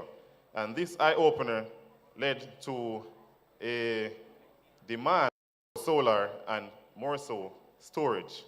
Now, at Fosrich, what we did, we realized that many persons are doing solar, many persons are supplying solar, but in doing solar or investing in solar, you have to first know your provider. It is an investment. So for those who are looking to go solar, you should ensure that your company or the person you're choosing to provide you with this solution has years in the business, they have professionals doing the business, they have quality products, and there's support before, during, and after. So what is needed? You should have proper design, proper implementation, proper maintenance. Now, we have seen many cases where persons have went to someone, I know someone who can do it for free or for cheap, and afterwards there is no support. That's a problem. Can this problem be solved? Simple. By reaching out to Fosrich, this problem will solve in as easy as 1, 2, 3. Now for energy storage, let's speak quickly about energy storage. For the battery energy storage system, this system is for commercial spaces mostly. Normally homes would have storage, but for the commercial space, you may use energy storage for lowering your energy costs and demand costs. Now, many persons who are in the residential space are not aware of the way the bill is calculated in the commercial space. Now, this is where your provider comes in, or your supplier. Your supplier should have the knowledge to guide you in the right path. So there is 5 features that comes with the energy storage system. The main one that most persons know of is the maximum self-consumption. As the name suggests, you use the battery to its maximum capacity and it supplies you in the presence or in the absence of power. There is also peak shaving, which is very crucial that a lot of persons haven't really heard about. Now, what peak shaving entails is, let's put an analogy. Have you ever been to the beach and there's a huge wave coming in? So what peak shaving does, think of that peak as your wave at the beach, and you're sure as what JPS sees as your, or the utility sees as your demand. So peak shaving is using that storage capacity to reduce the peak or the wave that comes in. So it's a wave break or wave barrier. So it reduces that amount of energy draw that JPS sees, and in the long run, lowering what your consumption will look like, saving you in the long run. That is peak shaving. For time of use speaks to operating in peak hours versus off-peak hours. Now, in peak hours, there is a different charge from in off-peak hours. This is for specific customers who are in or set up for time of use operations. Now, if you are so facilitated, then you are able to use this mechanism or this storage system to use energy in the off-peak hours, which is a lower cost, and charge the batteries through solar, and then in the high demand or higher cost, you are able to now discharge that battery and reduce your consumption and reduce your demand from JPS or the utility. There is off-grid supply. This can be used in remote areas where the grid isn't available and there is need for power, such as agricultural areas, such as some factories and some remote locations. And there is also frequency regulation that, based on using the ESS as frequency regulation parameters, you are able to correct your frequency usage and as such lower your energy bill. So in connecting our platform, you are able to see your system. Your system can be monitored using an online platform from anywhere in the world. You're able to see your energy consumption, your solar production, your battery levels. You are able to see how much you would have generated, how much you have saved by this generation, and how much you are, a rough idea of how much you would have used and the cost from the utility. Now, the main meat of the matter, the opportunity for each and every person here. Now, when persons hear solar, they hear a large initial investment. Now, the opportunity is to each and every person here, as Fosrich is able to facilitate you in getting that financing needed to supply your home or property with solar. This financing, I implore each and every person here to assist or think about financing persons, as solar and battery energy storage is the way to go. The government, through National Housing Trust, have given energy loans and grants, and many persons are smiling as they are able to reduce their energy loan, their energy costs, as they install these systems. the meat of the matter, the final cost, the final thing. Fosrich is ready and willing to assist each and every person sitting here today with energy storage solution. We are able to assist you in investing in the proper solution.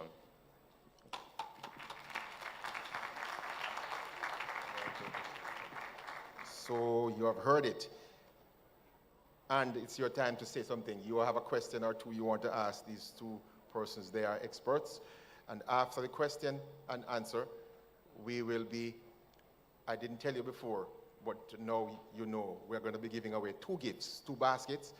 And we will be giving away these 2 baskets based on what was said up here. So you should sharpen your memory, and let's do it after you have, if you have any questions. If not, I'll ask a question to Hector. This ESS you're talking about, this energy storage system, who is most likely the target for this system? Share that. Don't touch it.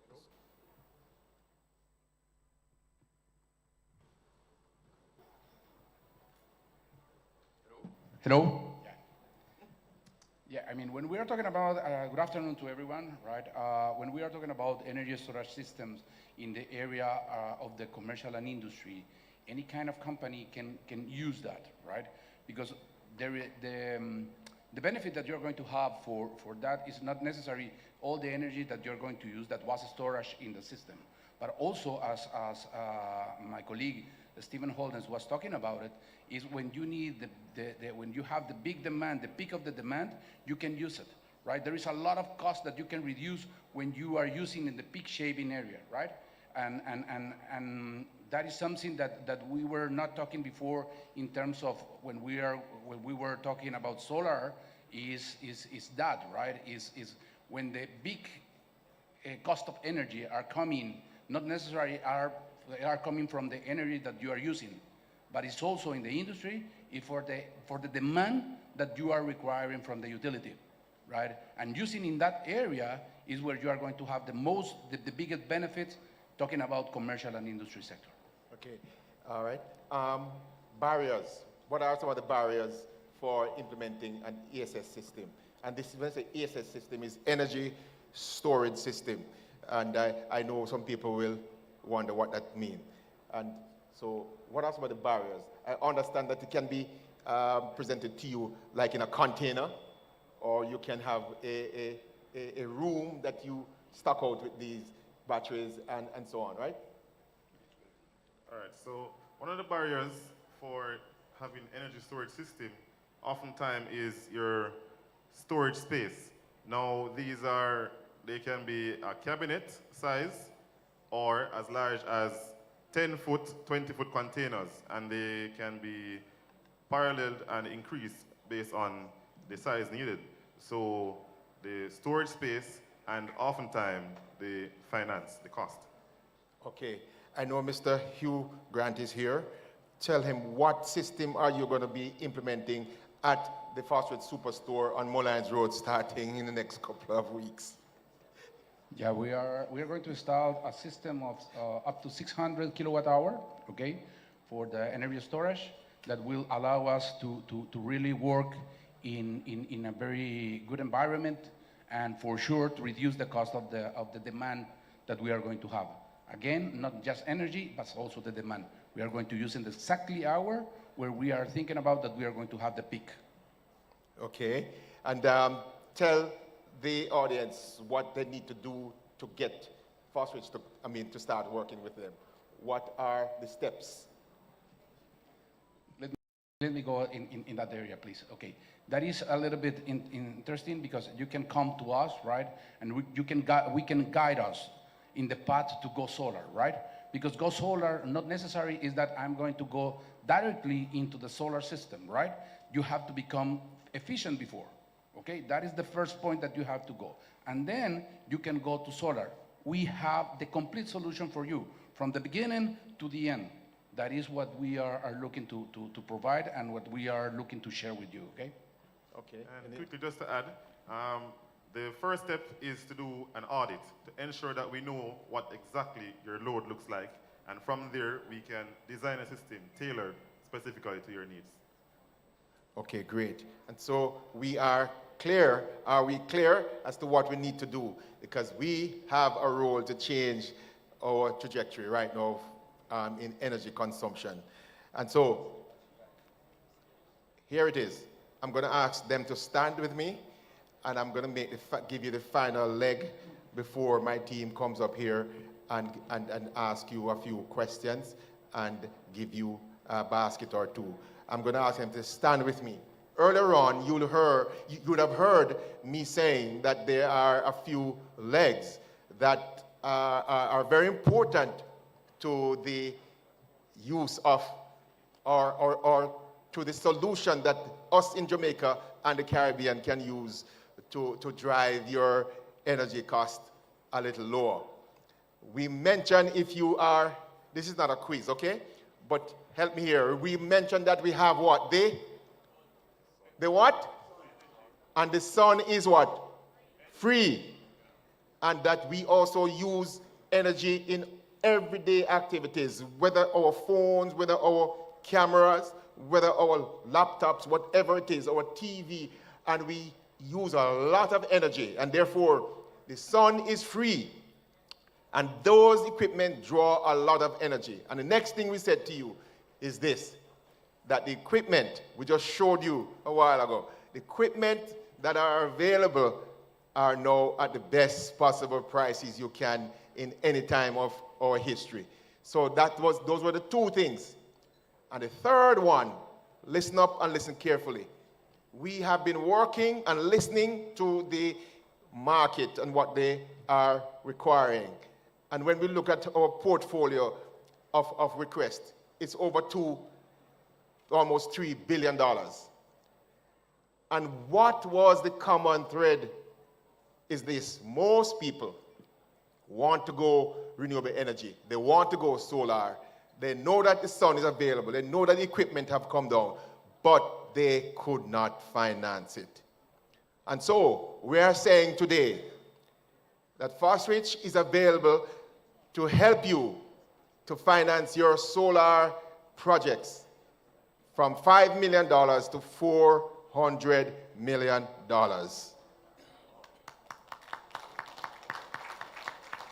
So if you want to get any of these systems that you have here, these ESS systems, you can talk with us and we will share with you how to get your problem solved.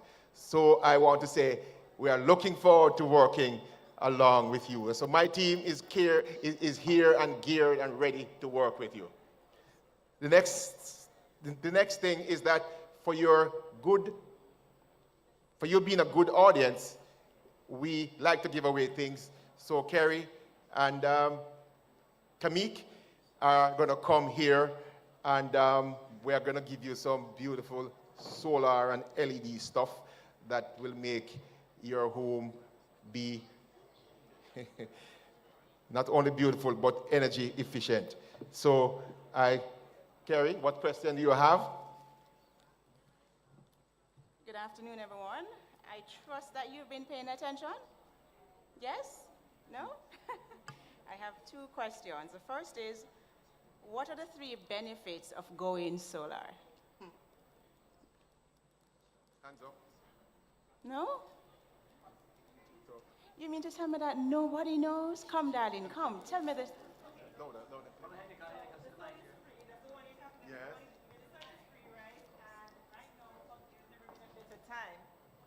I thought I was projecting. Thank you. There's never been a better time within Fosrich to offer that solution.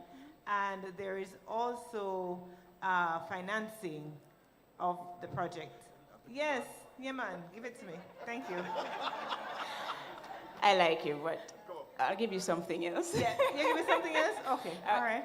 How about I give you another option, another chance, another chance.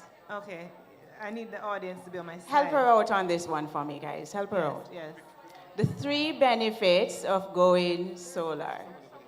Oh, sorry, I'm so sorry. Let me allow him to answer the question. Okay, that's fine. Yes? Efficiencies. Very good, thank you. Come, please.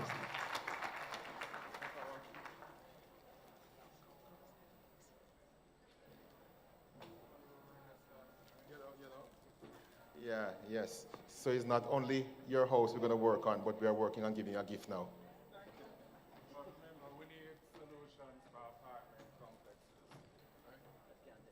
Trust us, we're going to find a solution for you one day. It might be 10 years from now, but we're going to find it.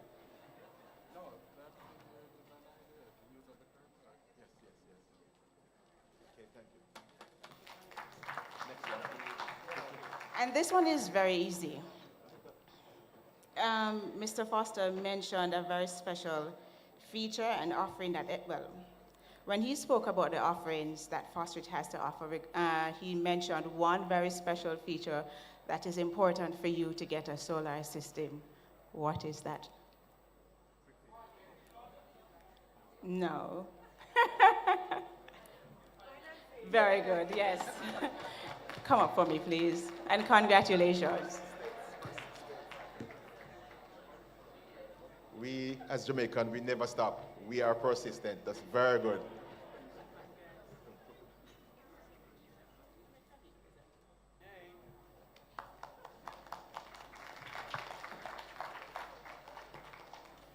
Thank you.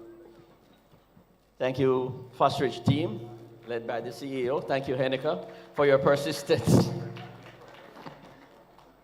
All right.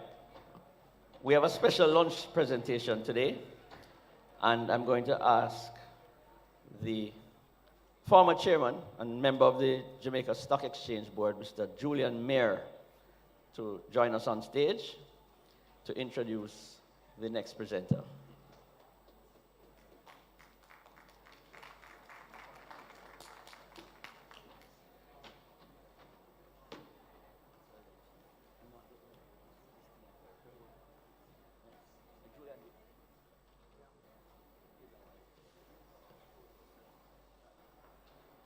Okay, the representative from Cable and Wireless, C&W Business, is finally here, and Julian is going to present him with his certificate, his evidence of his many years of support of this stock exchange conference. We thank you again for your commitment.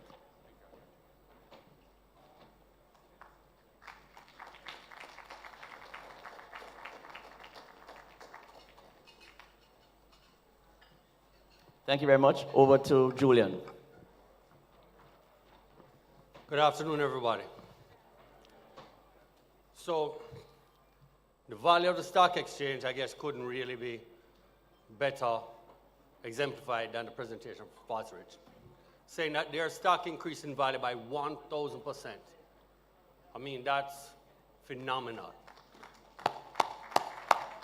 Cecil Foster and the Fostridge team, congratulations.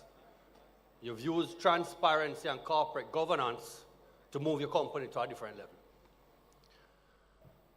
Last year, the year before, and the year before that, if you were here at this conference, I would have spoken about us doing more with the capital markets to make an impact on the most important asset Jamaica has, and pretty much any country has, and that is human capital. The year before last, we utilized the Jamaica Social Stock Exchange to do a global first, and that was launch a social project as if it were an IPO. And we did so with the support of every single broker-dealer.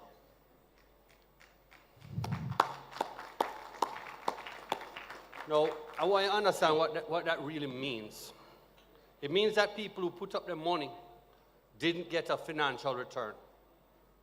The return that they were able to extract was the impact of their money and the extent to which that improved the lives that they were going to live and the lives that their children were going to experience as citizens of this country. And we did it through a project called Project STAR. Project STAR is here now led by Keith Duncan, which you will know as JMB CEO. You'll know him also as a co-chair of EPOC and a founder of it, and also as past president of the PSOJ. The work that Keith and his team have done has been tireless and has been absolutely transformative. It's my pleasure to invite you on stage, Keith, and the rest of the STAR team to go and discuss with you here today the achievements of STAR over the course of the past 2 years. And Neville, can I get a hand to move some of these chairs?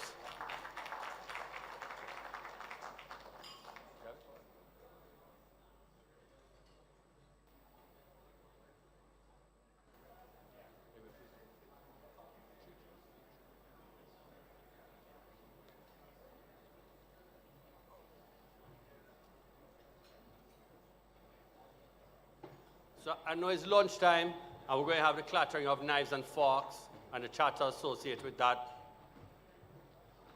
But I do want to beg your indulgence to ensure that you do hear and pay attention to this presentation, which is about how we can transform our country, Jamaica land we love.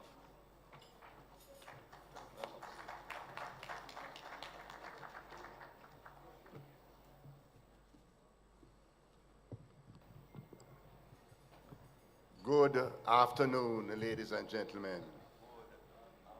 Now, if I haven't been to a conference for years, but I tell you this one sell-off. It took me about 15 minutes to park when I got here. So let me just acknowledge the organizers, the Jamaica Stock Exchange, and all those who have participated in making this a reality and continue to build year over year as being one of the most relevant conferences across the region. I just want to acknowledge all the owners. Marlene and team, Julian, Stephen Squared, all who have come together to make this possible.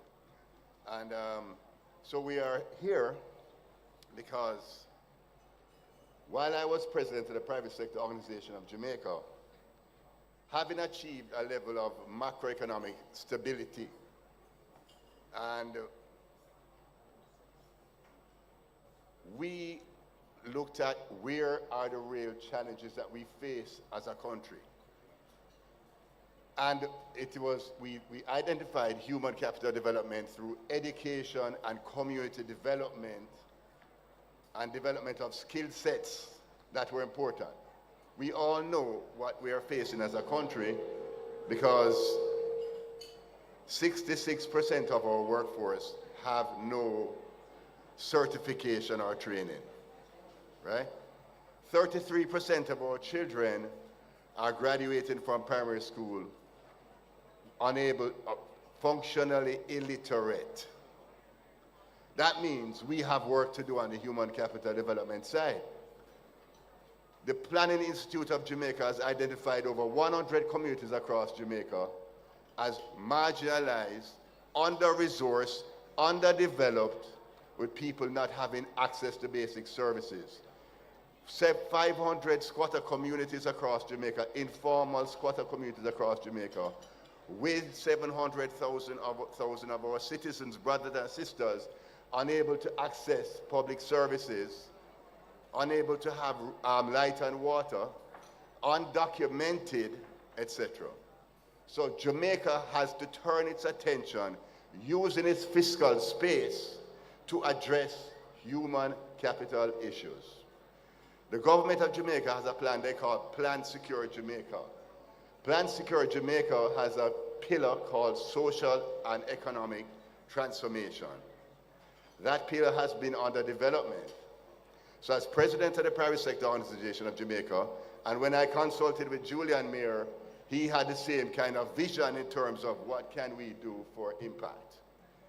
And we therefore, Julian went ahead and he had this thought in his head and he spoke about it at some conference maybe about 3 years ago. And we further developed the idea and the thought. And at PSOJ, while working as president of the PSOJ, we built a relationship with the Jamaica Constabulary Force when we rolled out our COVID response fund. So we knew what was possible working through a public-private partnership, working with the Jamaica Constabulary Force as an important partner who wants to focus on more crime prevention than crime reduction.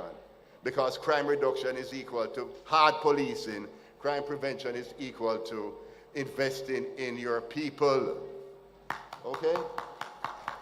So the commissioner at the time, Anthony Anderson, jumped on board along with Dr. Horace Chang, our Deputy Prime Minister, and came on board, and we came together and we rolled this out. The actual concept document was co-written by the current Commissioner of Police, Dr. Kevin Blake, who wrote the concept document for STAR along with the Project STAR team.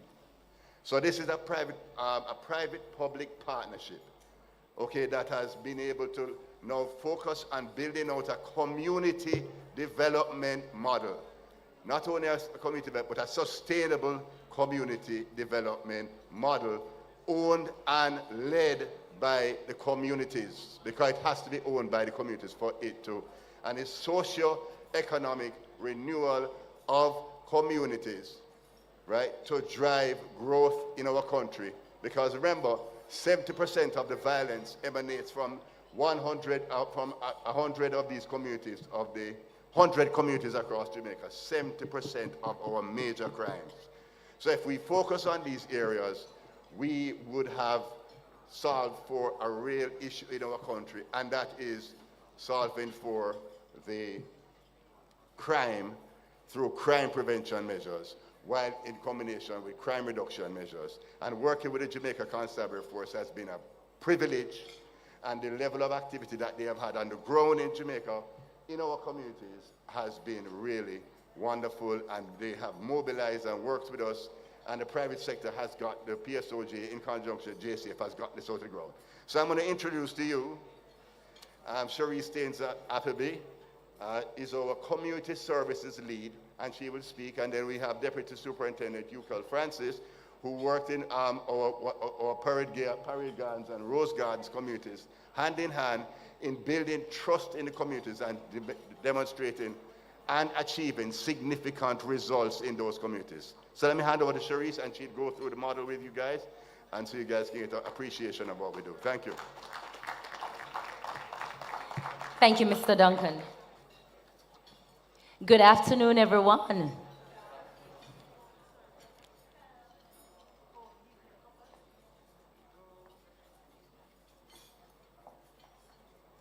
So, Project STAR is a social and economic development initiative created by the private sector organization of Jamaica in partnership with the Jamaica Constabulary Force, and it's been driven by communities themselves to bring about societal transformation using targeted interventions in under-resourced communities across Jamaica.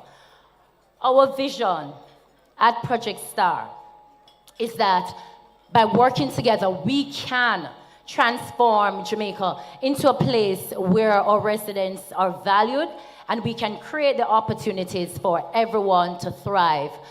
This belief in the fact that all the residents in the communities that we serve must be valued is part of the core of how Project STAR was designed and is currently being delivered.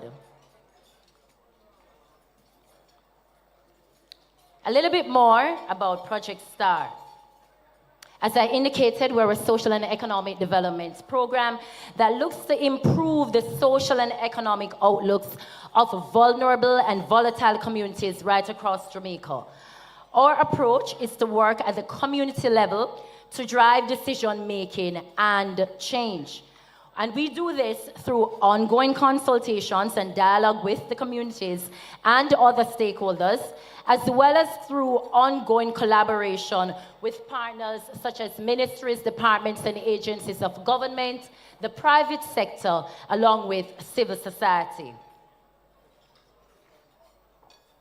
Currently, we are working in 5 communities right across Jamaica.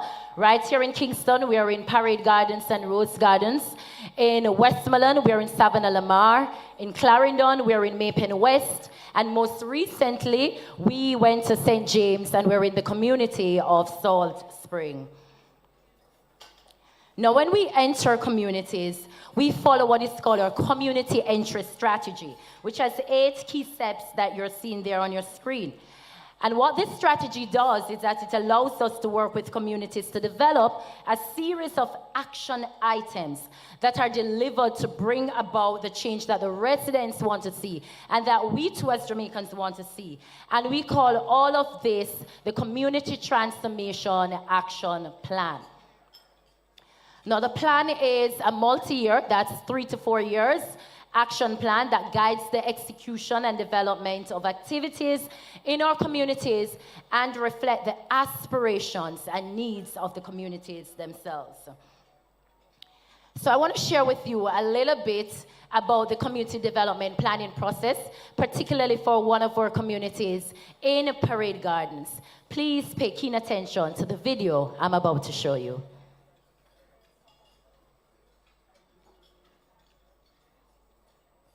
Volume, please.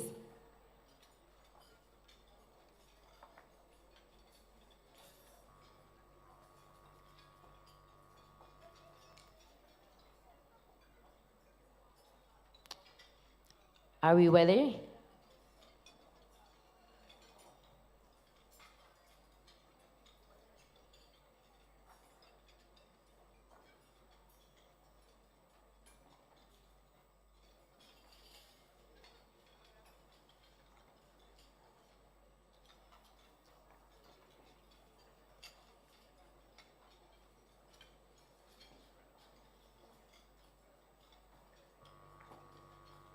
All right, while you're having your lunch, just give them a minute, please. There we go.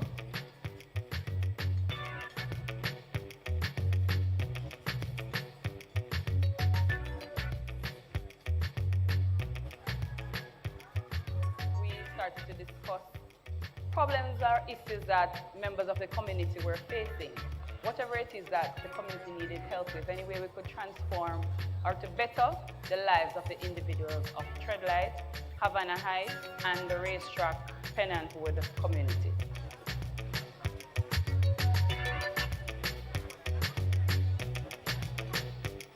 We are going through the community, talking to persons, finding out what they really want and getting information from them. You know, some persons were reluctant at first, but then, you know, talking to them and then explaining to them what the program is all about, they gravitate to it and then they start to, you know, give us the information. This evening, we are in the community of Rose Gardens to have the Rose Gardens Community Transformation Action Plan validation session. The community vision was discussed. There were a number of issues raised around things that should have been added or subtracted. We tried to put together something that reflected the consensus from amongst the community. As the name transformation connotates, it's a change plan for the community.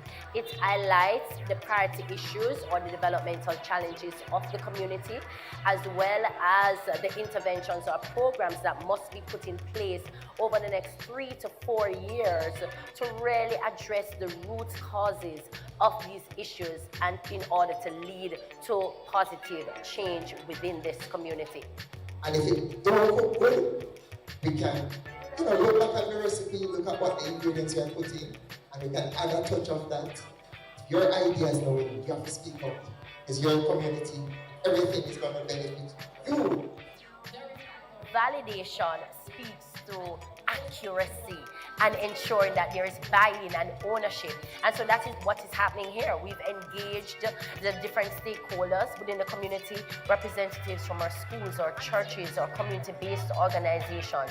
And they're all here to speak to the fact that the document is a true representation of what they want to see in their community over the next few years, and also their commitment to being a part of the change process, to collaborating and working together. After today's meeting, the document, the actions, the interventions will be implemented with the partnership of all the stakeholders being on board.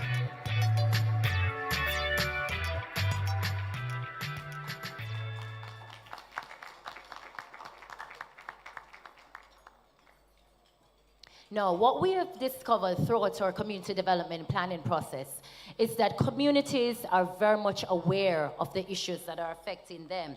And so having worked through the data and the analysis with them, they've been able to come up with what they call their key priority areas.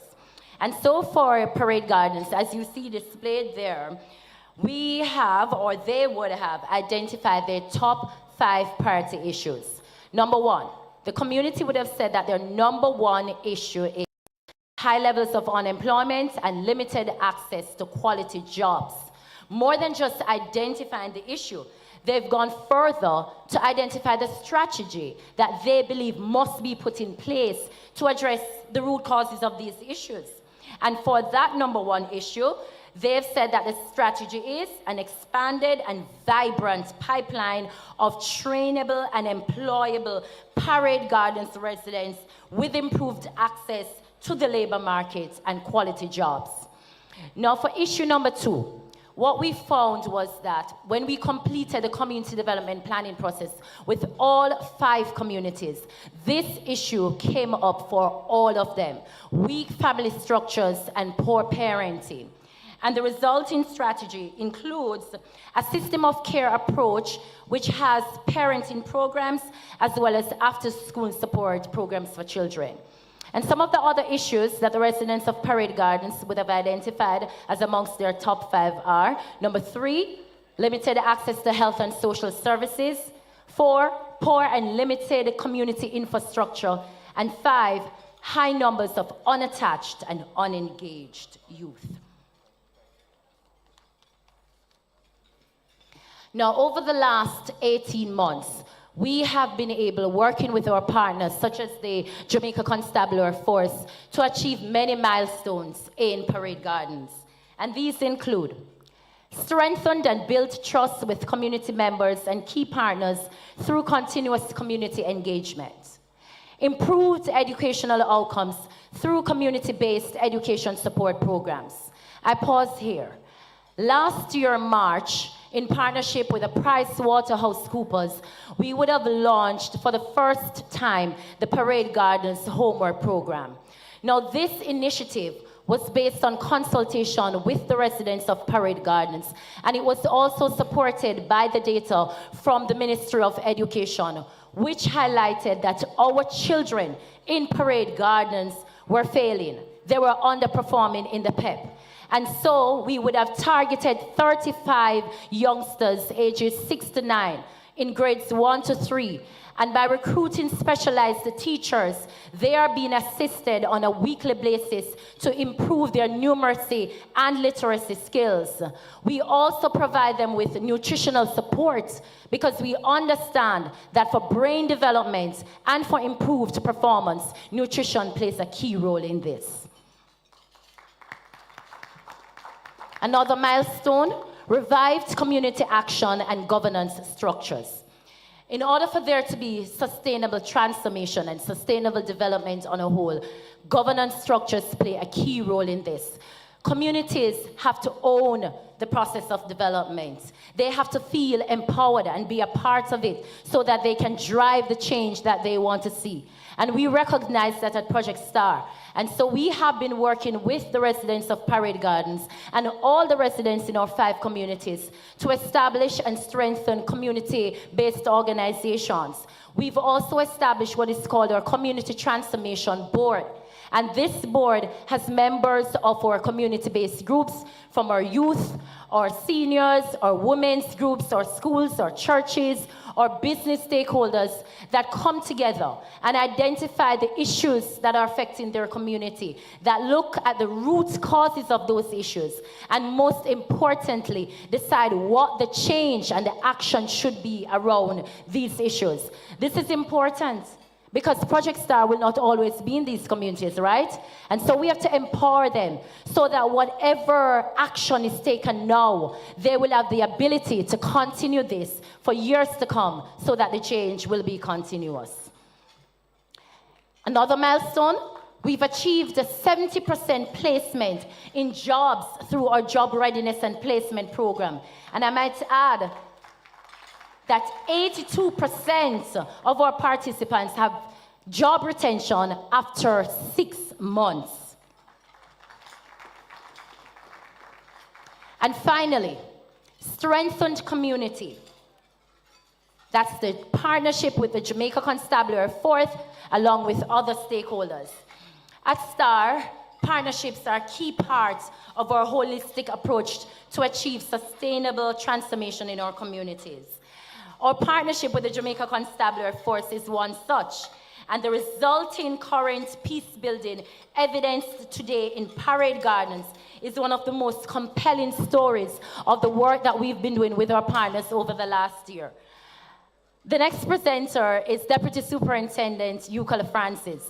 I don't want to burst his bubble, but I had to take the opportunity just to mention that as a result of the partnership that we've had with the JCF and other stakeholders over the last 18 months in Parade Gardens, what we have seen is what you're seeing on your screen. 0, not 1, 0 major crimes in Parade Gardens in the last 12 months. And so I invite at this time DSP, Deputy Superintendent Euclid Francis, to come and talk about how did we achieve this, how can we continue to achieve this, and some of the work that's taking place on the ground between Project STAR and the JCF.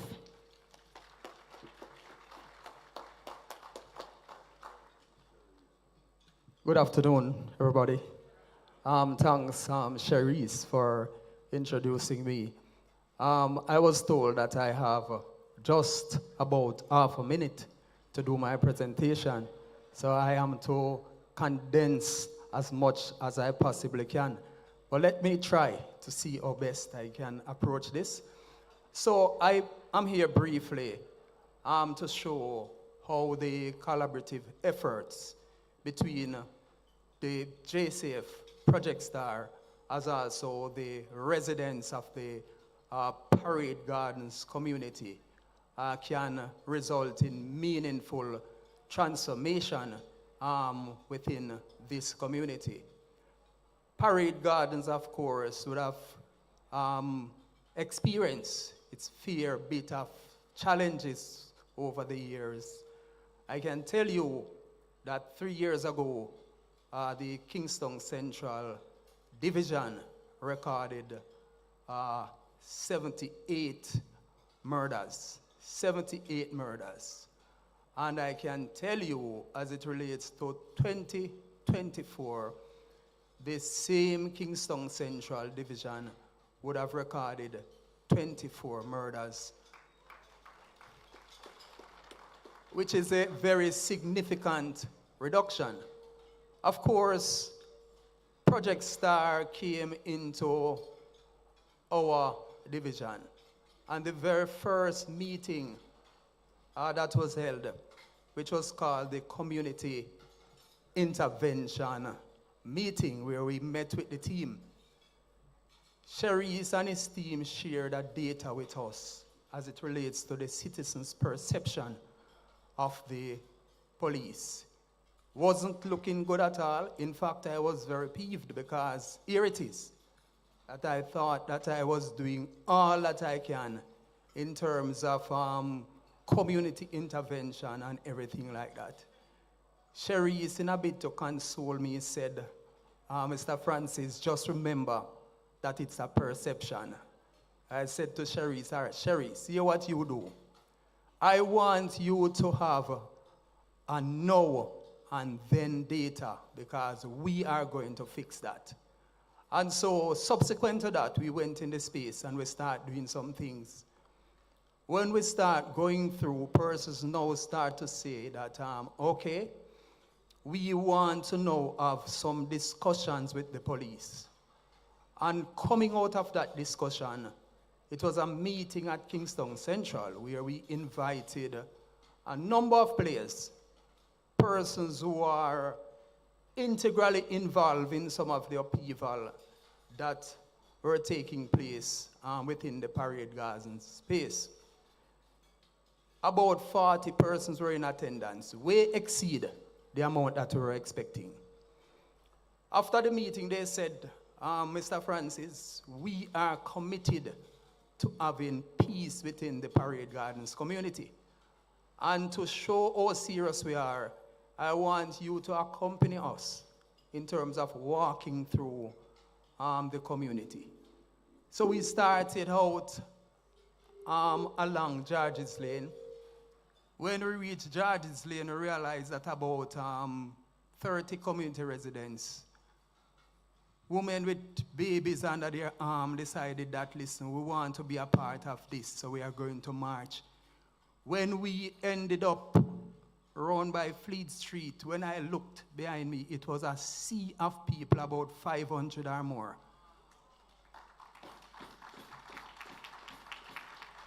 And so I said to myself, no, this is really looking good. And so when we got back to George's Lane, there was a spot meeting where I thought that I was a rock star. Persons were there cheering on Mr. Francis, Mr. Francis. So I went back to Cherise and said, Cherise, this is something that, has some amount of potential.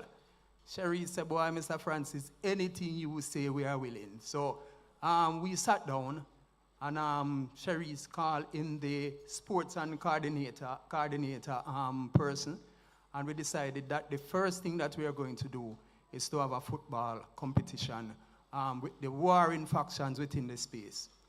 So it was Ash Wednesday, I think, the 14th of February, 2024, that we had a street football competition at the intersection of Hanover Street and Law Street, where persons from all over, persons who in the past never dare venturing out of their community, decided that they are going to be a part of the football competition.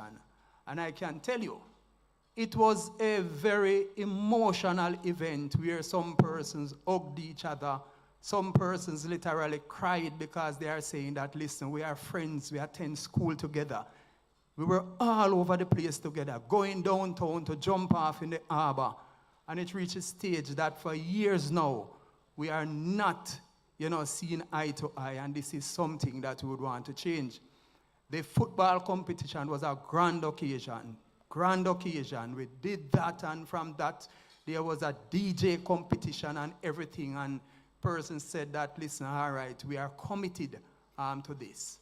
Outside of that, we went back to Project Star and said, Project Star, we realized that there was still some apprehension as it relates to persons venturing out because they would have seen this before. Many times over, there were situations where you have peace treaty and in no time it becomes bloody. And so persons were very, very apprehensive in terms of venturing out. So we said that, all right, we are going to be doing something to ensure that persons, come cross borders in terms of having fun. And so we came about with the round robin initiatives, whereas we have persons now. What we did was to segment the community where you have George's Lane and you have Fleet Street and other communities coming together, and we decided that, all right, we are going to have 4 sets of round robins. So what we did is to cause persons from the warring faction to come together in terms of planning and organizing a round robin event. So we did the first one at Fleet Street. When we did the first one, I was watching it and I was really and truly very nervous. The star team was present because we were all there to witness the outcome of this. I can tell you, it was a mass turnout. Persons really and truly is as if they want to party all along, but not just party. Persons show that they want to just bury the hatchet. And so this was great. Let me hasten to say to you, though, that in terms of the proceeds from this round robin, the same community members, persons who people refer to as gangsters, decided that they are going to do care packages for the needy persons within the Parade Gardens community. And I can tell you, I don't know if there's anything to show in respect to that. but the person marched through the Parade Gardens community subsequent to the very first round robin event, and were issuing care packages to the needy individuals, and that was really something that speaks volume. The second round robin is when now persons decided, and just bear this in mind as well. So there was some form of reward scheme, some incentive scheme where, STAR decided that, listen, any community that can bring the vibes will be getting something additional. And I can tell you, it was a competition in a good way as to who can really bring the vibes. And the vibes was in fact brought when it comes to the second one, where persons from all over, gangsters as persons refer to them as, came together, drinking from the same table, drinking from the same bottle. And trust me, we saw it as something very, very great within the Parade Gardens community. So we did 4 round robins, and the 4 round robins that we did, you have persons coming together, the bar operators, persons who would have sell the corn on the roadside, the jerk chicken, all of these people coming together and have fun, enjoy themselves and make some money.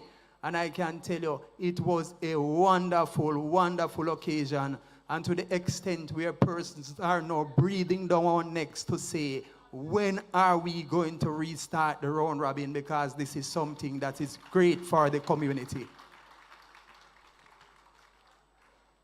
Let me say this, because as it relates to the successes of the Parade Gardens community, that is the truest example of the importance of social intervention. Let me repeat, the successes as it relates to the transformation of the Parade Gardens community is the truest example as to the importance of social intervention. Social investment pays dividend big time, I can tell you that. It is not just benefiting the persons in the Parade Gardens community, but it is also affecting commerce. When you have an environment that is conducive for persons to go to work and persons to just go to the restaurant on the side of the road or go to the little soup man or such like, it benefits every single individual who have business or who are residing within the Parade Gardens community. It is incumbent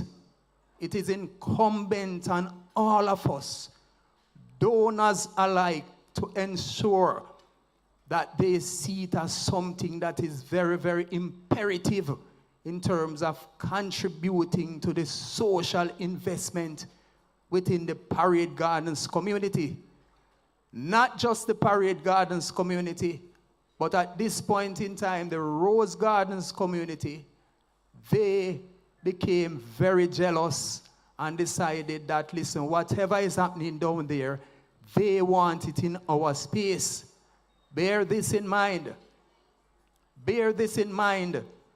From a community who the entire Jamaica was saying a year and a half ago that they don't want to even drive past, is a community now that is the envy of a whole lot of inner city communities across the length and breadth of Jamaica.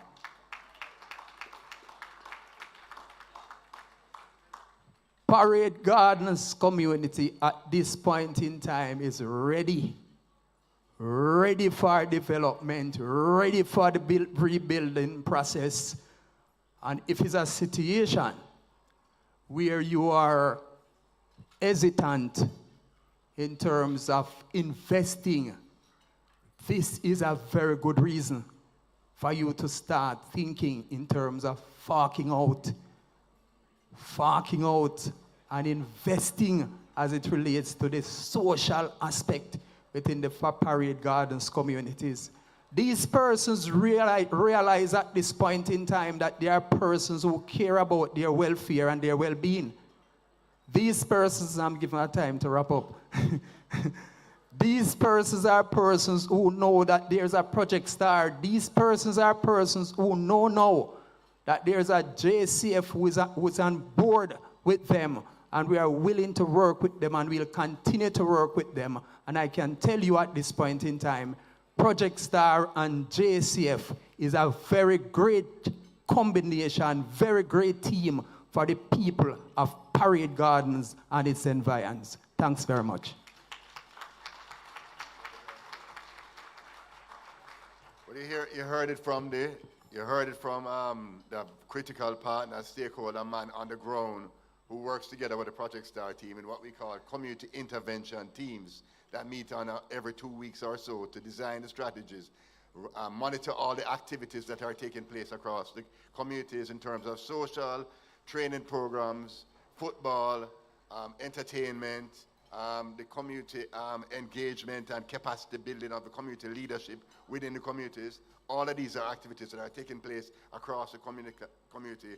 Early childhood, school fielded, homework centers. We even have Walter Boyd now.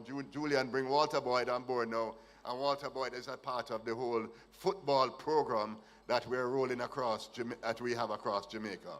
And the man he's totally passionate about the program, because even my son has been going down and work with Walter as assistant coach to Walter, right? And in the Parade Gardens, and Walter goes into all the communities across Jamaica, Salt Spring, Westmoreland, Sablamar, everywhere. So the point here, though, is that DSP say, "Fark out." That's what him say. Fark it out. Him say, "Fark it out." So where I am now is that we can demonstrate value. Hard data which shows the impact that we're having. Hard data, how many communities have been engaged, how many parented groups have been formed, how many football programs are out there rolling out, right? How many children are being fed, what is the result of that intervention with school feeding programs, attendance go up. We have 52 key performance indicators across the 3 pillars.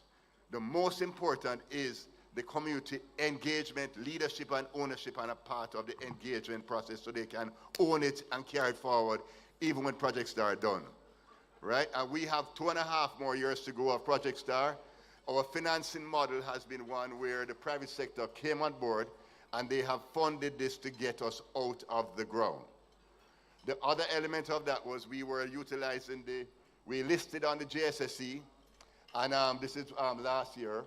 We got a little support, I think, with us. People were unsure exactly what this means, because when they saw the Project Star IPO come out, everybody thinks it's IPO and they're going to make plenty money. I don't think they were recognizing that this is a social investment, that the return on your investment is a better Jamaica, a better investment climate. Crime costs us 5% of our GDP every year. That means if we can take down crime levels through crime prevention and not shoot to kill, what will happen? Then our GDP will increase. Then we have more business to do as a business community. We have less security costs. We have expanded the labor pool so that, because everybody is looking for people and can't find people, we have expanded the labor pool. They have in their community transformation plans that they're going to skill up the people so that they're available. And we don't have to stigmatize them anymore because them come from down there, or them come from down there, so. Right? What we are doing is ensuring that they have access. We make sure that we document them national ID, them TRN, them birth certificate. We put the senior citizens onto path. We put them onto them social pensions. We put them onto them NHF cards so they can get the benefits of the state, because somehow they don't have access to these benefits, and we need to ensure that we give them the access to the benefits of the state, because the money allocated in the budget but not reaching the people. We have to make sure that it reaches the people by working in partnership, Ministry of Labor, Social Security, Ministry of Justice, HEART, Ministry of National Security. It's a partnership. It's an all hands on deck approach, pulling everybody together to work for this country and to build out a community development model that is sustainable, that the communities can take forward, and the ministries, departments and agencies, Social Development Commission and others, can have a model that they can carry forward to really impact the most marginalized and underinvested communities in our country.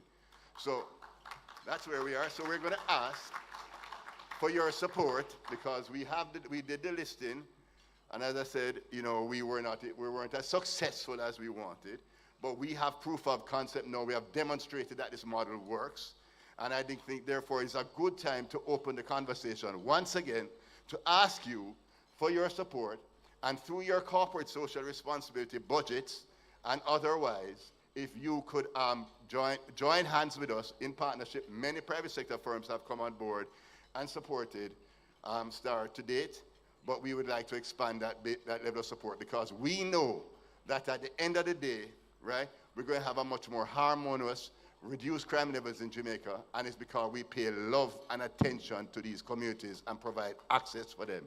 So ladies and gentlemen, I want to thank you very much for your time. And if you would like to have further information, we have our Project Star website. And ladies and gentlemen, thank you very much. Thank you very much. Thank you, KD. Speak about a passionate social entrepreneur, business entrepreneur as well. Thank you very much, KD and team. SSP, Superintendent, excellent, excellent. I'm going to just ask very briefly, Nora Blake, manager of the Jamaica Social Stock Exchange.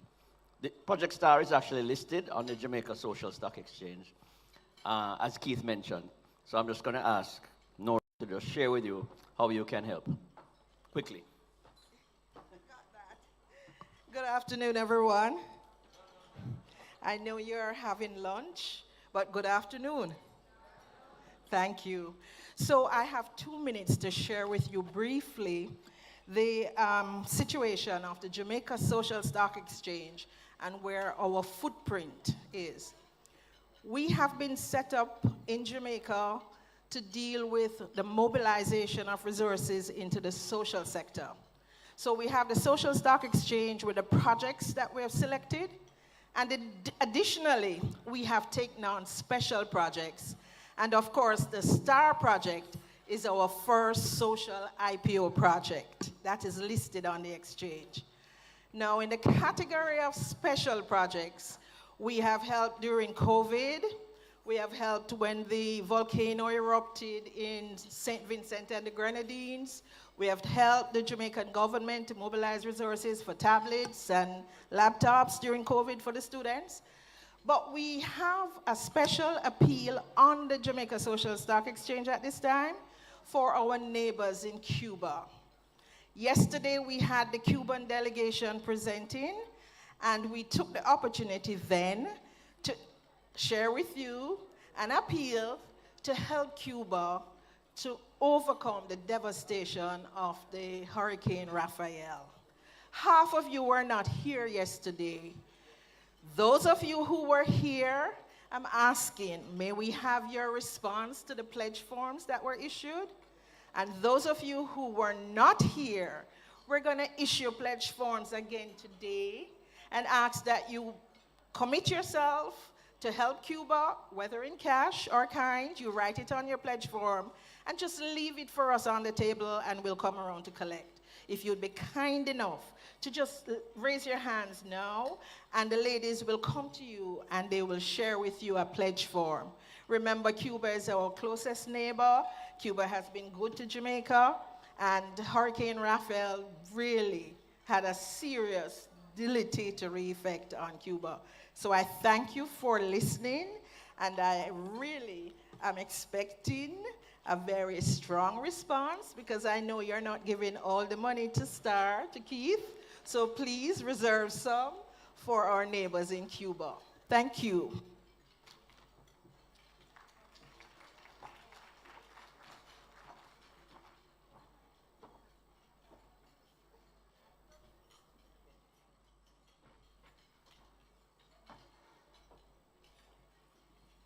Thank you very much. As we wrap up lunch, we will continue our program. The next session is entitled The Right Mix of Monetary and fiscal policies to drive economic growth. This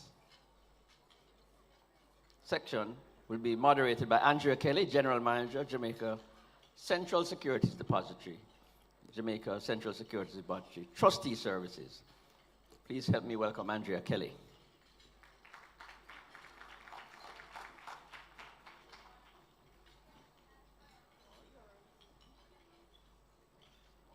Good afternoon, everyone. Good afternoon, everyone. Thank you. I know it's very difficult to give your attention while you're having your meal. However, I'm going to ask that you consider this session as a part of your meal and to devour the information that we are about to share with you. Okay? So it is my pleasure to moderate this session and to speak with you on a very topical issue: the right mix of monetary and fiscal policy to drive economic growth. We can all agree that both are important to investors, as this plays a pivotal part in determining the return on our investments. On Tuesday, the Most Honorable Dr. Andrew Holness spoke to us about the economic growth for Jamaica and that it has been anemic for many years. It begs the question, are we adopting the right economic mix for Jamaica? That is food for thought. Is it possible to create a balance between stability, employment, and economic price stability, employment, and economic stability? To help us decipher this statement and others is Dr. Lindsay Pagels, the Chief Economist at Stifel Financial. Her biography is in your agenda, however, I'll just share a few of her achievements with you. Dr. Lindsay Pagels is the Chief Economist for Stifel Financial. In her role, Dr. Pagels translates economic data, and I'm hoping I'm getting the correct pronunciation, of economic data and market moving events to assist institutional and private clients in better understanding today's economy and making thoughtful investment decisions. She specializes in the research and analysis of economic trends and activity, world economies, financial markets, and monetary and fiscal policies. Prior to her role with Stifel, she was a senior economist for an investment bank in New York City for 8 years, consulting clients in the US, Europe, Asia, and the Middle East. A highly sought after speaker across national and international forums, Dr. Pagels is often quoted in the business press. She's a contributor for the BBC World Service and a regular guest on CNBC, Bloomberg, CNN, Fox Business, as well as national radio and other news outlets. Let us welcome Dr. Pagels to the podium.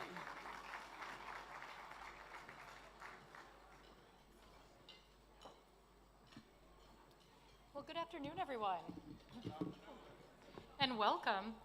Let me start by thanking you for joining here today and giving me this opportunity to present on the state of the U.S. economy as really a case study to the question that was proposed, finding that desirable mix between monetary and fiscal policy, as there is no better example over the past several years in terms of conflicting monetary and fiscal policy. If I could grab the slides up on the screen. I think pictures will help with these comments.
Q&A section first.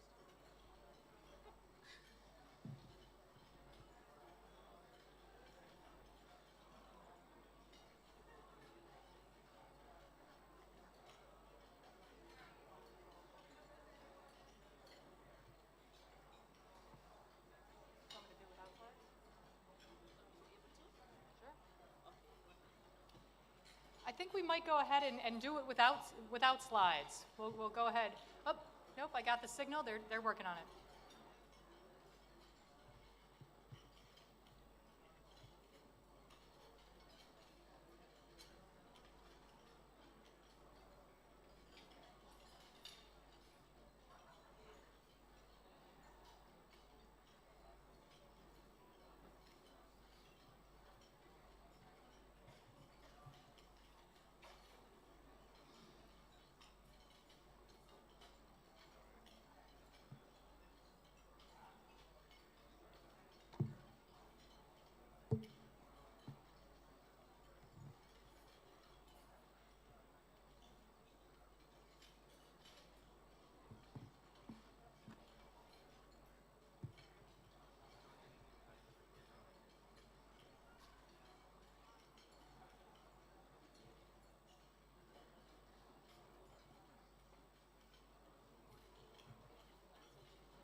You know, we'll go ahead and get started, and as they get the slides, we'll jump into the presentation. But I think it's very clear when we look out to 2025 and beyond, when we talk about the state of the U.S. economy, there's going to be three main factors that really drive what we can expect in terms of realized growth and activity in the marketplace. And that's going to be the consumer, inflation, and the tough policy decisions that are going to have to be made by both our monetary and our fiscal policy leaders. Now, in the U.S., the consumer has proven surprisingly resilient up until this point, despite all of the challenges that we've faced in the domestic economy in terms of price increases, elevated borrowing costs. Inflation, meanwhile, has seen vast improvement in terms of coming down from peak levels. But in the US, inflation remains sticky and as of late has moved sideways. So when we talk about finding the right composition between monetary and fiscal policy, it's really going to come down to number three, those tough policy decisions that are going to be made by the Federal Reserve and the incoming administration. The Federal Reserve is desperately trying at this point to rein in inflation, but a potentially aggressive fiscal policy agenda is likely to complicate that achievement. But let's start at least with what's going right in the US, even with this conflicting direction of monetary and fiscal policy. As I mentioned, the US consumer remains resilient. Resilient in terms of spending out in the marketplace. Resilience in good part thanks to the strength in the US labor market. Now, I certainly don't want to oversell what we're seeing in terms of job creation in the US. As you can see, we have slowed over the past couple of years, but we're still talking about adding nearly 200,000 jobs to the US labor market on a monthly basis. This is notably above the expansionary pace of the past 3 cycles. And more recently, we've seen an acceleration to over 290,000, a 9-month high in that December report. And we see further improvement in the US labor market, again, despite these conflicting policy agendas, with an unemployment rate dropping to 4.1%. As you can see, nominally, this is incredibly low, but relative to the dotted yellow lines, this is what the Fed designates as the full employment range. We're well below the lower bound of that range, suggesting there's still a good amount of room for the Fed to remain in a tight policy response in the US before we move up to that desired range. And it continues to perpetuate the notion that we see an ongoing disconnect between labor demand and labor supply back in the US. And it's because of this disconnect between labor demand and labor supply that we continue to see solid wages in the US. Now, down from an earlier peak level of near 6% back in 2022, we're still averaging 4% wage growth in the US, more than 80 basis points, or nearly a full percentage point above the pre-pandemic average. Now, that may not seem like a monumental spread, but it certainly is enough to continue to perpetuate this notion of resilience in terms of the US consumer, suggesting there's still a good amount of spending and borrowing power left to continue to propel the economy going forward. Of course, that's not to say that the US consumer isn't feeling pressure as a result of the challenges that we are facing in the US, as a result of arguably the lack of strength from monetary policy. Consumers are still facing elevated prices, elevated borrowing costs, the resumption of student debt payments, we can't forget that.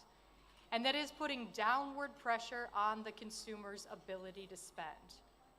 But I would characterize it as a second derivative decline, meaning consumers are still out in the marketplace spending. They're simply doing so at a noticeably slower, albeit still positive, pace. So you can see in the solid line the slowdown from double-digit growth down to 6, down to 4. We're now at lower single-digit levels. But even at that lower level, now averaging, let's call it around 3% spending, that's still sufficient to translate into top-line GDP of around 2–2.5% in the US. And that's even independent before we talk about some of the impacts from fiscal policy initiatives coming down the pipeline with the new administration. Now, higher borrowing costs, higher prices, these are certainly challenges for individuals and households in the US, but this is also complicating the business investment environment. As a result, we've seen again this second derivative decline in terms of corporate outlays deployed into the market. Businesses are still spending, but again, they're doing so at a noticeably reduced pace. We're losing momentum from that earlier, more robust trend. And I would expect this downward momentum to continue, at least in the early stages of the new year, meaning 2025, as reduced profits, or at least reduced profit expectations, lead to some credit quality problems on the margin, some closures, some bankruptcies, some layoffs. Now, businesses in the US struggling to stay afloat, and I would say this is a common theme globally, but businesses struggling to stay afloat have first and foremost resorted to closures. They've resorted to layoffs. We have seen that on the margin. But the number one pathway that we've seen in corporate America is a turn to technology. In the US, 50% of businesses say they've already reduced their existing labor force as a result of adopting technology, and specifically AI. But more importantly, 80% of businesses in the US say they have plans to reduce their existing labor force as a result of adopting technology and AI. So in the US and globally, technology has been a cost savings lifeline for businesses, and it will continue to be so, but we cannot underestimate the impact that this is going to have on the composition of the labor force, not just in the US, but across the world, across the globe, in terms of a potentially permanent displacement of millions upon millions of workers. Now, one other thing that I want to add when we talk about the impact of this imbalance between monetary and fiscal policy is how this has wreaked havoc on the housing market. Because we just talked about higher borrowing costs, higher prices, the inability to rein in inflation, complicating the picture for households and businesses. But it's also caused complete dysfunction in the US housing market. This rapid run-up in rates that we've seen over the past couple of years has completely eroded affordability, precluding would-be homebuyers from moving into the market. It's simply too expensive to buy a home.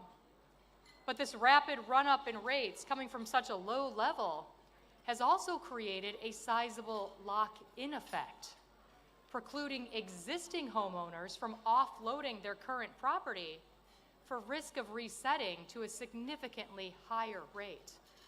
Many Americans have a mortgage of less than 3%.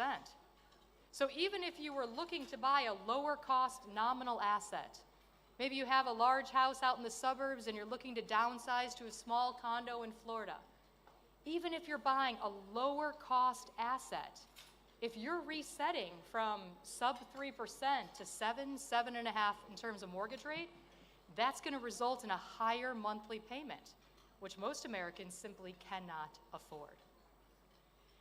But when we talk about the dysfunction in the U.S. economy, again, still resilient at this point, but a number of challenges, and one of the biggest challenges that I would point out is not stemming from the residential market, but the commercial side of things, the commercial real estate market in the U.S. We have trillions in commercial loans coming due in the next 1 to 3 years, resetting at significantly higher rates. So this is going to drive LTVs, loan-to-value ratios, from 30, 40% up to 70, 80%, maybe higher. That's going to require a significant amount of additional capital to be injected into the market to right-size these loans. Now, this is something that we've been talking about for quite some time. This was a red flag last year in 2024 that didn't come to fruition, but it's still lingering. It's still out there. It's not necessarily the next shoe to drop, but particularly in the U.S., as we struggle to get Americans not only back into the labor force, but back into the office, with return to office ratios still 50% on the top end in many of our major cities, there may not be the population growth, the population support to justify this further infusion in capital.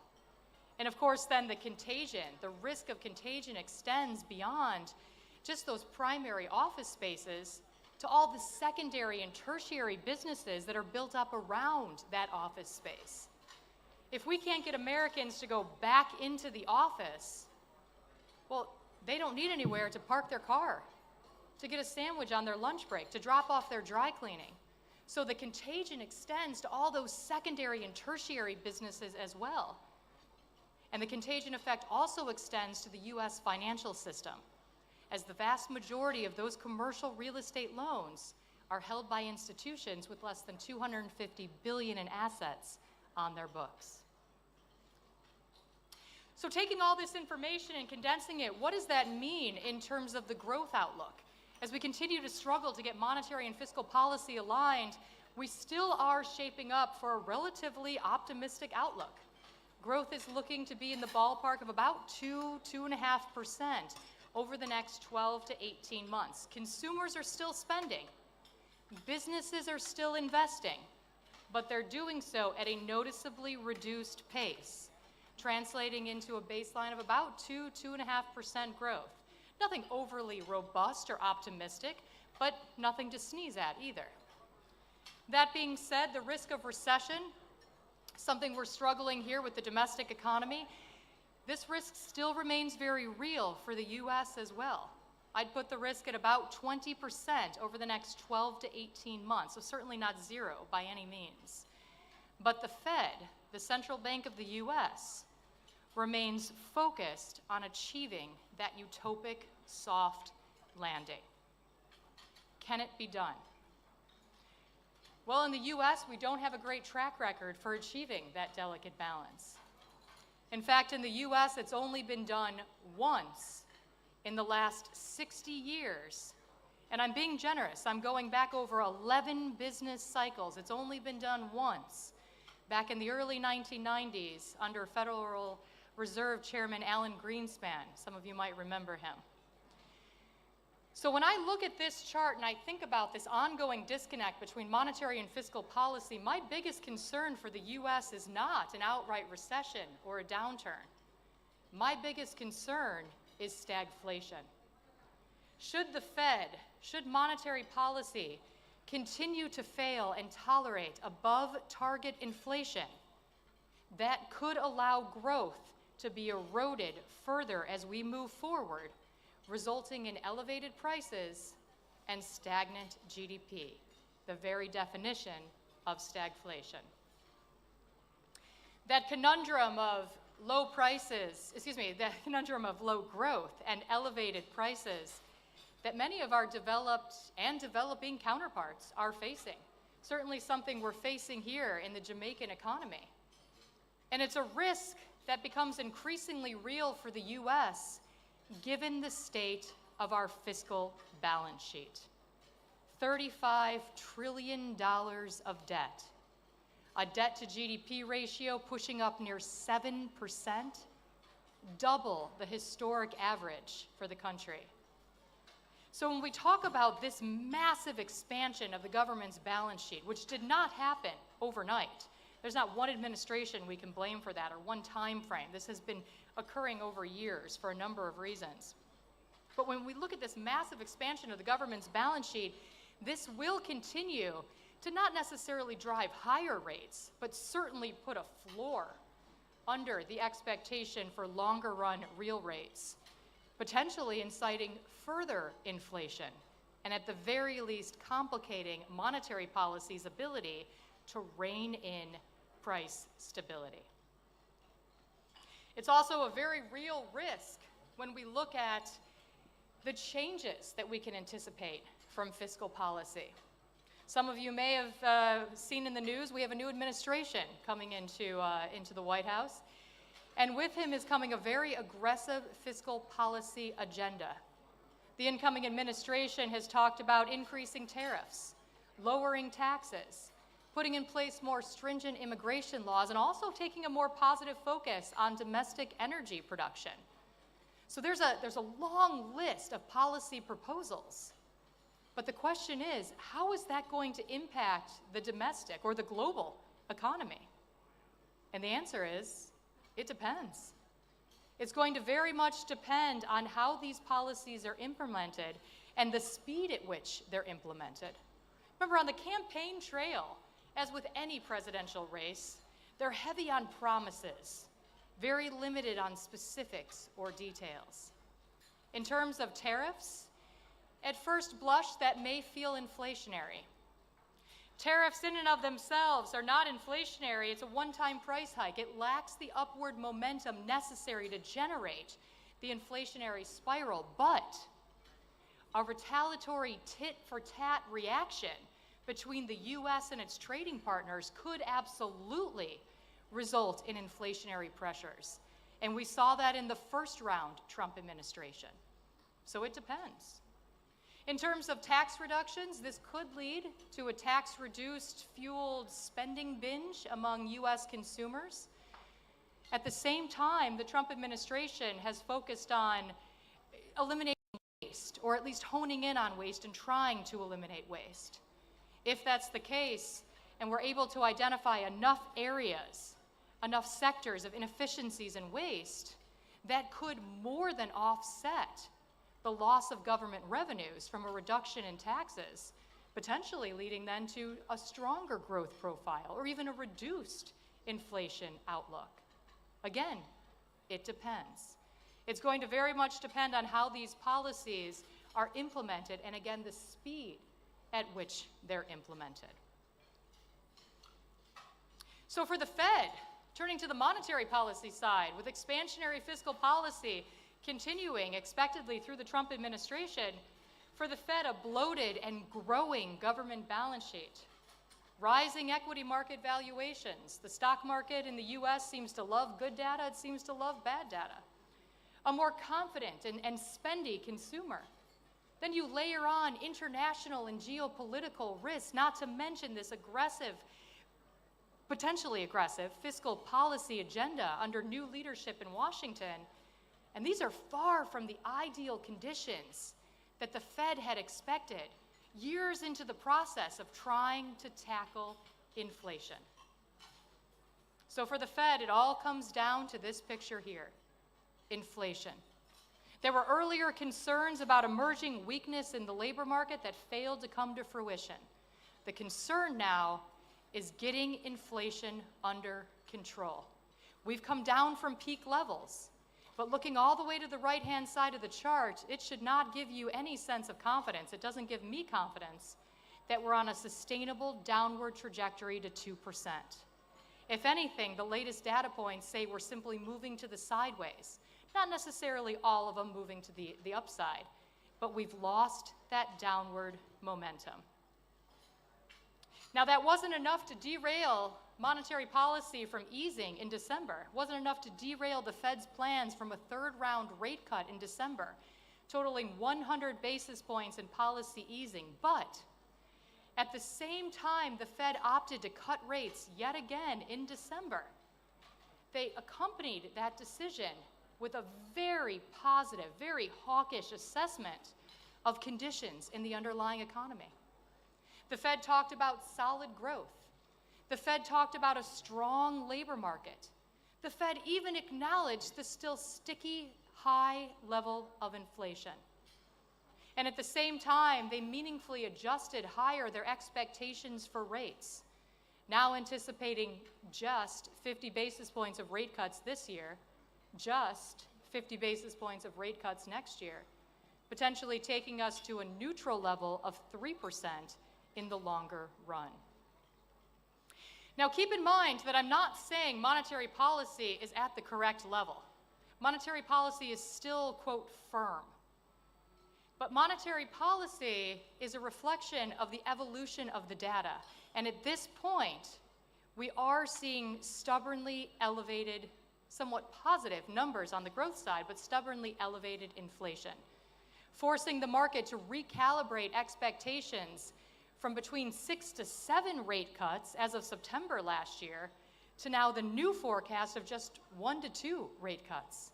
You can see how the market has repriced expectations going from the purple line to the green line, how the pendulum has swung. With that lack of weakness failing to come to fruition in the labor market and inflation proving stubbornly elevated, yes, there's still room for some policy easing, but the takeaway is that this is a Fed slowly moving monetary policy back towards neutral as the data normalize. This is not a Fed rushing to provide support to an ailing economy.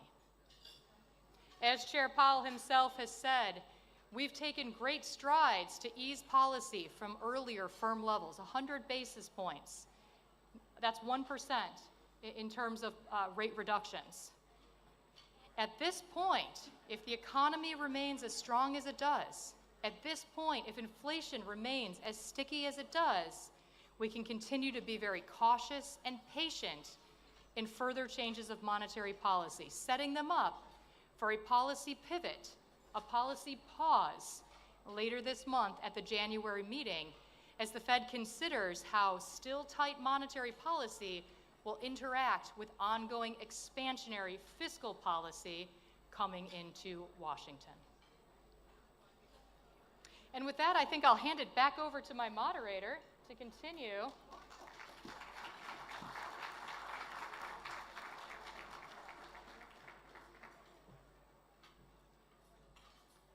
Thank you so much, Dr. Lindsay. I will raise a few questions and then I'll give the audience an opportunity to pose your questions. Successive governments, Dr. Lindsay, often use taxation and spending to stimulate growth or to slow down an economy.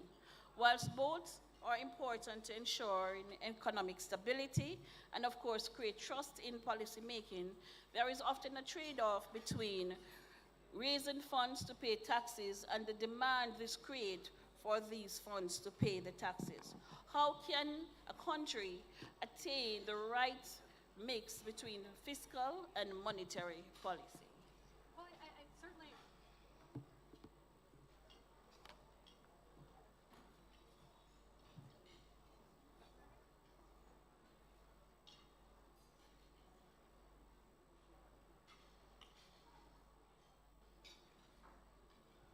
Test 1, 2, test.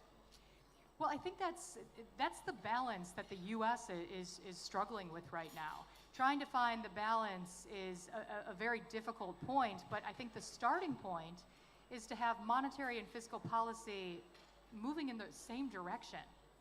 One of the challenges that the U.S. has faced in the past several years is that fiscal policy has been desperately trying to restrict the economy. We saw the Fed drastically raise rates to a peak of 5.5%, trying to drain liquidity out of the marketplace, slow growth, slow the consumer. in order to rein in inflation. At the same time, we saw fiscal policy expand. We saw more outlays, further growth in the government's balance sheet. And so when you have monetary and fiscal policy moving in opposite directions, well, therein lies, first and foremost, the biggest problem. You're going to see a lack of action on either side of those policies being implemented. Thank you. A high interest rate regime can impact growth. Why are central banks reluctant to reducing interest rates? Well, I don't think they're reluctant to reduce interest rates. In fact, when we look at the central bank of the U.S., I would argue that Federal Reserve Chairman Powell is desperate to provide relief to the U.S. economy. Unfortunately, it's the organic conditions that we see in the economy that is precluding their ability to lower rates. Now, we have seen the Fed, as I mentioned, cut rates about 100 basis points, but with inflation stubbornly elevated, further reducing interest rates, while it may stimulate growth, risks inciting further inflationary pressures. And as we know, if we cannot reinstate price stability in the U.S., and Chair Powell has said this multiple times, the U.S. economy doesn't work for anyone. So they're not hesitant to change policy, but they are very aware of the consequences of implementing easy policy without the correct inflationary environment. For many years, Caribbean countries have been experiencing anemic economic growth. Yes, and continue to. That's correct. What can be done to stimulate growth in these economies? First and foremost, investment. And we've heard a number of speakers addressing this. Investing in local communities, investing in the people, and also, I would say, investing in productivity. And that was something that was very much languishing from the U.S. recovery for the past several years, this lack of growth in productivity. While there are some caps in terms of investing in education and healthcare, it's virtually unlimited when it comes to potential productivity gains. So it all comes down to investment. What would you consider a tax rate of 25% across the board for these low growth economies? Well, there's certainly benefits and risks to a flat tax. It certainly becomes more efficient and reduces complications. It could also spur some local investment and free up capital to spur growth longer term. But in the near term, that could result in a significant reduction in government revenues. And then by extension, at least in the near term, retard growth in the near term. It also, and this is one of the biggest factors that you have to consider when you talk about a flat tax, is it puts an uneven burden on the lowest income earners, the lowest cohort of the income divide. And so while it is attractive and easier, sometimes that progressive income tax rate results in a more favorable division of burden, as well as a more favorable growth outlook longer term. What would you recommend to an economy that has high taxation rate? Well, in terms of trying to find that additional revenue source, if we're assuming ceteris paribus, no change in outlays, in that case, I would say a progressive tax rate is probably the most beneficial in order to continue to maintain the current spending levels and at the same time increase opportunity for further investment, as we talked about either in the local people or in areas of productivity. Okay. Thank you, Dr. Lindsay. Thank you I am very going much. to open the floor for questions. First question, go ahead. Hello? Can you hear me? Raul Pinnock. Hello, Lindsay. So, we saw the unusual circumstance where a rapidly improving U.S. economy actually saw the fiscal deficit expand.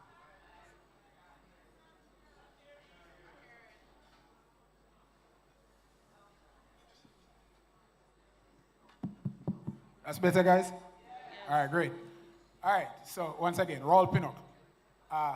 Raul Pinnock. Hi, Sandra. So, Lindsay, so we saw the unusual circumstance in the last administration where a rapidly recovering U.S. economy resulted in an expanded fiscal deficit. Yes. Right? And of late, the Fed funds rate has come down, but the U.S. Treasury curve, long bond yields have gone up. Yes.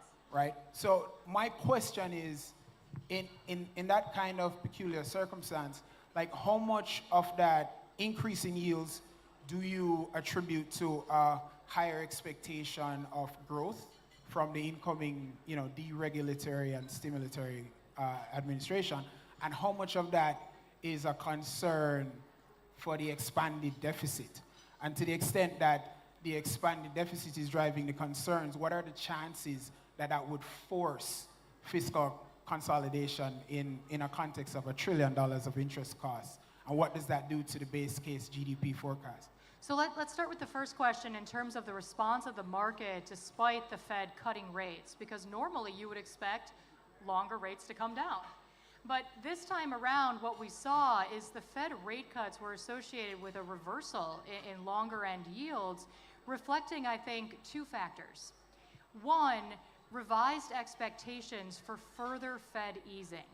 Early on, when the Fed opened the floodgates with a 50 basis point cut in September, investors anticipated them to continue suit, to continue lowering rates until we reach neutral, maybe even below, as there was a fear of slower growth, there was a fear of weakness in the labor market.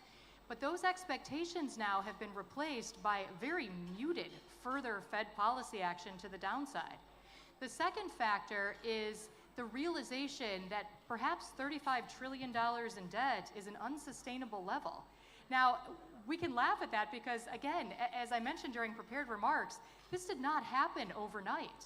I don't know why all of a sudden the market is choosing to focus on this bloated government balance sheet. Well, that's not fair. We actually, if you remember, we did have a bit of a wake-up call back in October of 23, and the 10-year went to 5% as the U.S. underwent their usual debt negotiations.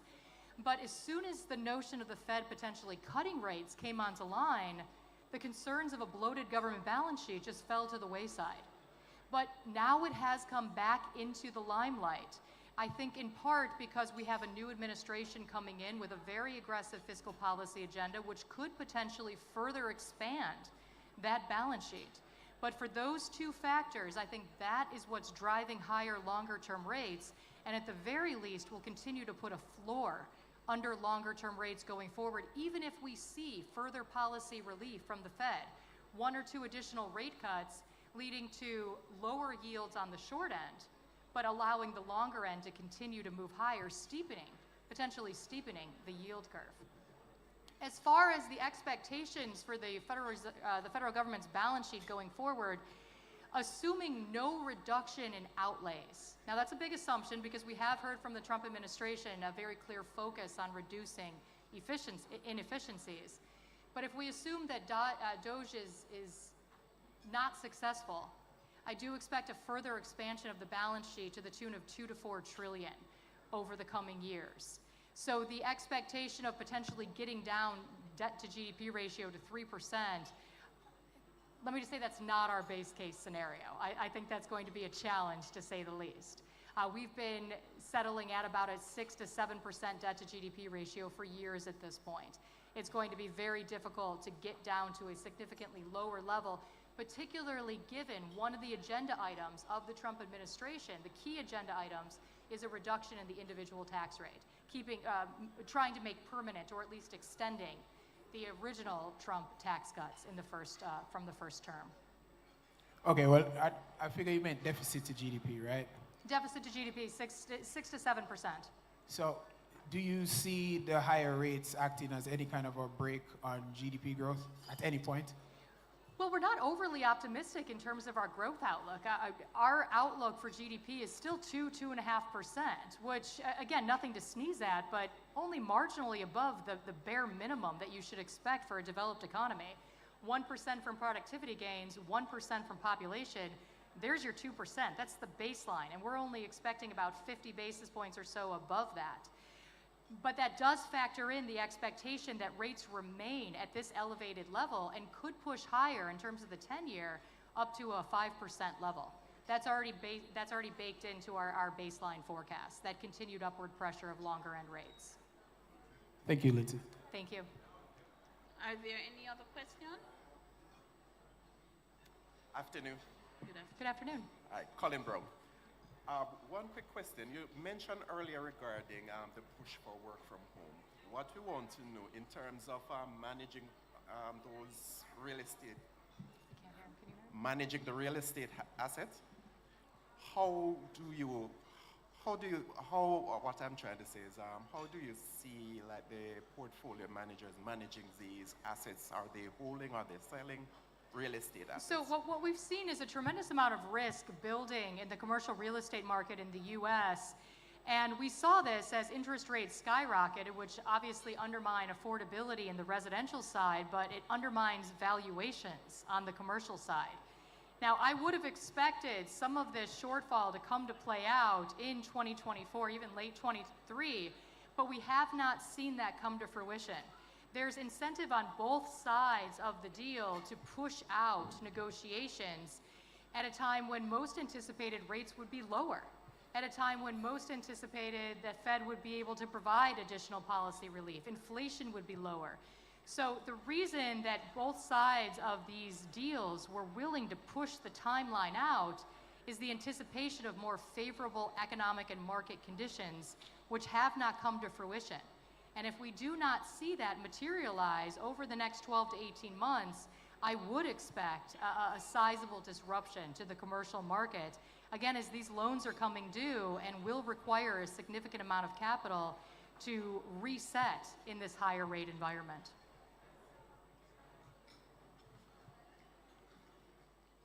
Are there any other questions? Keith Collister. Thank you.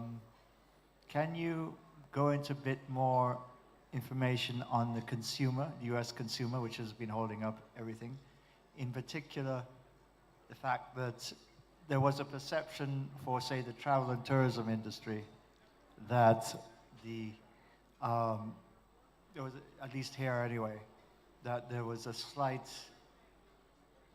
decline in US consumers' tendency to want to travel externally during the election season and so on.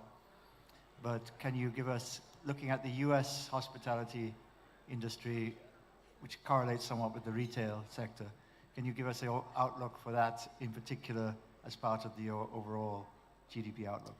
Absolutely. The U.S. consumer, as you know, is the backbone to the U.S. economy. And what we've seen is surprising resilience on part of the consumer. Now, early on, that resilience was funded by ample fiscal policy support, trillions upon trillions of dollars pumped into the marketplace. And the concern was, as all of that fiscal stimulus concluded, well, the U.S. consumer was then poised to fall off a cliff. But what we saw is the consumer found other avenues to support spending. Consumers turned to 401ks. Hardship withdrawals are up double digits since the start of the year. With interest rates higher, we see positive interest earnings. And of course, we also saw consumers relying on more positive income growth, with real income growth, so adjusting for inflation, turning positive as of the start of 2023. And of course, being Americans, we also turned to credit cards, with outstanding balances up over $1.3 trillion. So there's a number of supports that have come into play to continue to support the U.S. consumer. So that's broadly the answer in terms of the health of the U.S. consumer. The next part of the question is, where are these dollars being allocated? Well, during the pandemic, if you remember, we wanted stuff. We wanted electronics, we wanted exercise equipment, toys, anything to entertain ourselves and our families. But post-pandemic, we reverted to a pre-pandemic preference for experience, for services. And so the US consumer has dramatically shifted away from stuff and things towards experience. And one of those experiences that has continued to see double-digit growth is travel. Americans want to travel to Jamaica or to Machu Picchu to get that selfie to go on social media. Americans want to go to concerts, the Taylor Swift concert, or out to eat. So we have seen consumers, yes, cut down on the dollars, the nominal dollars spent relative to years past, but we've also seen a dramatic shift in where those dollars are being allocated away from goods consumption towards services. Okay, Lindsay, thank you so very much for your insightful views on fiscal and monetary policy, and to the audience for your attention. Thank you very much.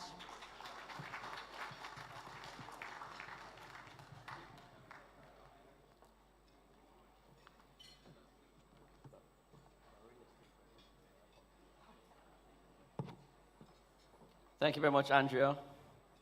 Thank you, Dr. Lindsay. Excellent presentation. Our next session, as we move along, will be moderated by Javon Keys, and it's removing the barriers, giving entrepreneurs access to capital. A big question. Please welcome Javon.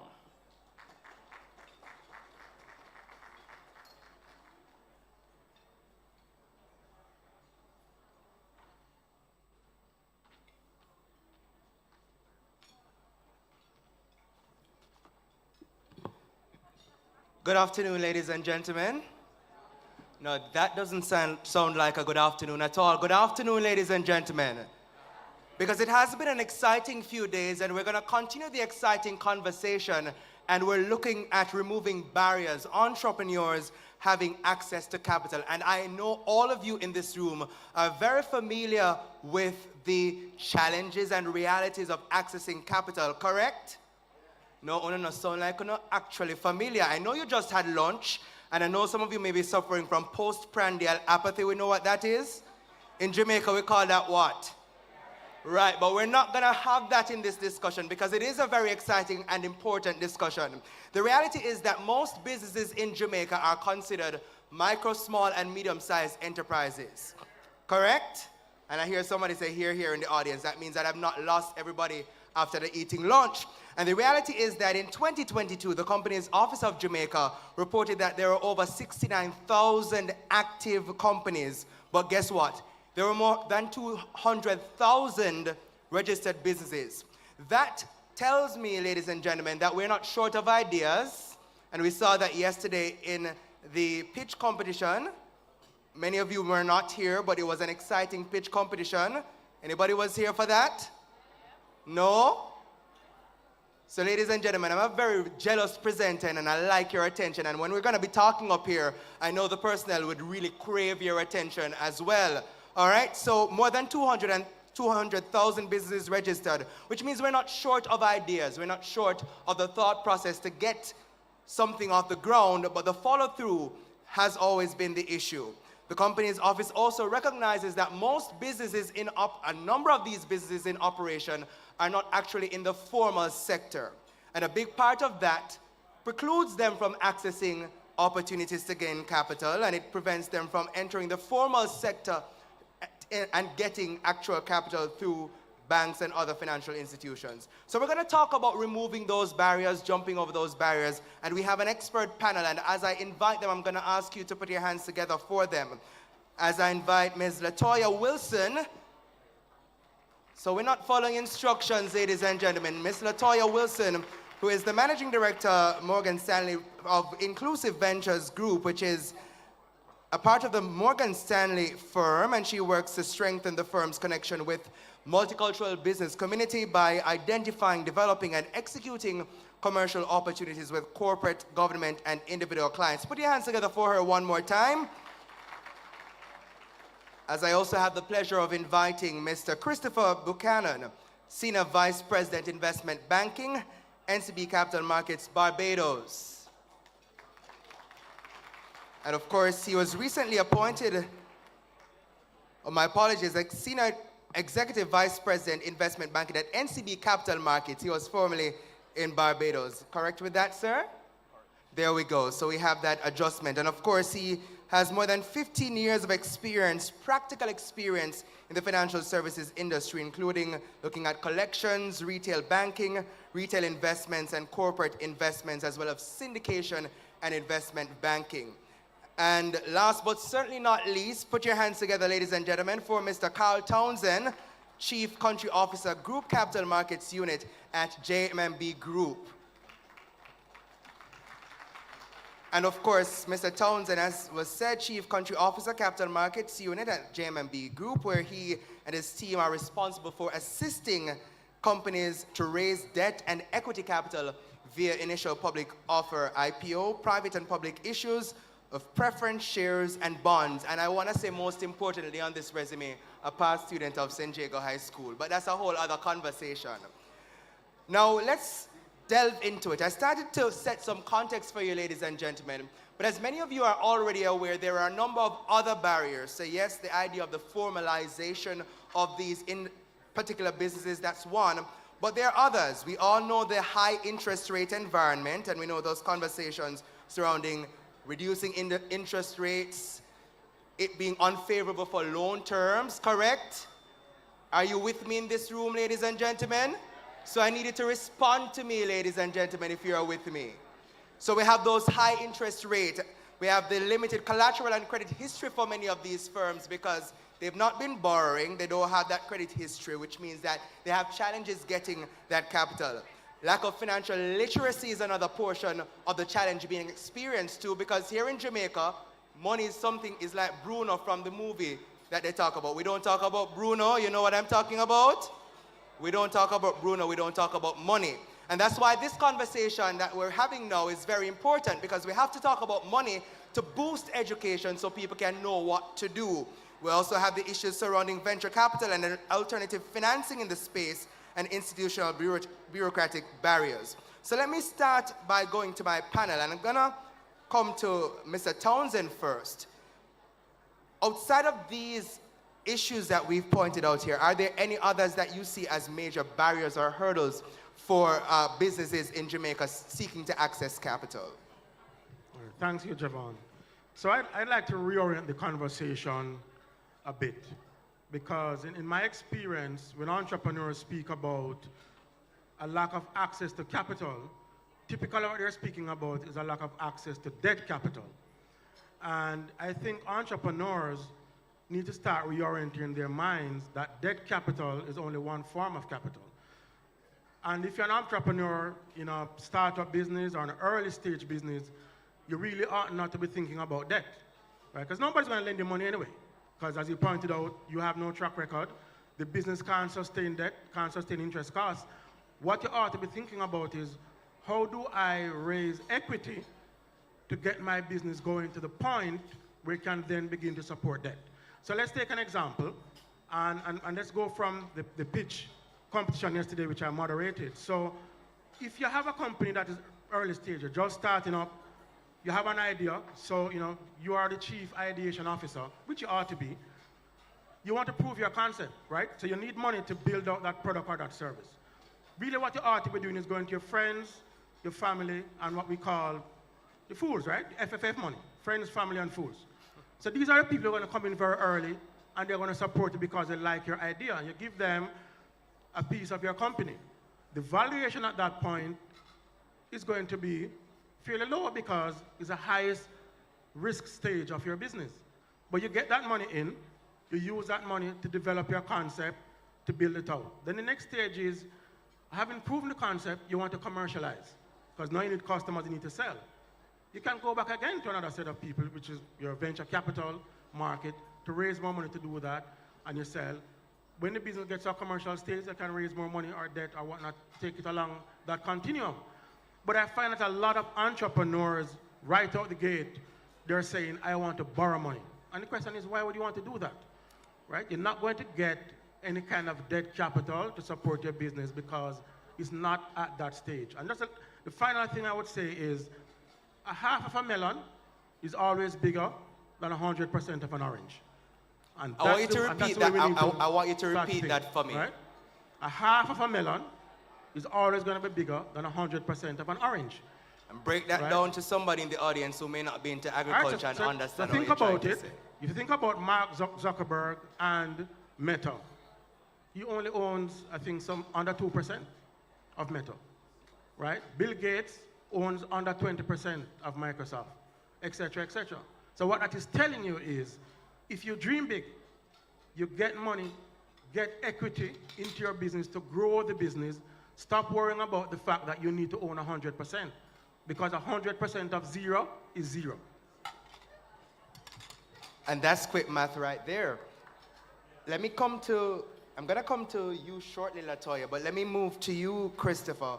Do you hold these sentiments? And also, you're coming with experience from the Eastern Caribbean. Do the issues that we also see here in Jamaica, are those pervasive to the Eastern Caribbean and by and large the rest of the Caribbean? So definitely, the issues that we face are across the region. In terms of capital, I'm going to piggyback on what Carl said. I think in terms of from a debt financing, we're very deep. We have our commercial banks, the credit unions, movement, microfinance institutions. So in terms of loan financing, that is available. However, when you start to go a little bit down the capital structure, that is when financing becomes much more difficult. And taking a slight turn, I think we need to be better at telling the story. One of the things that I believe, when we look at our history and in West African cultures, the storyteller was charged in ensuring that what we learned was passed down from one generation to the other. And it was able to capture our minds and imagination and allowed us to dream big.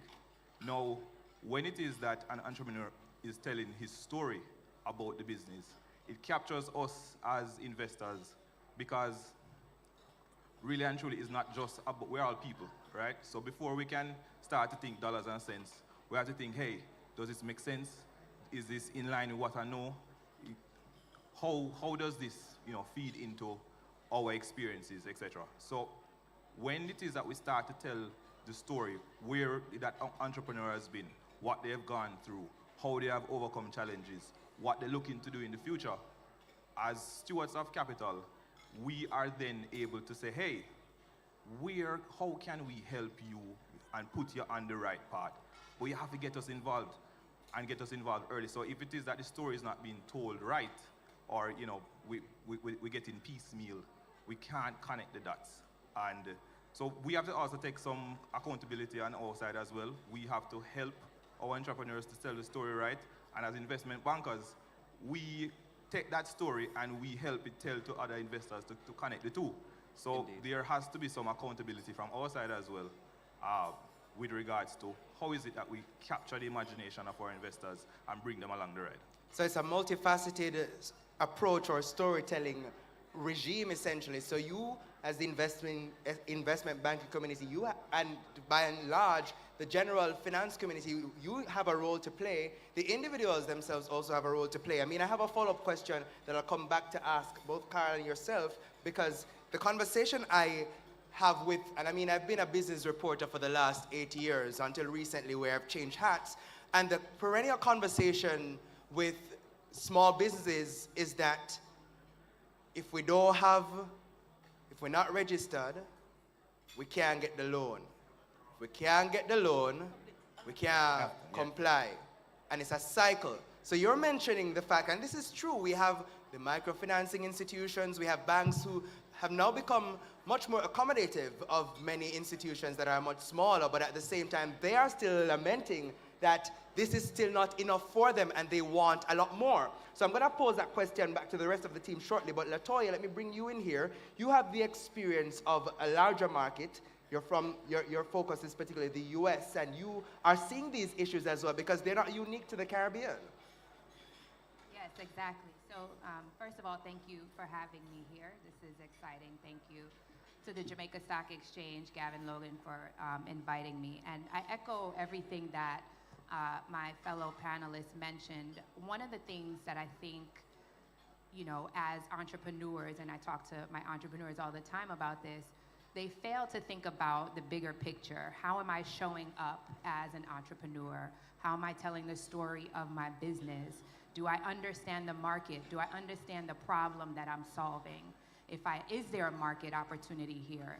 A lot of founders forget to take that initial step back and understand, one, yes, I have this amazing idea, but is this something that the investor community would be interested in investing in? Is there an opportunity for upside from the investment community? You really have to get to understand the market, what's the opportunity before you can even go out and market whatever it is that you're building. You have to build. You have to understand your customer base. You have to have a business, understand the market. And if you can't speak to any of that, it's going to be really difficult to raise money. It's going to be really difficult to execute on your vision. So I really would recommend entrepreneurs, even starting out early on, to just understand the fundamentals of your business, understand the fundamentals of the target, your audience, all of that, in order to really try to work and scale. And then from a network perspective, we already know that getting access to information, knowledge is really difficult, but there are so many resources, especially from a technological perspective, where founders can really go online, connect to different affinity groups. We tell people this in the US all the time. What are networks that can really help me to build this business and then connect me to the right pockets or pool of capital as needed and as I scale and try to grow the business? So the idea of being in the right spaces, having the right conversations, that's a big part of the efforts to building your business and seeking to get that capital that you're looking for. So back to that follow-up question now, and I'm going to come back to you, Carl, on that. So again, every conversation I have with various small, medium-sized enterprises, they say they want more flexible arrangements as it relates to loans and the ability to actually access these various avenues to get capital. But you've pointed out, Mr. Buchanan, that we have a myriad of these opportunities existing. How would you respond to those sentiments from members of the small and medium-sized enterprises community saying that what exists now is not enough? Right. I mean, I still go back to my original point, which is you have to reorient your mind. Right? A lot of SMEs are single-focused, where should I put it? They are dominated by one person, right? This is the person that started the business, they had the original ideas, etc., etc. But if it is that you want to get any kind of financing, right? A financier is looking for a particular structure, right? Because they want to protect their investment. They want to at least believe that you're going to be good stewards of that money and they're going to make a return on their investment. Now, some investments will fail as the nature of life, but you don't invest your money with the intention to fail, right? Things happen along the way. A lot of businesses, as I said, they are dominated by one person. But here's what. If you are the chief ideation officer, you're the one that came up with the idea for this product or this service. That's one pillar. But businesses also need management, right? You need marketing, you need PR. Now, you could have the greatest business in the world. If nobody knows about it, it isn't going anywhere. And so the person who is the driver behind the business, who has the ideas, who can develop the product or the service, chances are is not going to have that skill set to get that product to market, to do the marketing and PR and so on. The other pillar that you need is financial management. And 99.9% of these entrepreneurs are not good at putting financial policies and processes in place. And that's a big part of their challenge. So that when they come to seek financing and you say to them, let me see what you've done in the past. Let me see some kind of historical financial record. Whether it's audited or management accounts or unaudited or whatnot, they have a very difficult time producing that, right? So you have to have those three pillars in place. But again, I go back to the point that depends on where you are in your business life cycle. Debt may not be the right thing for you. And so you need to move your mind away from thinking about debt, right? There are so many other avenues to raise capital, but you have to put things in place. You have to be able to articulate your vision, as Chris said, so that when you're speaking to someone, you can say to them, this is my product and service. This is how I'm going to target the market. This is what my price point is. This is my competition. And I always say to clients, look, it's not that difficult. There are a lot of examples out there. If you want to put together a business plan, just pull up any prospectus that has been done for any company. That's really what a business plan is. And you can take that, you can scale it down, obviously, so that you have something that you can speak about when you go to look financing. But you have to put things in place. You can't just jump up one day and say, I want some money to borrow to do X, Y, Z, and expect you're going to get it. You know, you have to put things in place. You have to put policies in place. You have to be able to articulate your vision. And you have to have an open mindset that says, maybe debt is not the right thing for my business at this stage. Am I willing to give up a piece of my business to get the capital to grow to the point where I can actually take on debt?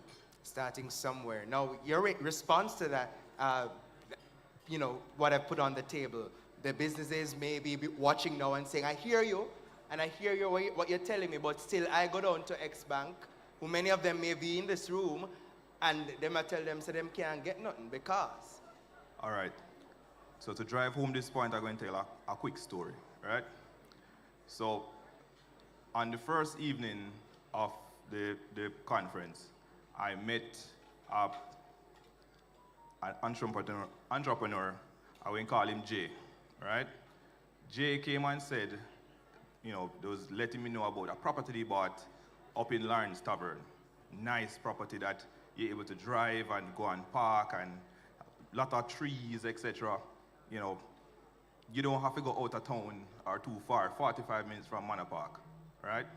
And he was telling me that he wants to develop the property, put a few cabins there, etc.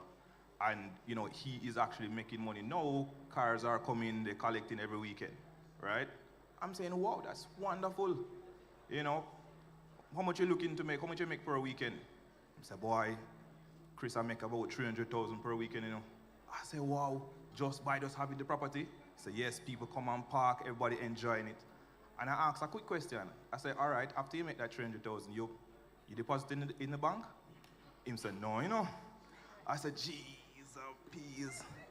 Because I know that unless you're able to show and prove this cash flow, that 300,000, and while it is that you're making money, and it is nice and passive, I can't verify it.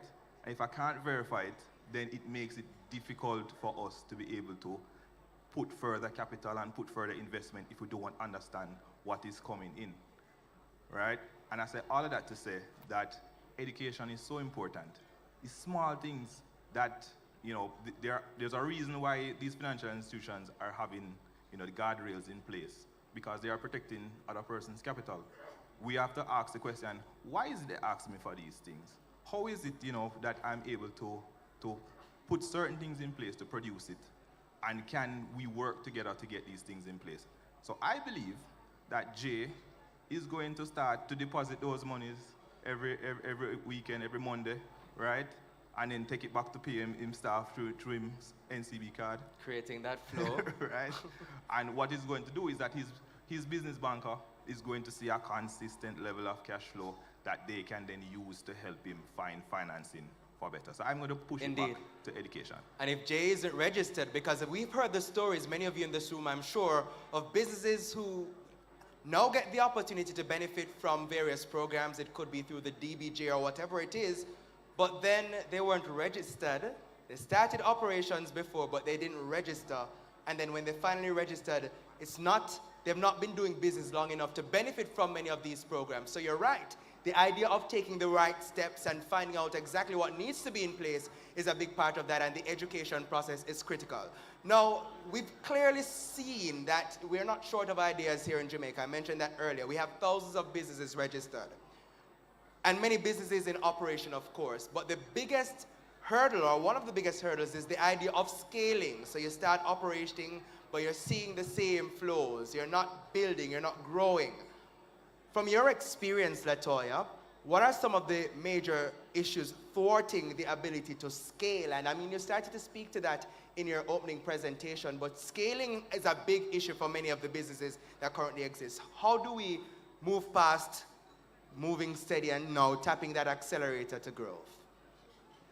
So that's a great question, and I think, you know, it's going to depend on each individual's particular business. But I think if you think about scaling, right, and growth, and when, you know, investors come in, a company should recognize that they're probably at that inflection point where they may need to introduce some new technology. How do I operate more efficiently so I can service more customers?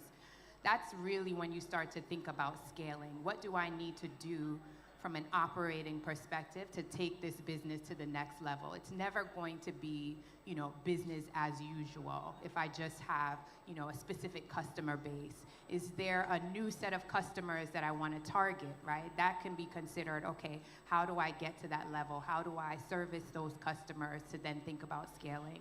Is there, technology that I can implement to help reach more people? That's really when you start to, again, think about taking the business to the next level. What additional markets you can service? What additional problem you can tackle on? And scaling, have you saturated or have you monetized mostly the market that you're already in? It's gonna take a business, time to kind of sit back and strategize on where they are and then where they wanna be or go to the next level to try to figure out and understand if scaling is the right time or if they've reached or tapped out the market that they're already in and should be thinking about some additional market to tackle. Indeed, let me bring you in, Carl. I mean, based on your experience, biggest barriers to scaling and how do we overcome them? And let me add to that because all of you on this panel have already brought up the importance of research. Looking at the business or product or service that you're trying to offer, where it sits in the market and how you can offer that value proposition that will make you unique or will make you be that business that people want to do business with. So from your experience, scaling, challenges, how do we overcome them? So I think one of the things entrepreneurs have to look at, and again, it's a mindset change, is that as you look to scale your business, you don't have to bring in additional people and additional resources. Now, if you're a one-man band entrepreneur that started a business and it gets to a particular point, and you want to scale, you have to recognize that you can no longer do everything yourself, right? At some point, you need to bring in professional management, you need to bring in additional resources, you need to bring on board technology to help you to get there. And of course, you're going to need to bring on capital, and we had that capital discussion already. But I think that's a part of the challenge, that there are entrepreneurs who are afraid of taking on additional people, allowing them to help them to grow, and a lot of time that becomes a hindrance in and of itself, right? Because they want to control everything all the way through, and as you scale and grow your business, you can no longer do that. You need to focus on the grand strategy and bring other people in to help you to do some of the day-to-day operational stuff. So I think that's one of the things that entrepreneurs need to look at. But I know for many entrepreneurs, that's easier said than done, because you remember the days when you had no food, perhaps getting this business started. It's your baby for many persons. How do you pass that reality of cradling the business, pouring your blood, sweat, and tears into? I mean, you still have to, but the point is, there are times when you realize that if it is that PR is not your strategy, maybe you need to call me. Or if you realize that you have skills that you need skills that you don't have, then you're going to need to expand the horizons and get those personnel involved. So how do you pass that? And of course, you're going to add to the conversation as well your perspective on scaling and what businesses need to do that. So I'm going to bring it to an area that I think most of the people in the room would can attest to, right? You speak about the company being your baby, but as far as I know, babies grow up. And they have to be weaned. And at some point, you have, the baby that you had and you held close to you start to walk, and they start to talk, and they start to develop their own personality, and, soon they go into high school, and it's not mommy this or mommy that anymore, Can't bother. And of course, as parents, they have to kind of let go. And it is the same type of thinking that you have to have with your business. You have to trust. You have to, you hire people to manage the areas. You have to trust them to do their work. You have to, if the business is still dependent on you day to day, then chances are you might not be an entrepreneur, you might just be self-employed. I think you need to say that for the persons in the room that missed that. Repeat that gem for me. I said, if your business depends on you on a day-to-day basis, you might not be an entrepreneur, you might just be self-employed. I hope you're hearing that. With that said, let me move to LaToya, because there's the view that there needs to be certain frameworks in place to support businesses, especially as they look to gain capital. From your experience, what are some of the regimes that exist in the jurisdiction that you work that you would say support businesses growing and scaling and accessing capital? And then I'm going to come to you two gentlemen to say, how do you think those, if they don't exist here, can be integrated locally to ensure that we have businesses accessing more capital and growing and scaling? So I love this question because I have the pleasure of running an accelerator, and we actually invested in a company that services Jamaica, Grocery List. They're in the room today.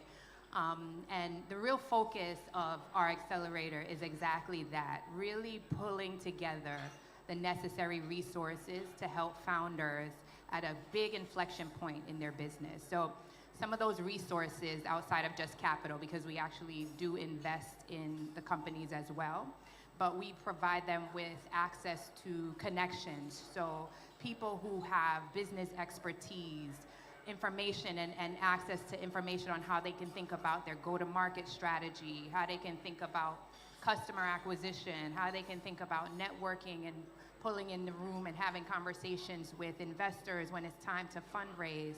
A founder knows what they know, and that's building their business. So to the point around hiring, different individuals, they can also put advisors around them to help navigate some of the complexities of operating that business. So not only does a founder, need to have the hired support, but advisory networks around them so they can just tap into not just the networks of the people they know, but the networks of the people who are around them to support them and help them grow. No one is an island, no one can do it alone, especially an entrepreneur. And as you scale and grow, you need teams, people around you to help you to grow and do exponentially bigger than you can do. So whether it's networking with different angel groups, whether it's affinity groups with other entrepreneurs. Entrepreneurs should feel comfortable talking to each other. A lot of the challenges that entrepreneurs face, they're very similar. They can learn from each other. So putting yourselves around people who are there to support you and can kind of help you and open up networks of community and communication is really important. I would also say, especially in the States, there are a lot of affinity groups and programs that the government has implemented to help on smaller scales. And it's definitely something, I think there are models that can be replicated, whether it's small business groups or angel networks, finding some of those networks and some of those communities to help educate the founders and educate entrepreneurs can be really, really the make or break scenario in a founder's journey. Indeed, and of course we know locally the Jamaica Business Development Corporation does provide some support for local businesses. So in our 1 minute, I'm gonna give each of my panelists 20 seconds to just share some final words that you'd want an entrepreneur who is listening, watching right now, wondering how to access capital, one thing that you wanna leave with them. 20 seconds each. Don't give up. Being an entrepreneur is hard. It's for special people. If you have an idea and you have a journey, don't give up. Envelop yourselves in communities, again, of help and support. Don't be afraid to ask questions. So don't give up. Stay the course. I'd piggyback on that and say, seek the help that you need, ask questions, be curious, and when that help is given, follow it up as best as you can. Carl? Yeah, I mean, what I would say is, as an entrepreneur, you want to grow your business, you want to scale, you want to do well, you have to have a mindset change, right? So think about what is best for your business in the long run and dream big.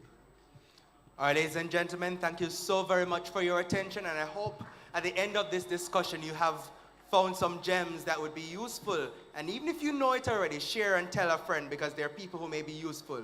So Javon, I know there are questions. Before you close, yes. I can't let this opportunity pass. So we'll take 2 questions. Thank you.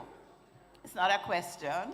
It's information that I'd like to share, because I was making the point that I think this panel could have done with the involvement of people who are actually funding entrepreneurs who are seeking capital. So I represent First Angels Jamaica, it's now First Angels Caribbean. Right. We have 27 members, and many of the people here, NCB, JMMB, GN, are members of the First Angels Network who are dedicated to providing capital to startup entrepreneurs. And also, our sister company, RevUp Caribbean, that prepares entrepreneurs to get ready for funding. We're an incubator, we're a virtual incubator, and I'm very proud to say that the young man who won the pitch competition yesterday is a graduate of Rev Up Caribbean. That's so Mr. go to Mullings. Rev Up Caribbean, First Angel. Where is Mike? Here he is, Michael Mullings, who won the pitch competition last evening. So Rev Up Caribbean, First Angels Caribbean are the organizations that entrepreneurs need to look to if they are looking for capital and mentorship and advisory support, Indeed. all the great stuff you talked about. Thank A you. valuable pitch right there, and of course, we are happy that you were willing to share that. So number 2, I see someone else standing, so if he, okay, no problem. Hi, good afternoon. My name is Sherry Williams. I'm the founder of a tech startup called Vehicle, the Caribbean's first car sharing platform. And on the other hand, I'm also a certified public accountant. So I I see things on both lenses. What Mr. Townsend mentioned in terms of entrepreneurs only seeking out debt, I think I would have to somewhat disagree with that. Most of us do look for all kinds of capital funding, right? So whether it's loans, convertible notes, equity, we are seeking that consistently. However, there is a stigma in the Caribbean where you have an idea, you have some traction, or maybe you don't have any traction, but you have a really good idea, right? Local investors usually would say, yes, I am interested. However, I'd like 50, 60, 70, 80% of your company for next to nothing at all in terms of funding. And so what is NCB and JMMB, who I've never heard of investing in startups, doing to change that narrative? That's number 1. And on the other side, yes, I am an accountant, so I also do work with startups in terms of those foundational needs. And so what are you doing to address the gap in terms of, not being ready for looking for loans and all of that stuff? How are you developing financial solutions or advisory programs to help entrepreneurs who do need that help? All right, so we can synergize the responses in one from both financial institutions here. So what are you doing to help hold the hands of businesses, and also what are the programs that you're doing now to help support businesses accessing capital? All right, so let me answer that question. So on the JMB side, as you just heard, we are a part of the First Angels Network, and that is where we direct our resources in terms of startups and venture capital and so on. We outsource that to First Angel. We support them financially, and then they support the entrepreneurs. But also, we have a unit within our small and medium enterprise division that is geared towards providing financial literacy and financial advice and so on to SMEs. So those are the 2 ways in which we support startups and MSMEs specifically. So I'm going to piggyback on that. I think that is something throughout the industry where it's sometimes difficult for the various institutions by themselves to take on as many. The volumes are just too high. So it's probably best to be able to partner with these institutions that have the persons that are there to kind of help put them in a position to carry them to the level where we are able to take them on and bring them along the way. So we do farm out that area. We do provide support where we can, financial support, etc.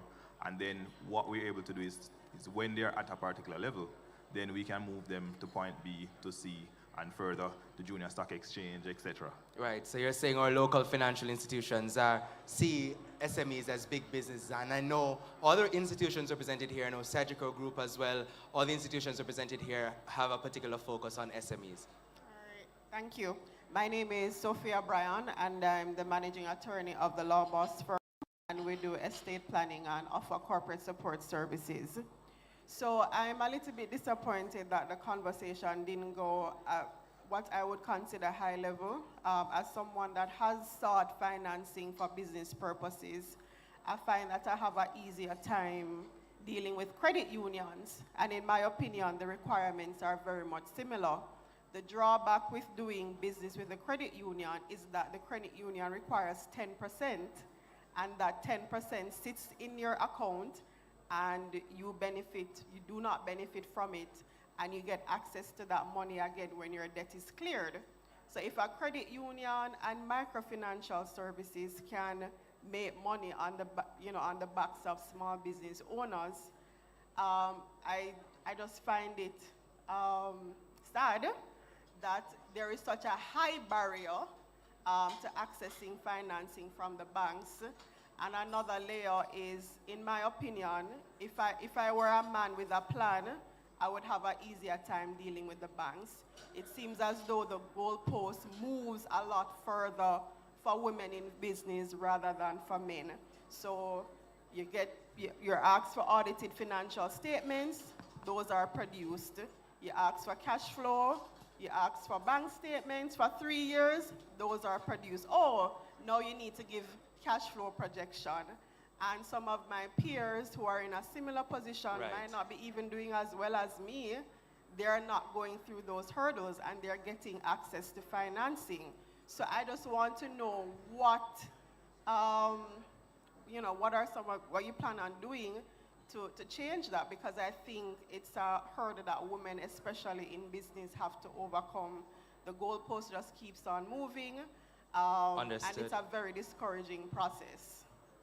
All right. And you could perhaps speak from the experience of what you've seen in the US and approaches towards that and some solutions that perhaps local financial institutions could take. Yeah, so listen, financial services is not an easy industry to navigate.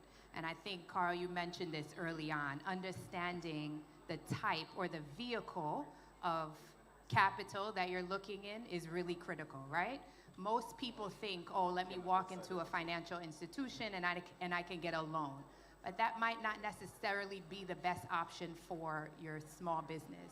9 times out of 10, just to be 100% honest with you, it's not. It's really expensive, right? And they require a lot if you think about debt financing. And that's why I think you brought up a great point around equity. Look at the type of business, the structure of your business. Is debt, although debt may be easier to get because there are checks and balances that you can do a personal guarantee, it's maybe easier for you to get a small business loan.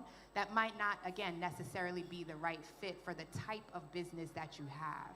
If you're building a business that's leveraging technology, venture capital may be a platform that you should think about. Angels, how can you think about pulling together and leveraging angel networks so that it's a little bit easier and less onersome from a documentation perspective for you to get it? I think people think debt because it's the first thing, you have your local bank here and there, but it's not always the best form of capital for small businesses.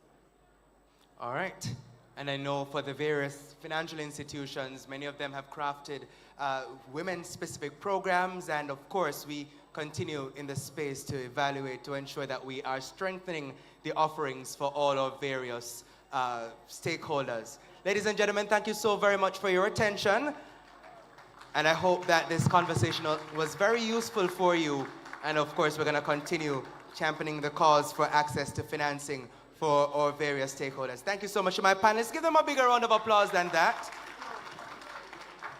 Thank you so very much.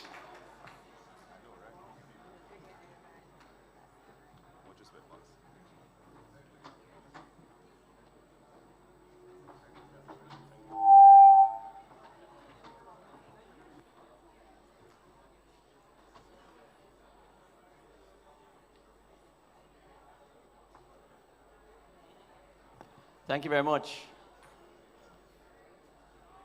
That was an excellent session, and point made by Sandra Glasgow about the angel investing, the first angels, is a very valid one as well.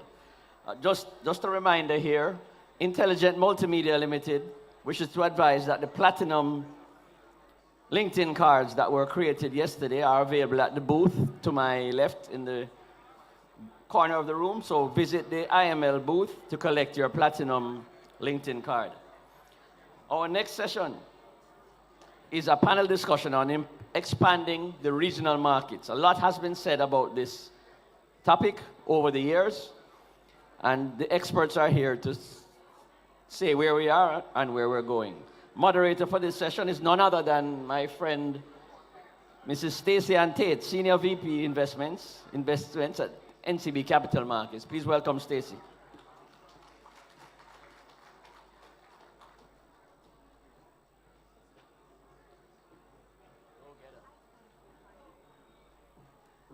afternoon, ladies and gentlemen. I should tell you something. I have been given an exceptional task, and the exceptional task is to present to you as the second to last panel at a time when we're over time. However, ladies and gentlemen, I promise you this, my panelists will highly keep you engaged, and we promise to keep it very informative and tight. To start us off, I'm gonna invite my panelists to come to the stage. And the first person I'd like to introduce and welcome to the stage is Dr. Marlene Street Forrest, Managing Director, the Jamaica Stock Exchange.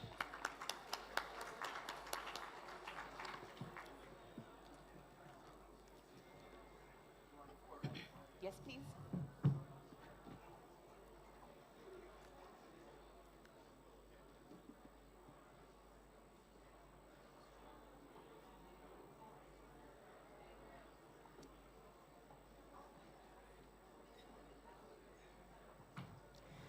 Next, Mr. Stephen Gooden, Deputy Chairman, Jamaica Stock Exchange.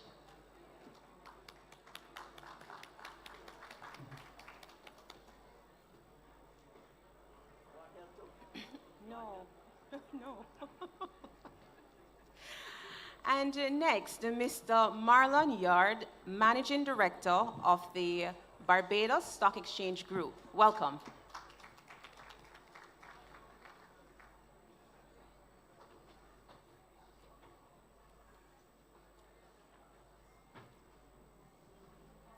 Okay, now before we get started this afternoon, I want us to set some context about the topic we will be discussing. You've been here for some time now. You've been hearing us speak about capital markets. So what is the capital markets that we keep referring to? The capital markets is this infrastructure. It's the ecosystem that is there to be able to allow companies and governments to raise funding either via the issuance or the trading of securities. They typically do it via the debt capital markets or the equity capital markets. We're going to be talking about expansion of the capital markets across the region. What is that region that we're going to be looking at this afternoon? We are going to be focusing our attention on the expansion across the English-speaking Caribbean. So, now that we have set the context and my panelists have settled in, let's start picking their brains.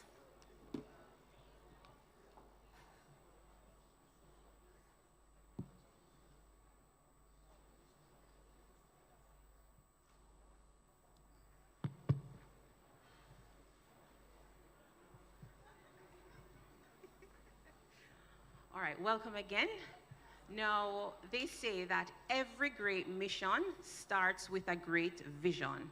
So to that extent, I want you to tell us, what is your vision of an expanded regional capital market? And to get us started, I'd like to start with Mr. Gooden.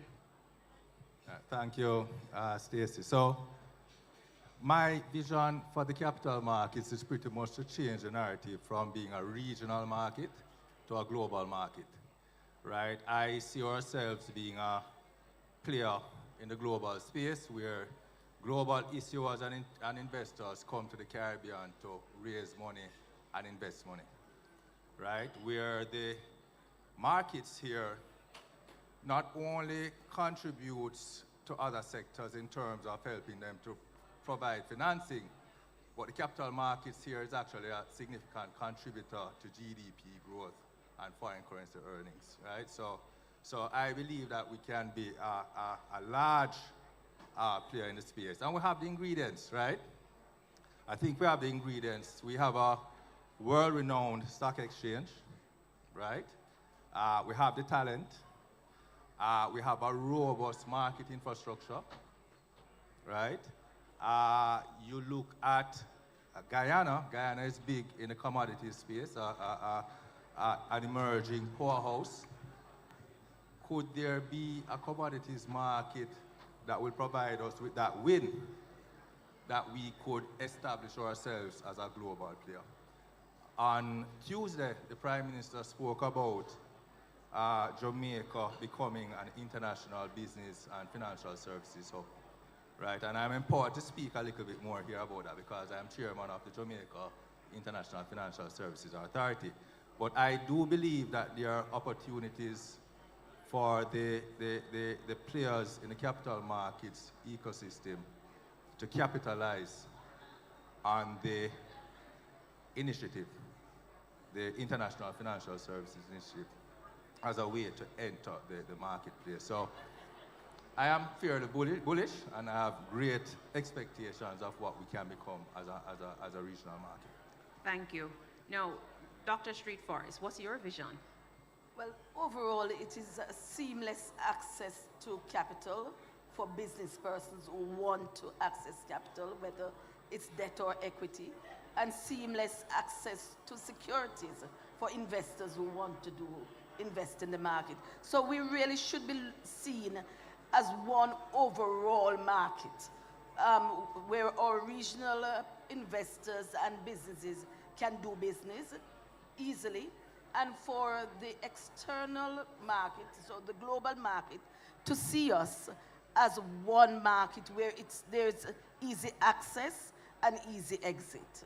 Thank you. So far I've heard global opportunity, I've heard seamless access, and of course, Mr. Yard, the vision would not be complete without your input. What's your vision? Hello.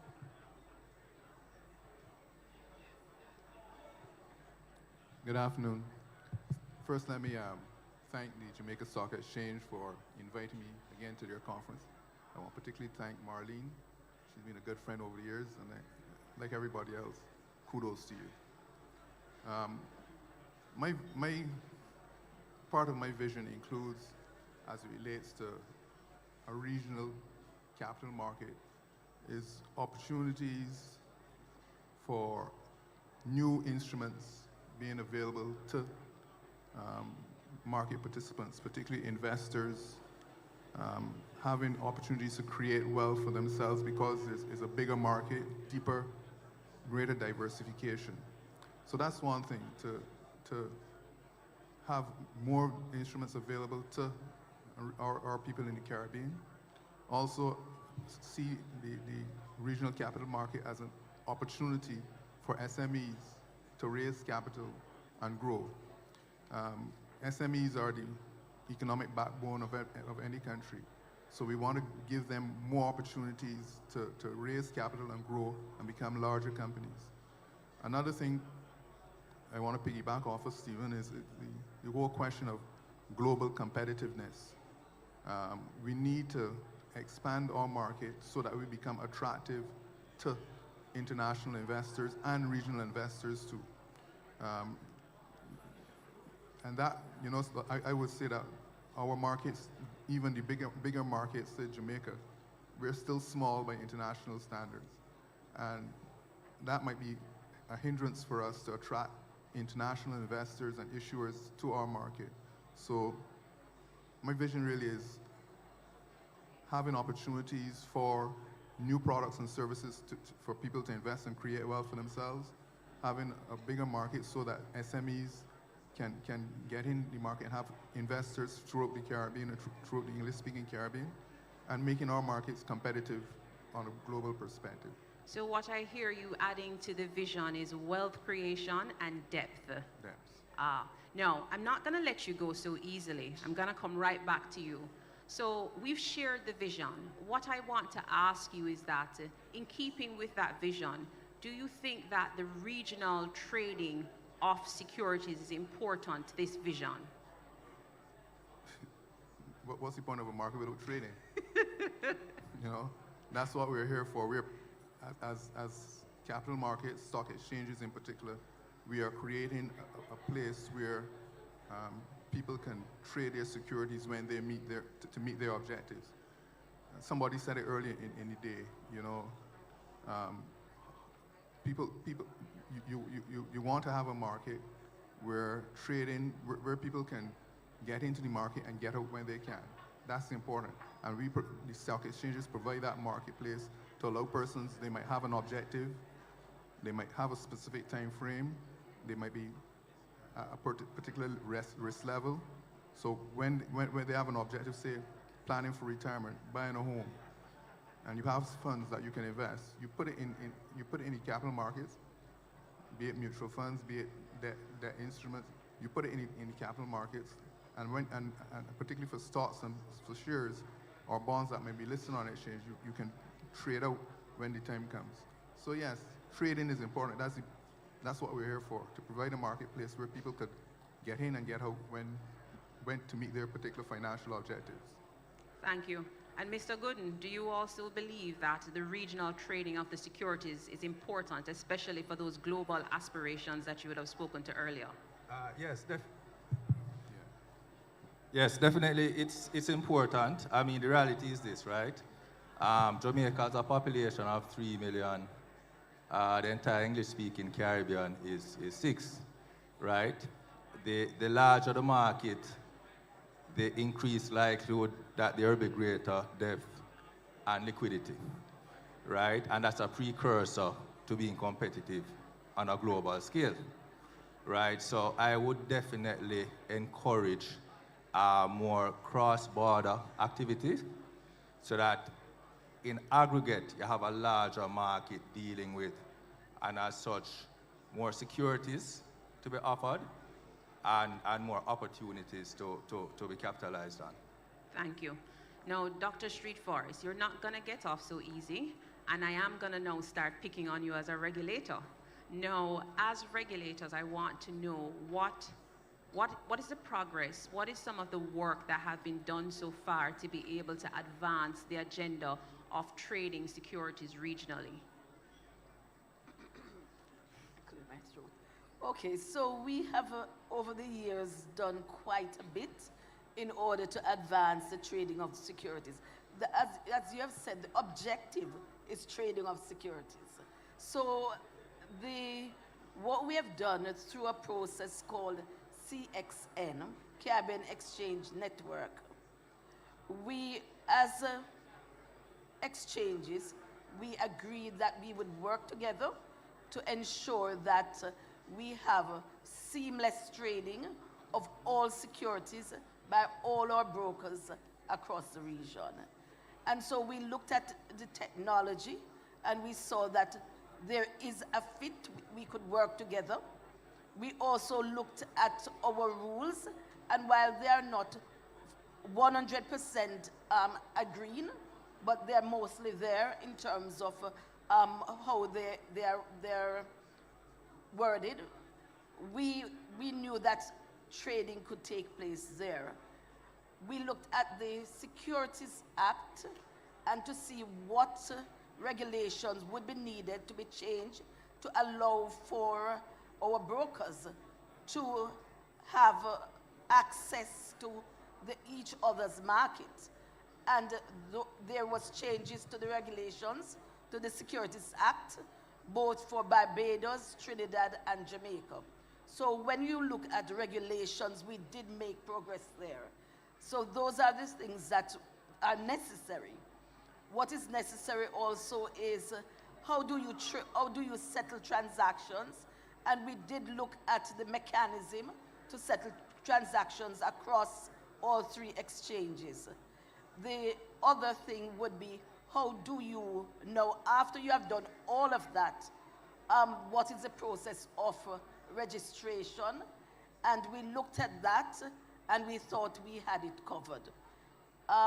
Well, you know, with everything, there are hiccups, and that there was some issues there, right? So here we are today. We still do not have CXN because of a few issues, you'd say, Marlon. Yes? Yes. So, yes. And Marlon, I see her looking over to you to expound on that. So tell us, what else has been done to date? Anything else that you'd like to add? I endorse everything Marlene says, because we were there together from the beginning this whole process started. And as I think I mentioned many times before, we actually signed the MOU right in the office of the Barbados Stock Exchange. Marlene, myself, and Wayne Eiton No, another No, no. person in Trinidad. Yeah, in Trinidad, yes. That's So, right. so what I hear is that work has been done in terms of rules, looking at the settlement process. Marlene, well, Dr. Street Forest touched on it, that ultimately there have been hiccups. Talk to us, Marlon, about what are some of the challenges that you guys have been facing along the way to advance the agenda to have securities trade regionally. Well, besides CXN, there has been a recent development, over the last 2 years, where the CARICOM private sector organization approached us about finding a way to create one regional stock exchange. There was much talk. We had meetings. I think we had meetings in Guyana. We had meetings here downstairs in the meeting room downstairs by the restaurant.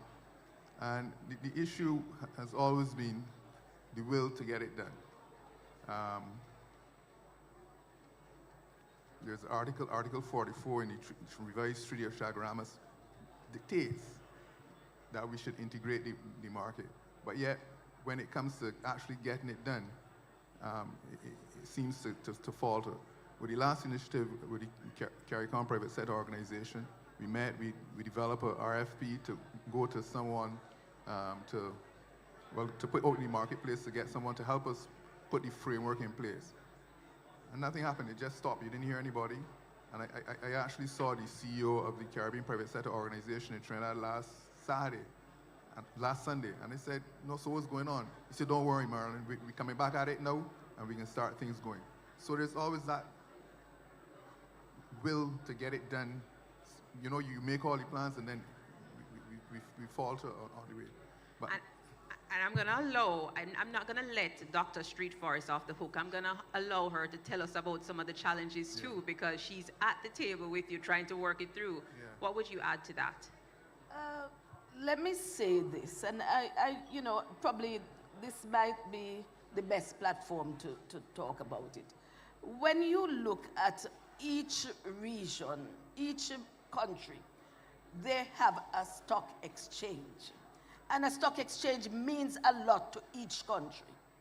So what we have to look at is not the stock exchanges, but the objective and how you are able to realize those objectives. And one of the objectives, as we said as we started, was that we have seamless trading, almost looking at one order book, and that all our traders, whether they are Jamaicans, they are Barbadians, they are Trinidadians, Eastern Caribbean, can seamlessly trade. So I think we have to have a shift in the mindset about one stock exchange. Wouldn't you say, Stephen? And no, because it's the elephant in the room, and we really just have to be candid. So what you need to do is to ensure that what you want as an objective is achieved, right? Whether it is by 3 exchanges, properly linking through technology, you know, utilizing AI, utilizing broadband communications to link them, and it gives you the same thing. So you will satisfy 2 objectives, really. One is the feeling of having your own, and 2 is the main objective is in terms of having those trading seamlessly and capital raise seamlessly, and look at the framework for the regulatory environment to allow for that. You know, and I'm glad that you would have addressed that for us, Dr. Street Forest, because for years we've been talking about this regional stock exchange, and she invited you to step in, Mr. Gooden. But just before you step in, I want to add something else to the mix. When you're responding, I want to ask, because Dr. Street Forest talked about this being the platform to say it, and I agree.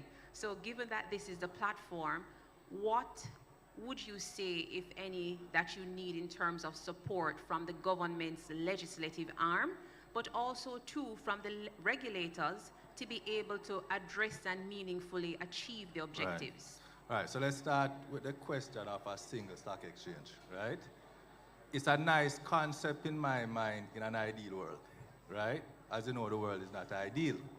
And for the many reasons highlighted by both Marlene and Marlon, you're going to have a challenge, in my view, bringing all the exchanges together in that particular manner. It's a conversation that has been going on for decades, and it may very well continue for decades to come.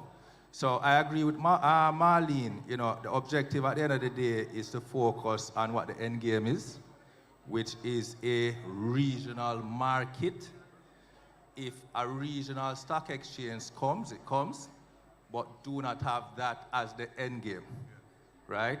We have enough technology, right? The ecosystems are not that different, right? So I think we are in an environment now whereby we can achieve integration without the stock exchanges coming together. And who knows, after having done that, the shareholders of the different stock exchanges may say, okay, let's merge, but let not that be the end objective. Now, as it relates to governmental support, again, in an ideal world, it would be great to see CARICOM coming together to focus on capital markets deepening. But in fairness to each country has its own set of problems. And not just in terms of capital markets, other problems, and they have their own agendas to push. So my view on it is that the governments in each jurisdiction ought to focus on deepening their markets. In 2018, in Jamaica, we embarked on a capital markets deepening exercise. And Marlene, I'm sure you'll agree with me that the 3 or so years of that, you know, were great years for our capital markets in terms of growth and development. I would like to see other governments committing to a similar journey in their jurisdictions. Because what's going to happen, you know, is that it's very likely as you pursue a regional market, you're going to be as strong as the weakest link. Right? So it's better for the governments to focus on enhancing their ecosystems than now the market participants, the stock exchanges, the broker-dealers, the businesses that operate cross-border, they will come together now to make the magic happen. It makes no sense, for example, speak about an aggressive regional agenda when 1 or 2 jurisdictions have a chronic foreign currency problem, as an example, right? So I would say where governmental support is concerned, yes, I'd love for them to come together as a CARICOM community to enhance the capital markets, but I think a more practical starting point is for each jurisdiction to focus on their own. The other thing, if I may add, go ahead, please. That's one of the challenges, is this whole question of regulation and legislation. There's a fragmentation in where legislation is at in the various jurisdictions. And Stephen made a good point. Every country within the CARICOM region are at different stages of development in their capital markets. And as he rightly said, we're as strong as the weakest link. Priorities needs to be made into either having a harmonization of the legislation, the securities legislation, or an adoption of a single securities legislation across the region, dependent on where countries are. And this is nothing new, you know. The Capital Markets Union in the EU, they're doing this thing. ASEAN in Southeast Asia, they're doing the same thing. The Association of African Economic Community, they are doing the same thing. So there's templates all over the world to get this thing done. But we you know, simple things like that. But let me carry a step further as it relates to regulatory framework. In Europe, they have a supranational regulator that covers the whole European Union. I mean, again, there's still satellite regulators in each jurisdiction. And like what Marlene and Stephen have said, and which I support, is, you know, we get together, you know, as stock exchanges, and even if you want, so you have one order book in a particular jurisdiction, their satellite exchange, each country still has their exchange as a satellite exchange and feeding into the say, a holding company of exchanges in the region. So there are ways to work this thing. We're not reinventing the wheel. All we have to do is look to other regions in the world to see how things are being done. Thank you. And Marlene, I think you want to rebut that? Yes, well, you know, Marlon, that we have this CXN was really after looking at many others, you know, the connectivity. And you spoke about harmonization. You know, we have had multilaterals and all of those coming and looking at harmonization, etc. But when you have those exercises in a vacuum, they don't work. But when you do have that connection, as we have tried and we are going to start again to do, then you will realize that the whole issue of harmonization will be pushed forward because there's a necessity at that time to have it done. yes, so what I hear is focus on deepening each individual market. It is going to necessitate it, and then when it does, it makes all those other moving parts easy to come together to work. And was there something else you wanted to add on this? So in terms of deepening, you have low-hanging fruit, right? There are certain regulations that are fairly easy to change that could make it easier for issuers to raise money. You don't have to wait months. It's a matter of probably 2 weeks, right? There are regulations that can be changed that expand the universe of allowable assets for investors, you know, democratize investment opportunities for John Brown, right? There are those low-hanging fruits. And also there are government policy directives, right? So for example, viable state-owned assets, putting them in the hands of the public as opposed to a narrative whereby the government holds these assets on behalf of the public. You see the difference? Yes, right? yes. So if you look at the Jamaican experience, talk about the Wigton IPO in 2019, the Trans-Jamaica IPO in 2020. These attracted a whole lot of investors. I can't remember how many participants there were in Wigton, but for Trans-Jamaica, you had around 36,000, right? Persons investing in that particular IPO. And not only was it the largest, but it also spurred innovation, right? It was in those two IPOs that the public offering platforms, digital platforms were created, right? I can't tell when last I've seen a paper-based application process for a public IPO. Right, those papers now are in the JSE archives along with pictures from the open cry system, Marlene, right?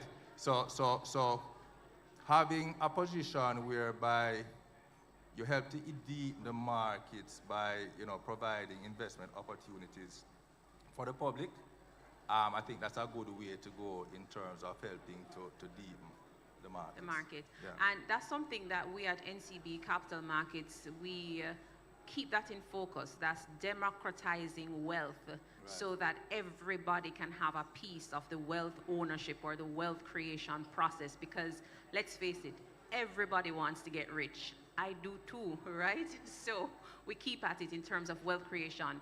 Now, Mr. Gooden, you touched on low-hanging fruits, so I'm gonna just put it right back to you now. With regards to just getting the biggest impact, what would you say is the most important focus to get the quickest win? Is it in the debt capital market or is it in the equity capital market? So that is a difficult question, right? It's dependent on the jurisdiction.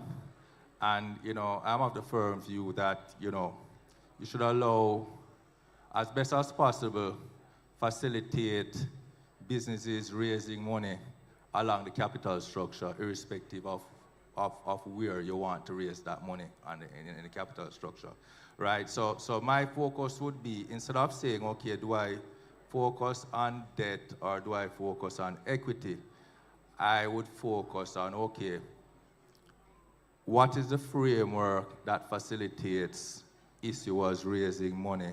How can I enhance that, irrespective of whether or not it's debt or equity, public or private, right? That would be where my focus would be. Again, every jurisdiction is different, but I would just kind of focus on the roadblocks, the ones that don't require boiling the ocean to start. You get those out of the way, and you're going to take on the more difficult ones, right? There are some difficult ones like foreign currency, but there are others that we can address to enhance the markets. And Marlon, I'd love to hear from you because you're in a different country. Do you feel the same way? What I've seen and what I've learned, and what I've read, is that it seems that that capital seems to be where people tend to want to start first, and we heard that before. But debt from a bank is different from debt being raised in the capital markets. But what my thinking is that we need to find a way to make the integration as seamless as possible, supporting what Marlene has said, and at the same time have the regulatory framework in place that works for each jurisdiction based on their position, where they are in their capital market cycle. But let us go hand in hand with both debt and equity, because different issuers, different business people, different entrepreneurs may find that equity financing is best for them where they're at, and as they develop and they grow, they will say, well, look, debt financing is where we are. So let us develop the markets that will satisfy the needs of the issuers and the investors in the marketplace. For example, persons might feel more comfortable in investing and buying and selling debt because they know what kind of return they can get on an annual basis, 4.5%, 6%, or whatever. And then there are other persons who want to take on risks as investors, and they want to use equity. They want to have a higher return, so they take on greater risks. So let's develop them hand in hand and move together. Got you. And Dr. Street Forest, of course, you are the master of everything that trades. So tell me, do you see it the same way? I do. I think you can't develop one as against the other.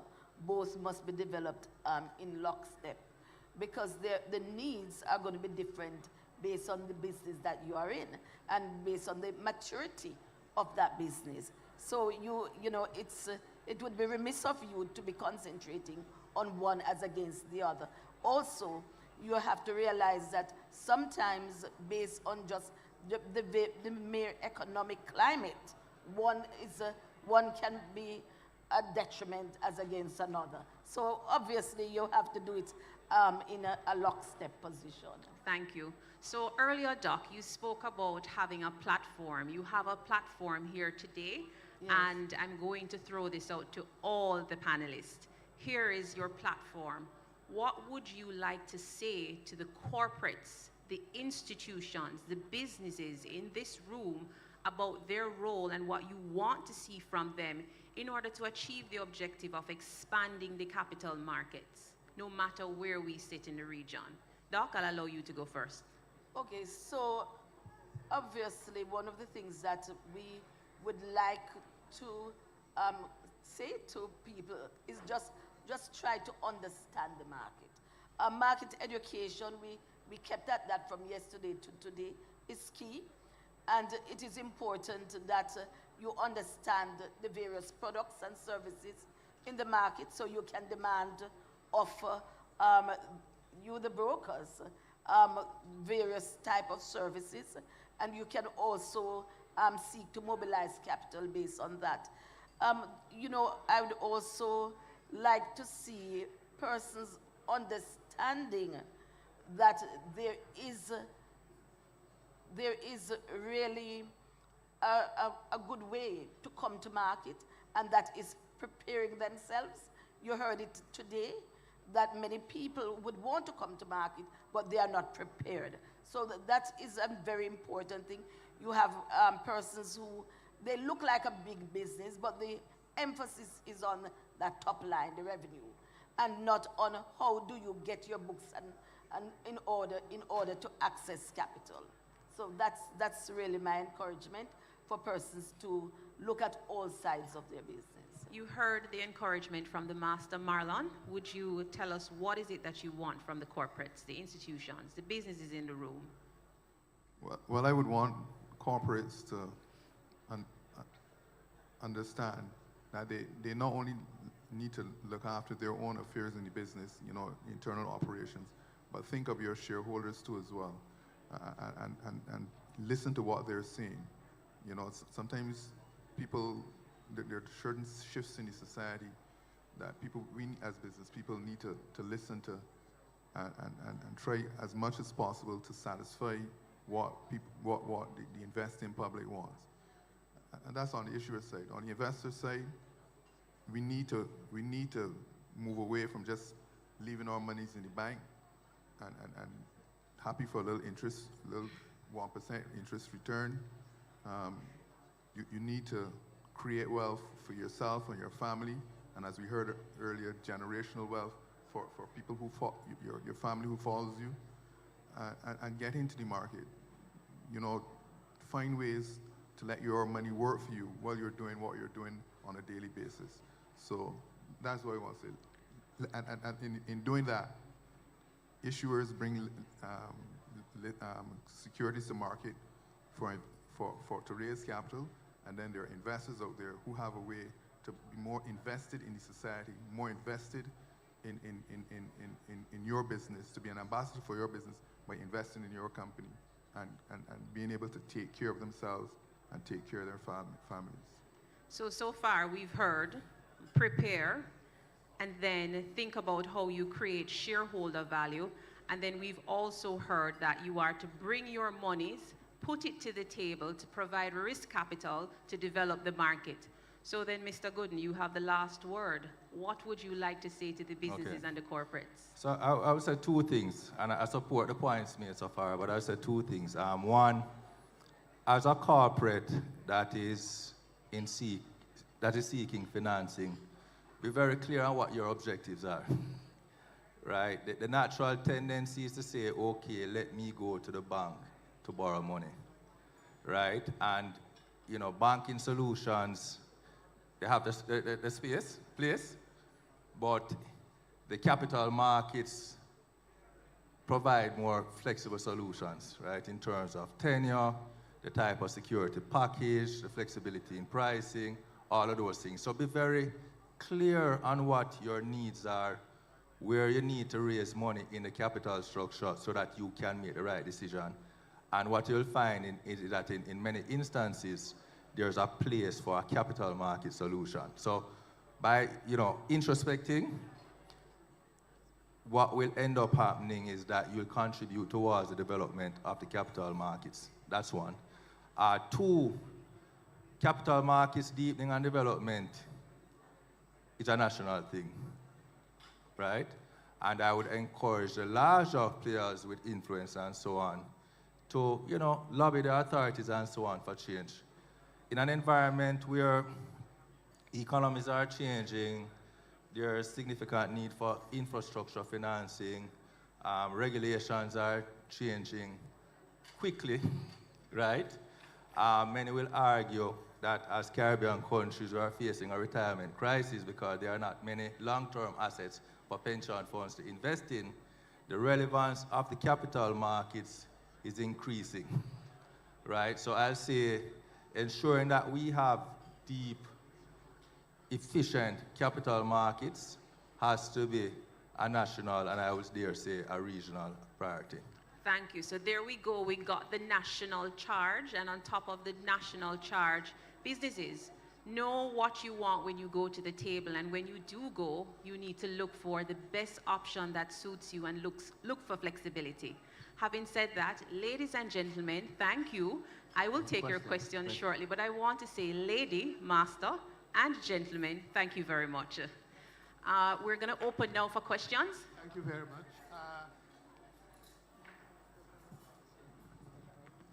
Thank you very much. The name is Dunstan Barrow from Guyana.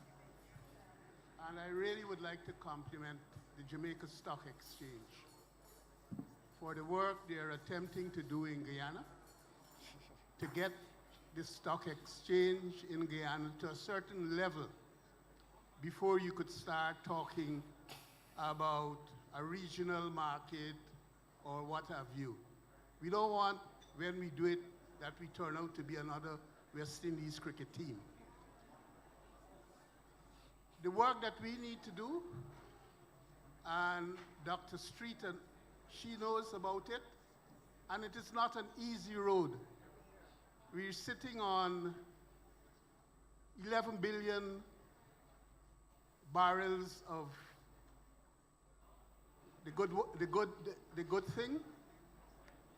We're up to producing 600,000 a day right now, and in another 2 years, we are going to be producing 1 million barrels a day. So, with all of that money that is going to be flowing around, we have to find we have to have in the country proper agency to get capital flowing to the rest of the population. There's a sovereign wealth fund. A portion of what goes into this sovereign wealth fund goes to the consolidated fund, and the balance has to be invested for our future generation. So we cannot be doing all of this with a stock exchange that is not functioning properly. So bearing that in mind, I hope that, as the Prime Minister said, we won't have to miss Marlene. That a way is going to be found for her to continue the work that has started in Guyana, and which she knows it is not an easy road. That is all I want to say. Thank you.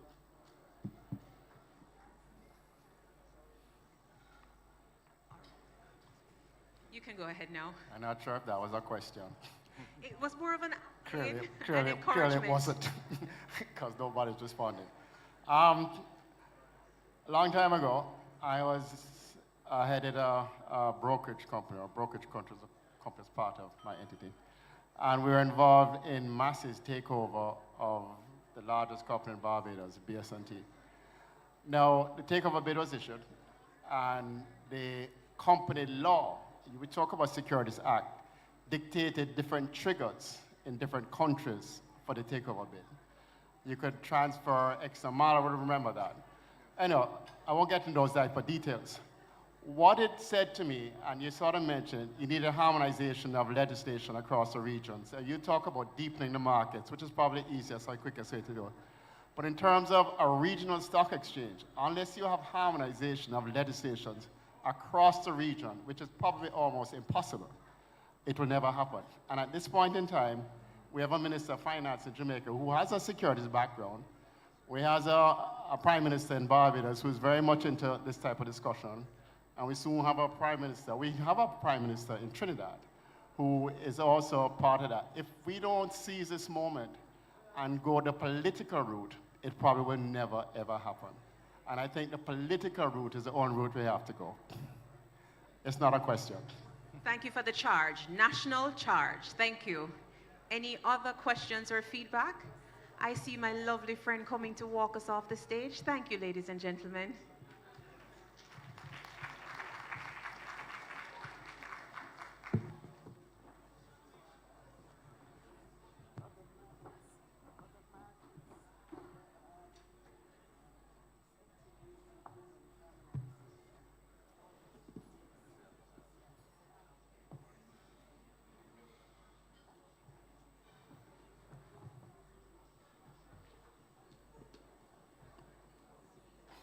Thank you very much, Stacy, and the distinguished panel, Dr. Street Forrest, Marlon Yard, and Stephen. All right. We're at that moment where we will now further examine the issue raised yesterday and earlier today. The session chaired by Cecil Foster on the energy alternatives was very well received, and we're going to close the session now about talking about, again, reducing the Caribbean's energy bill. This session will be led by moderator Mr. Ralston Hyman, noted financial journalist. Please welcome Ralston. Oh, and as Ralston makes his way, the IML Intelligent Multimedia Technology package winner is Althea Williams Henry of Supreme Ventures. If Althea is here, please visit the booth. And if she's not here, they'll make arrangements to contact to deliver your package. Thank you all for participating in the LinkedIn Platinum Card promotion. And the charging bay is over there as well. Ralston, over to you. Thank you very much, Andre. Good afternoon, ladies and gentlemen. It is indeed a pleasure to be here at this particular point in time. First, I'd like to take this opportunity to congratulate Dr. Marlene Street Forest and her team for having this blockbuster conference. It is the largest we have seen. We have been following the stock exchange for a long time. We work closely with the Jamaica Stock Exchange, and it's indeed the largest we have seen for a long time. Would also like to compliment her for broadening the discussion, because in Jamaica, macroeconomic policy is extremely lopsided. Macroeconomic policy in Jamaica is only focused on what we call the fiscal accounts, G minus T. We tend to forget that, mathematically speaking, the economy is C plus I plus G plus X minus M. We forget about the X minus M, and we do not discuss things like energy policy. Now, energy policy is extremely important in Jamaica. This discussion is taking place against the background of a situation where we have been running massive trade deficits. The trade deficit for the first 8 months of this year was 3.8 billion. The oil bill was 1.3 billion. Our total merchandise exports were $1.1 billion. So the total merchandise exports couldn't pay the oil bill, and that is why we have been depending on the remittance flows in order to keep the economy going. Net remittance flows for the period January to September was only $2.342 billion. So when we add the total tourism flows, 1.23 billion, to the net remittance flows, it couldn't cover the trade deficit. So we're extremely dependent on remittances in order to fund the economy. This conference is also taking place against the background of a big change in the global economy. Jamaica is a small open economy, 20 billion US dollars, in a larger macro economy internationally that is dominated by the Republic of the United States of America with $29 trillion, People's Republic of China with $18 trillion, and the European Union with $22 trillion. What we have been seeing is that global central banks have been trying to contain the highest levels of inflation in 40 years, caused by the COVID-19 pandemic and President Putin's decision to take back Ukraine. So what we're seeing is that Jerome J. Powell and his team at the Federal Reserve Board, they have been leading the charge in order to contain inflation, followed by Andrew Bailey and his team at the Bank of England and Christine Lagarde at her team at the European Central Bank. What we're seeing, as John Maynard Keynes contended, inflation is sticky coming down. So we're seeing inflation in the UK at 2.5%, European Union 2.4%, and in the US at 2.8%. The Fed's preferred inflation gauge, the personal consumption expenditure index, is now running at 2.8%. So what we're seeing is that inflation is stubborn coming down. So global central banks are constrained to bring interest rates down. The benchmark rate in the US now is 4.25 to 4.5%. Bank of England 4.75%. European Union 3.15 and 3.4% per annum. So we have to take a look at the big picture. We have not been taking a look at the big picture in Jamaica. We're just narrowly focused on the fiscal accounts. So therefore, I'd like to congratulate Dr. Marlene Street Forest and her team for looking at things like energy policy. We have seen Jamaica's merchandise exports declining by 14% during the first 7 months of this year, right? While the imports continue to fall, but fall marginally. So it is extremely important that we engage in a discussion in energy. One of the things is that Jamaica has one of the highest energy costs, not only in the Caribbean, but globally. So it makes it difficult for us to compete in the Caribbean as well as globally. That is why we run, one of the main reasons that we run these massive trade deficits. Now, if you look at what is happening in the Republic of the United States, the Donald says, drill, baby, drill. We are going to become a manufacturing country again, so we want to lower the energy prices, and we are seeing energy prices going down each passing day as he continues with this drill, baby, drill. Don't watch the environment, just drill, baby, drill, right? So we'd like to congratulate Dr. Marlene Street Forest for engaging in discussion, broadening the discussion in Jamaica, because it's just too narrowly focused on the fiscal accounts.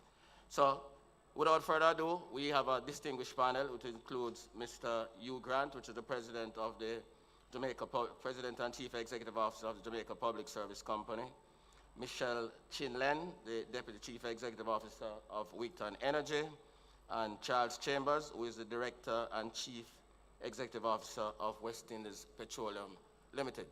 They'll be conducting this discussion on energy as to how we deal with energy in Jamaica, because it's extremely important. We are not going to be able to compete.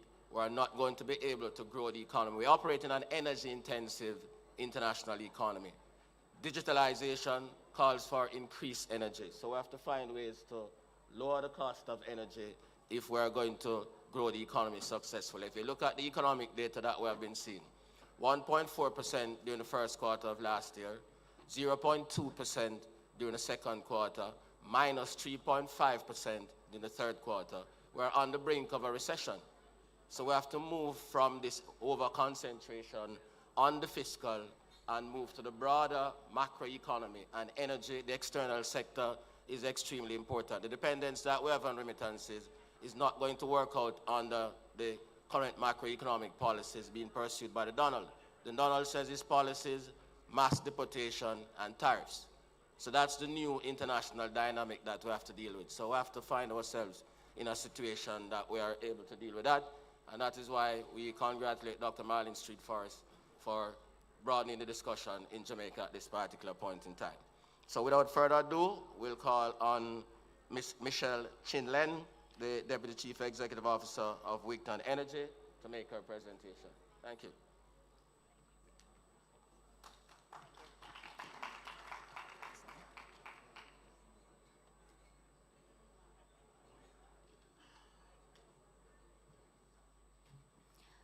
Thanks, everyone. I will be brief because I know it's the end of the day and we're a little bit off schedule. So this panel, I know you heard our energy panel earlier, but we want to give some further context. So Ralston mentioned our energy rates. If we look at a snapshot of, say, 400 kilowatts per hour at a residential, we're seeing ranges from 3.2 to 45.1 cents per kilowatt hour. That's a wide range in the Caribbean. And in commercial, if we look at, say, 2,000 kilowatt hours per month, we're seeing 7 to 48.3 cents per kilowatt hour. So as you see, it's a little higher on the commercial side. Ralston also mentioned that policy drives a big part of it in the terms of the changes. We see in the region that there is a framework to support renewables to lower electricity bills, but implementation is critical. Just to mention a few, Caribbean Sustainable Energy Roadmap and Strategy. We have the UN Sustainable Energy for All, SIDS-DOC's CARICOM Energy Policy, and locally down, we have a Jamaica Energy Policy and a Jamaica EV Policy.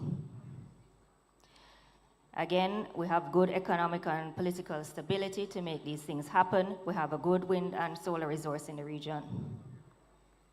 Now, if we drill down into the bills specifically, what do we see? We see almost 50% in 2023 is coming from fuel. In Jamaica and most of the region, we have to import that fuel. Ralston also mentioned that our fuel bill is high. If we look at the last 3 years, you see it's climbing, and the ratio compared to our GDP is also climbing. So when we look at that energy bill, where is it going? 64% of it is going into the transportation and the electricity sector. So those are the areas that can make the largest interventions. So in terms of the energy sector, what are we doing? There's a Jamaica energy policy that aims to reduce or introduce up to 50% renewables by 2030. And what are we doing in terms of that? Last year in 2024, the Generation Procurement Entity awarded 100 megawatts of renewables, and the next tranche is coming up. What are we doing in terms of the transportation side? Under the electric vehicle policy, we're aiming to electrify the government fleet, aiming to electrify public transport, and also their targets for private vehicles. In terms of this front, Wigton has an associate Flash Vehicles that supplies 100% electric vehicle pickups. Another area affecting the bills is losses. We all hear about this. Statistics from the JPS report 2023 show 27.86% losses. So almost a third of what is produced is lost. And almost 70% of that is theft. So now there are a lot of programs, but obviously that's a big area we need to tackle. So one area to avoid these losses is if you generate it at your site, you wouldn't have any distribution system losses. So we're all, there are many programs to advocate for this in terms of commercial and residential. You can get some benefits under the net billing programs and also tax incentives. I'll try and pick up the pace. In terms of generation at the site, you can typically save between 20 and 50%, but it all depends on your space to implement solar. Now, Wigton has rebranded from Wigton Wind Farm. We were largely in wind, but now we're called Wigton Energy because we are branching out into solar. And in particular, we're the largest wind farm currently, largest renewable energy provider in Jamaica at 62.7 megawatts. We're providing about 6% of the energy generation. Renewables are about 18%. Wigton is 33% of the renewables capacity in Jamaica. We would still also be the largest IPP, which is independent power producer in 2 years because we were recently awarded a 49.83 megawatt solar project, and we're repowering our initial phase 1 20-year-old plant with solar. It would be remiss not to talk about the honor benefits of renewables. I heard drill, baby, drill, but we should still also factor other things such as climate change and sustainable development, the stability that renewables provides versus the volatility of fossil fuel pricing, and also public health benefits when you don't burn fossil fuels. That's it for me, thanks.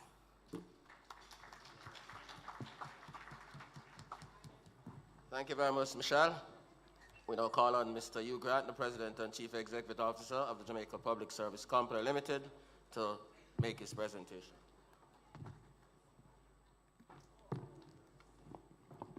Good afternoon, everyone. I'm quite mindful that we're between you and the end of this great conference, so I'll be very, very brief. Let's give a round of applause to Michelle. Nice presentation, Michelle. So as we think about energy, I just want to share a few nuggets with you from my perspective. Quite mindful of the share of the wallet that energy is here in Jamaica. I understand it and I get it. With that also, I'm quite mindful that the industry is going through a very exciting transition. The transition from fossil fuel to renewables. This is a global transition. As we think global, I frankly think there are lots of opportunities for Jamaica to learn from the trends and what has transpired globally so that we don't make some of those very same mistakes. Because the reality is, as an island, we don't get a second chance. We have to get it right, and we have to get it right the first time. So I'm going to share 3 nuggets with you, and then I'll hand over to Charlie. 1, I want you to, as you think about energy, you think about scale. With scale comes competitive prices. The reality is, here in Jamaica, our peak load is just under 700 megawatts. That's really not a lot of power when you think about some of the larger utilities. Big here in the Caribbean, but in New York, where I recently came from to assume this position, I would have 1 plant that's 1,000 megawatts. Here in Jamaica, 700 megawatts is the entire system. The lack of scale presents lack of leverage for competitive prices. So there's an opportunity for us to think as a collective here in the Caribbean, and what do we look like as a potential block to potentially get better prices in terms of some of the sources of fuel. I heard conversations earlier around CARICOM as a block as it relates to the financial sector. I'm on the board of a group called CARILEC, which is a Caribbean Utilities Corporation, over 30 utilities in the Caribbean, and we are also thinking along the veins of what can we do to present ourselves as a block. That's one. Secondly, we have to think about the sources of energy. Michelle spoke eloquently about the various sources of energy. But as we think about the sources of energy in terms of fossil-based plants, which is liquefied natural gas, heavy fuel oil, or alternative diesel oils, we have to think of the notion of intermittent sources and dispatchable sources. Because the overarching thing, as you think about sources, you have to think about reliability and you have to think about resiliency. We all recently experienced Hurricane Beryl. And Hurricane Beryl taught us what it means to be resilient, reliable, or lack thereof. And frankly, with the advent of climate change, what we're seeing globally is more frequent, more severe, and longer duration adverse weather. So as we think about our energy mix, frankly, I think there's a lot of rhetoric around our energy mix, but I'm here to speak to you from a factual, objective, and realistic perspective. And we have to overarch that with the underpinning components of resiliency and reliability. The final thing I will share with you is this, and Michelle touched on it.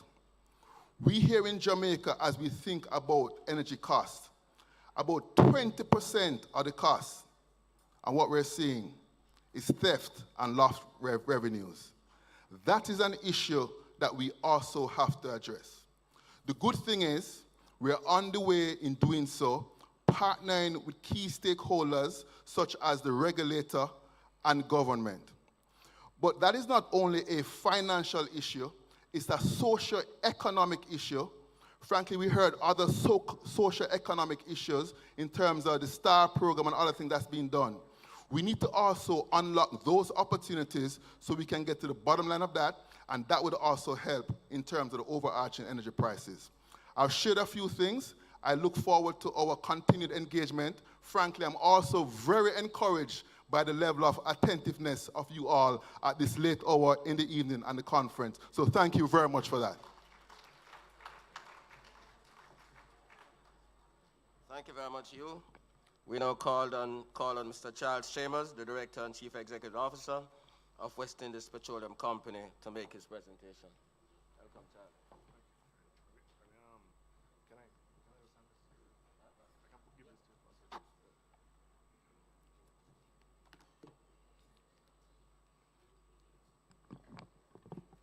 Good evening, ladies and gentlemen. Moderator, fellow panelists, distinguished colleagues, ladies and gentlemen.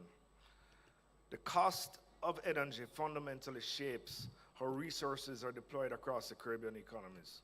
It drives investment decisions, influences infrastructure development, and ultimately determines the very lives that we lead. Energy represents the highest cost in our day-to-day lives, impacting everything from food preparation to transportation, manufacturing, and essential services. Let me be direct.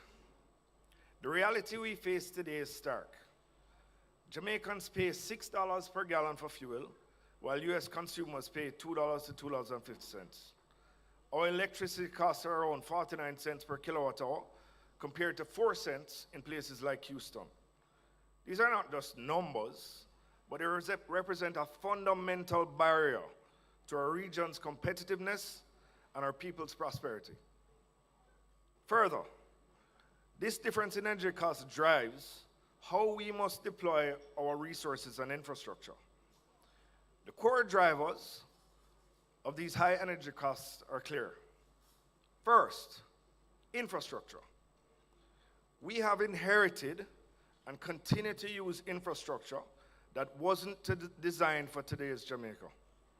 This ad hoc approach to energy infrastructure has left us with systems that drive up costs rather than create efficiencies.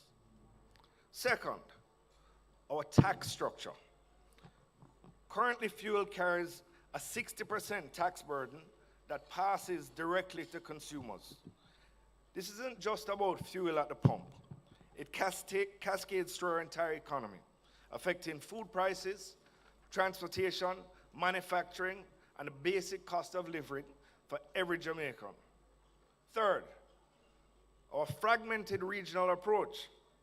Despite having significant storage capacity across the Caribbean, 32 million barrels of storage in St. Croix, 16 in the Bahamas, 12 million in St. Eustatius, and significant capacity in Curacao, Trinidad, and Aruba, we have failed as our region to leverage these assets effectively for regional benefit.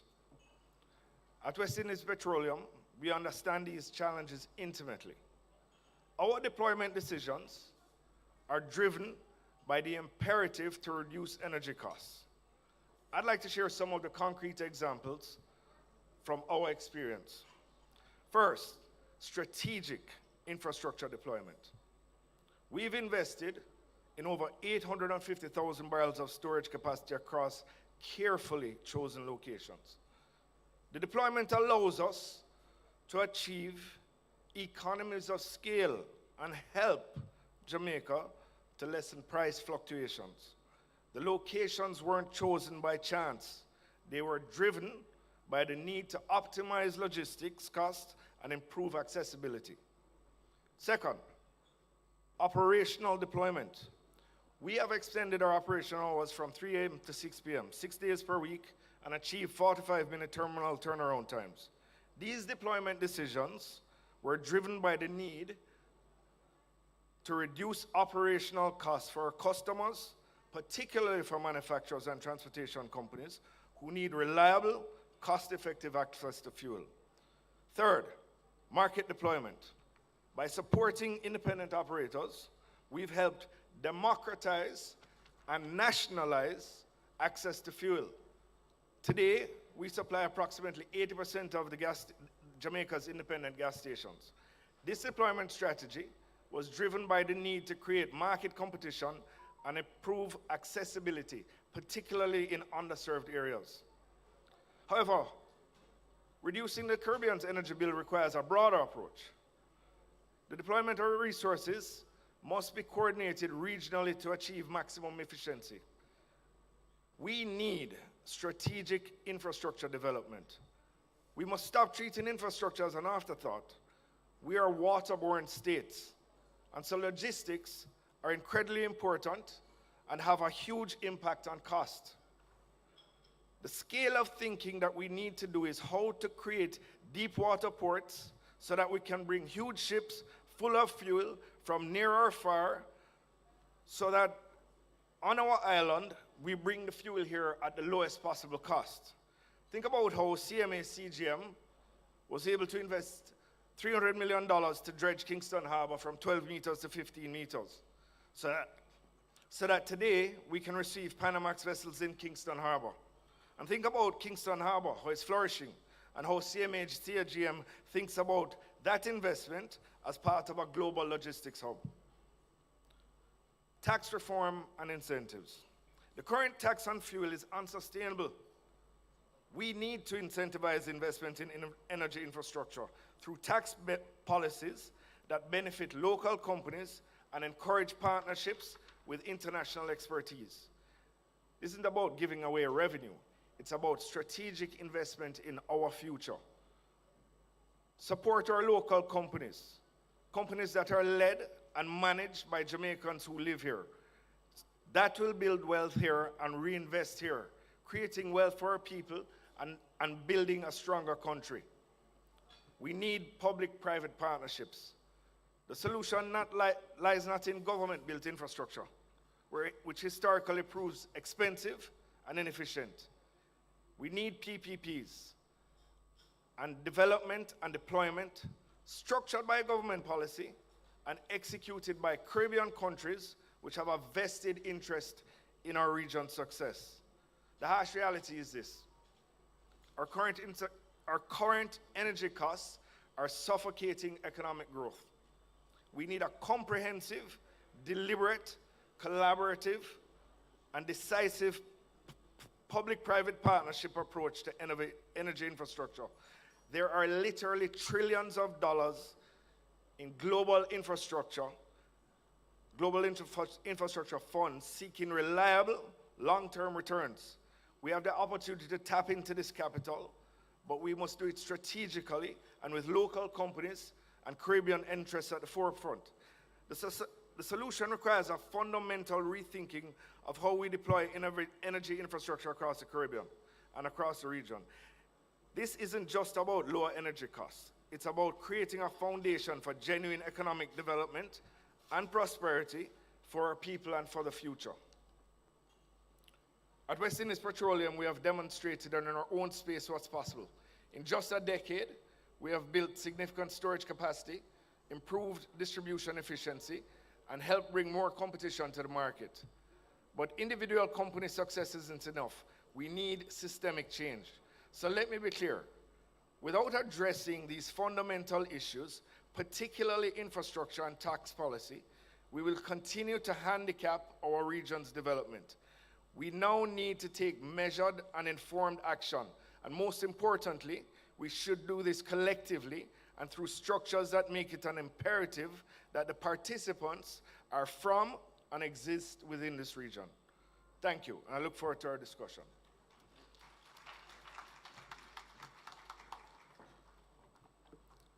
Thank you very much, Charles. That's a very solid presentation. We have been making that point for a long time. Running large primary surpluses at the expense of the country's infrastructure. You can't grow without investing in infrastructure. Productivity is driven by the productivity of labor, the productivity of capital, and the residual that we call infrastructure. The country's infrastructure is rotting. Well, I've said enough. Ladies and gentlemen, it's now your segment of the show. Please identify yourself and be concise with your questions. Don't make statements, and identify the panelists who you want to answer the question. It's now your show.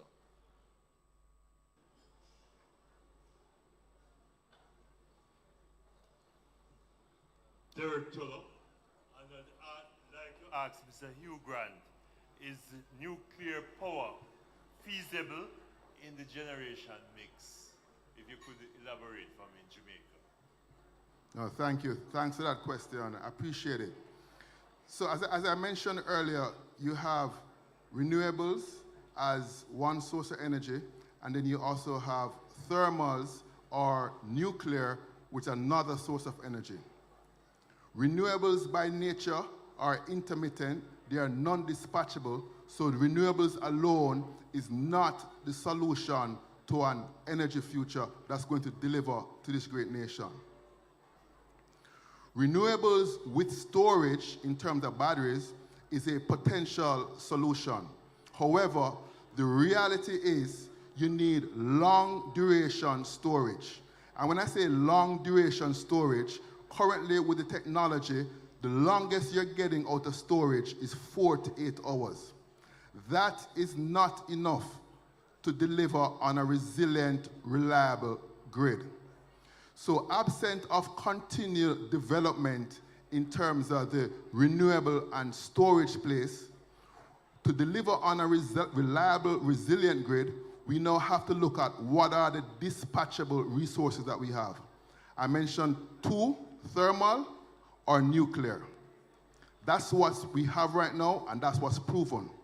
However, there is research ongoing in terms of some other low carbon emissions alternatives, such as hydrogen blend or hydrogen, to potentially replace some of the other thermal sources that we have. So I would say this: renewable is a proven technology in many places. Renewable is also a low carbon, affordable solution. That is a fact.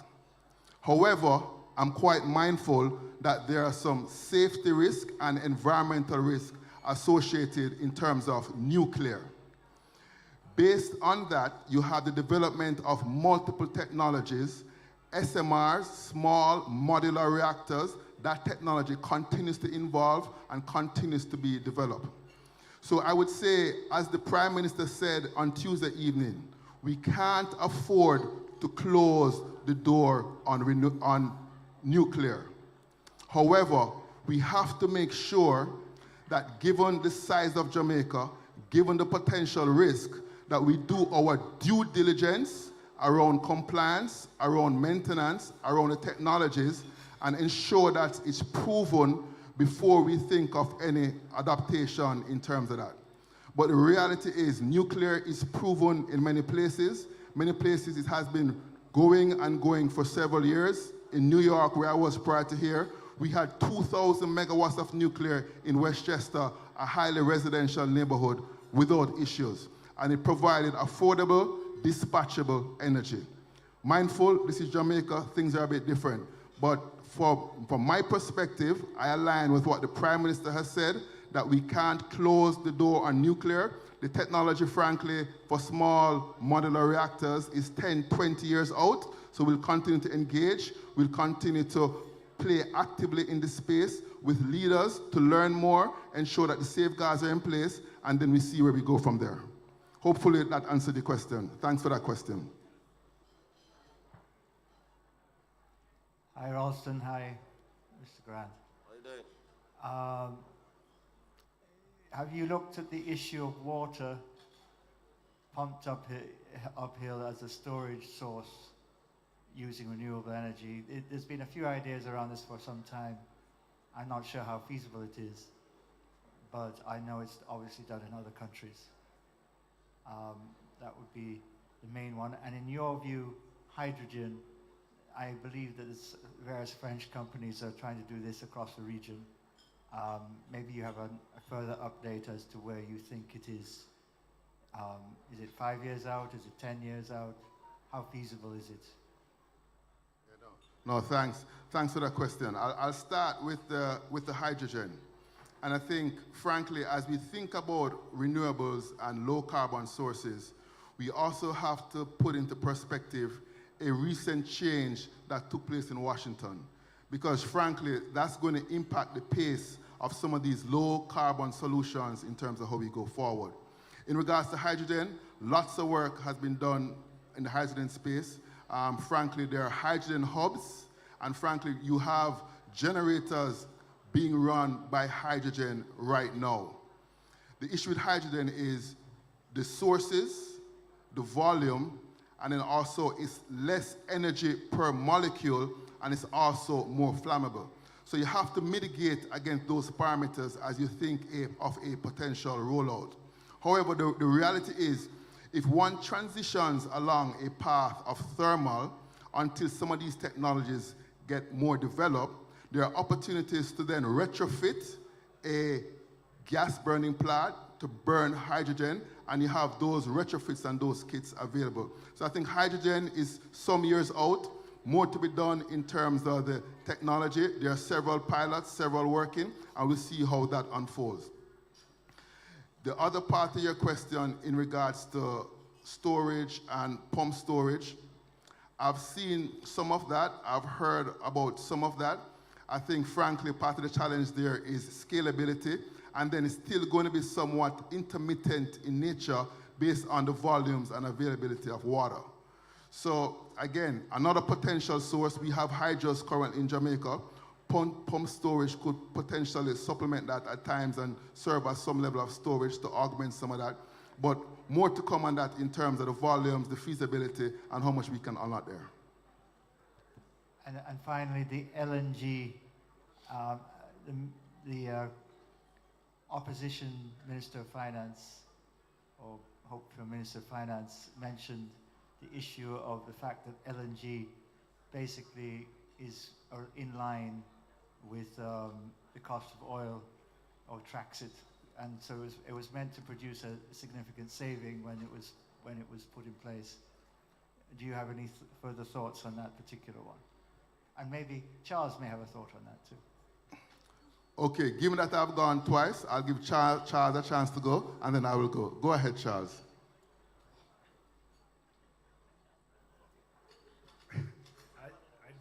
that LNG is a good source of fuel for power generation, but it needs to be done on a large scale. And we're seeing here in Jamaica that even though LNG plays a significant part in the fuel source to generate power, that our actual power bill hasn't come down.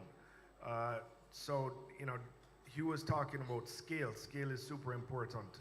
In my discussions with the super large oil companies, they immediately will tell you that if you're going to take on an LNG project for power generation, if it's not in excess of 1,000 megs, then don't even consider it. And we're feeling that today.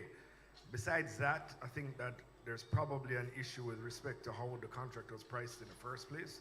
So you have, the company that provides that product that makes something like $320 million a year, whereas, JPS probably has less spectacular results.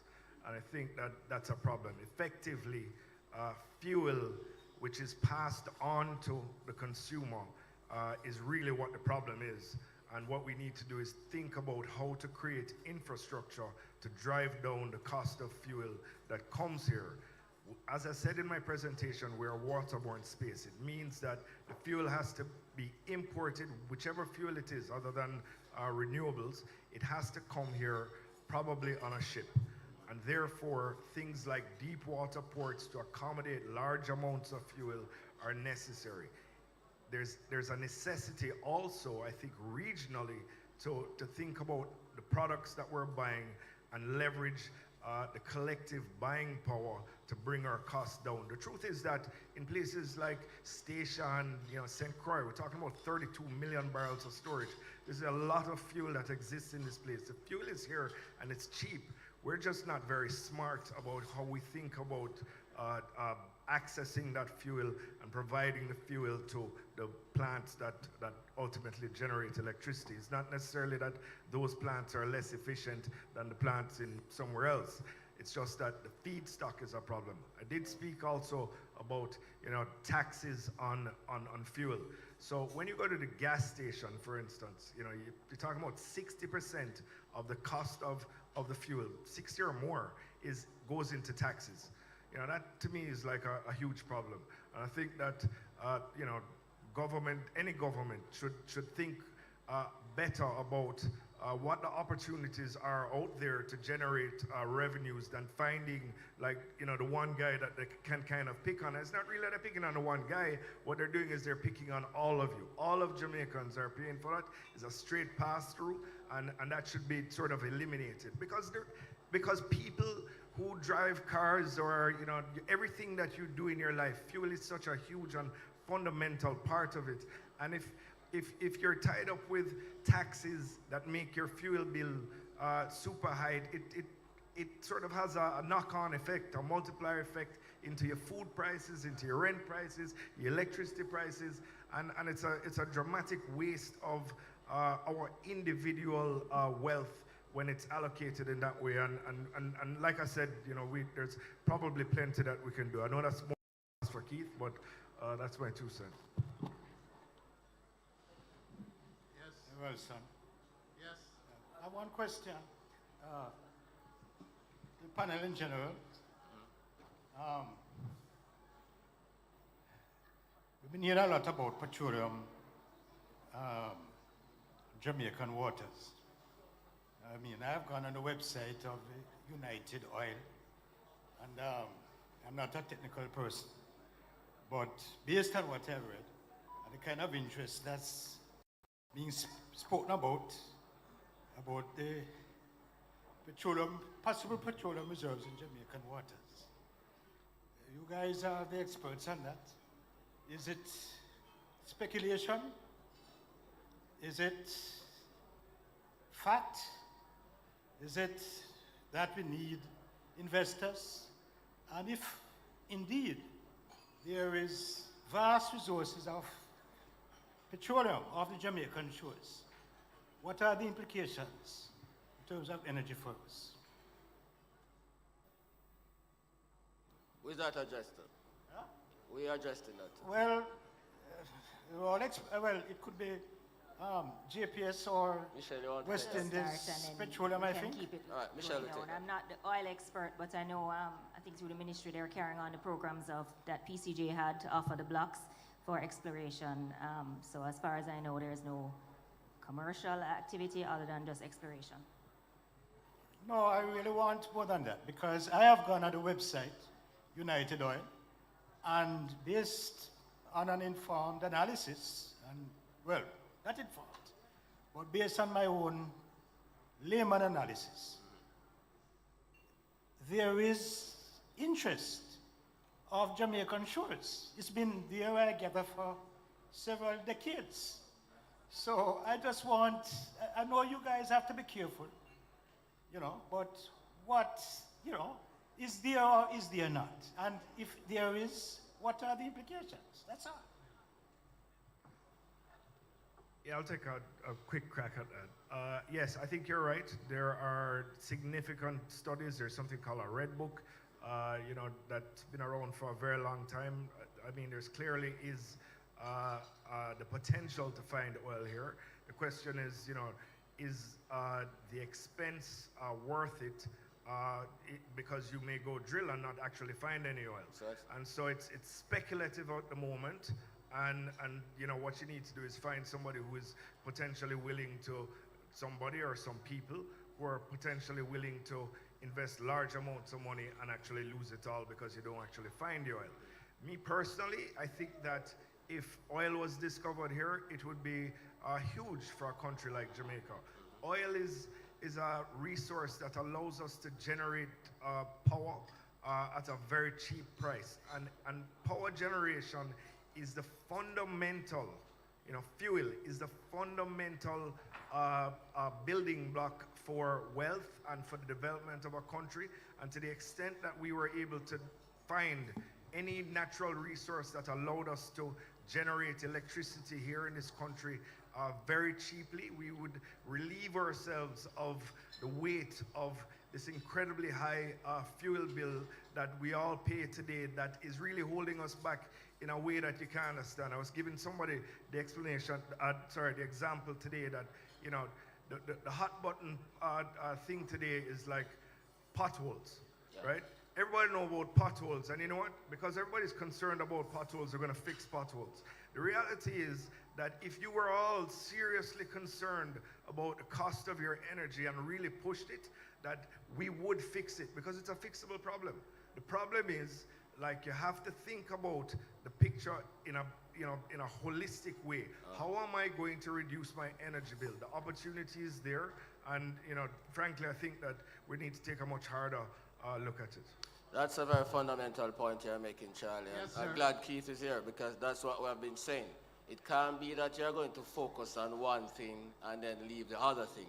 We have to be looking at things generally. The general equilibrium theory means that you focus on all markets together. So you can't say you're going to focus on the fiscal, and then when you finish focusing on the fiscal, then you move to that. Everything is everything. Everything is connected. Yes, sir. I have a question. I know. I have a question for the deputy CEO of Wigton. I've been with the IPO.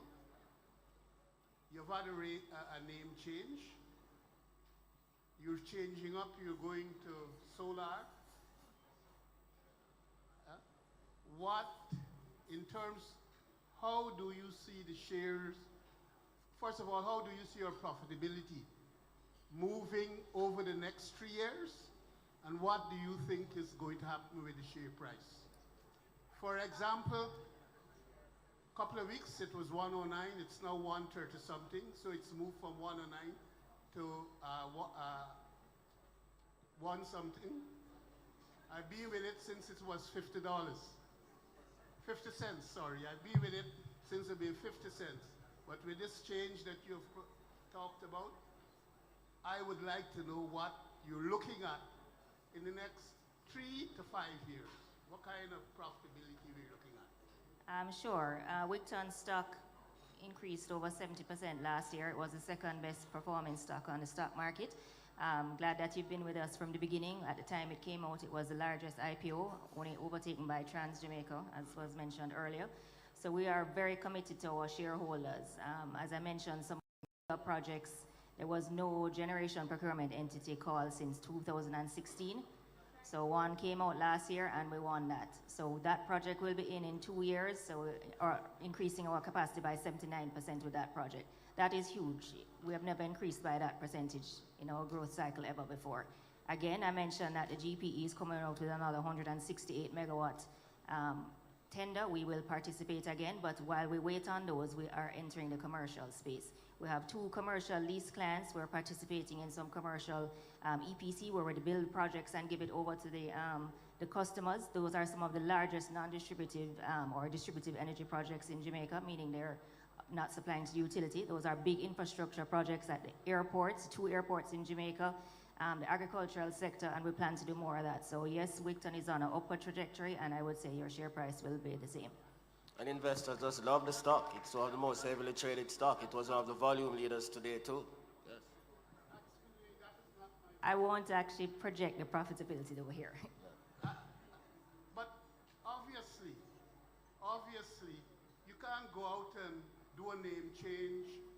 You're going to add new products and all of that. All of that that you've said is good, but it has to translate itself into dollars. And obviously, you must have a projection as to what you think in the next 3 to 5 years the value of the shares will be. There got to be some document someplace around. You could give us a ballpark figure.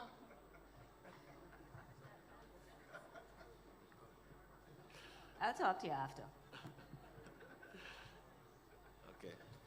Thank you very much, ladies and gentlemen. Very energetic session. Thank you so much for your attendance. It was a pleasure to be here. Okay, thanks to our panelists. Yeah, great presentations.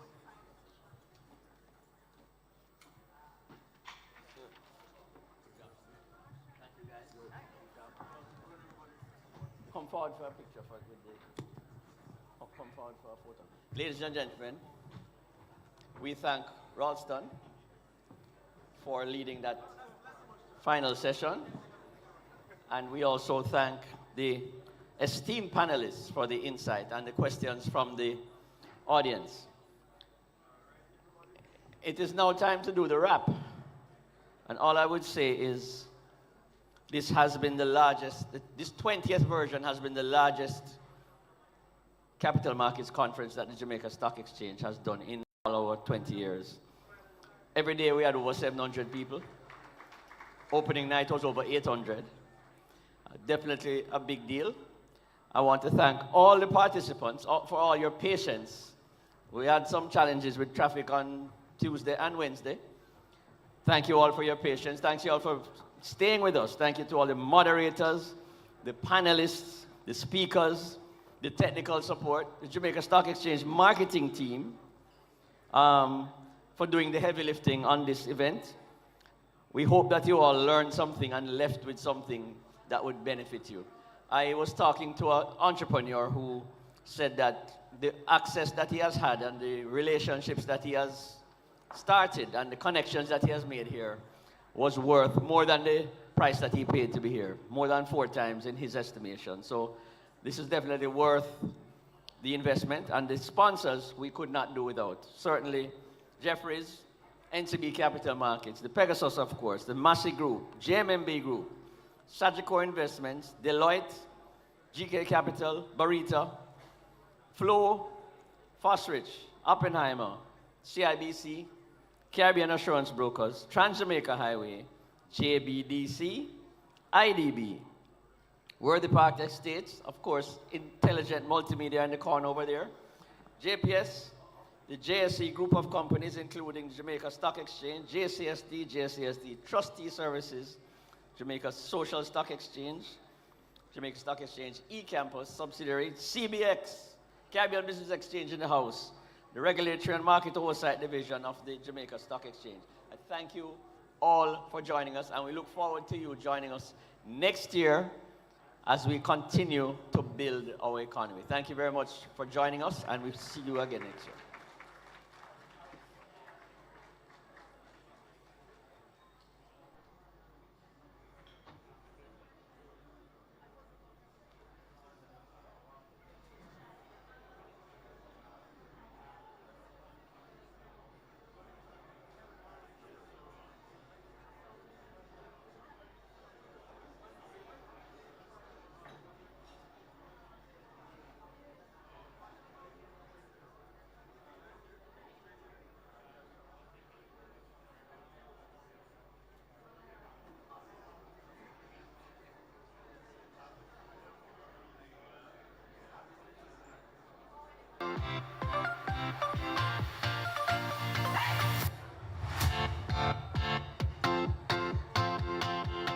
Jamaica Stock Exchange is the premier institution to foster inclusion, engagement, and good returns for our people.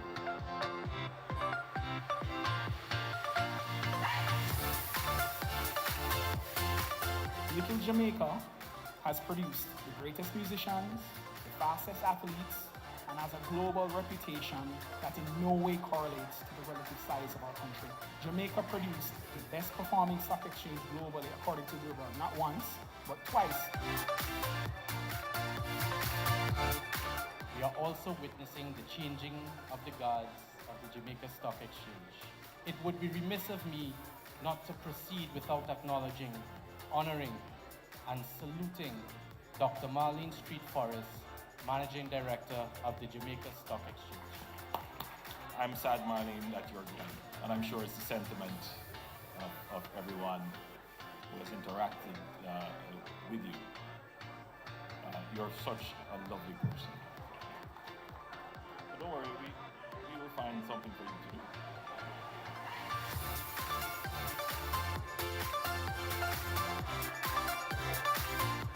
My administration remains committed to building on our success, creating an environment where businesses can thrive, investments can flourish, and all Jamaicans can benefit from economic progress. I wish you all a very productive and successful conference. Thank you, and God bless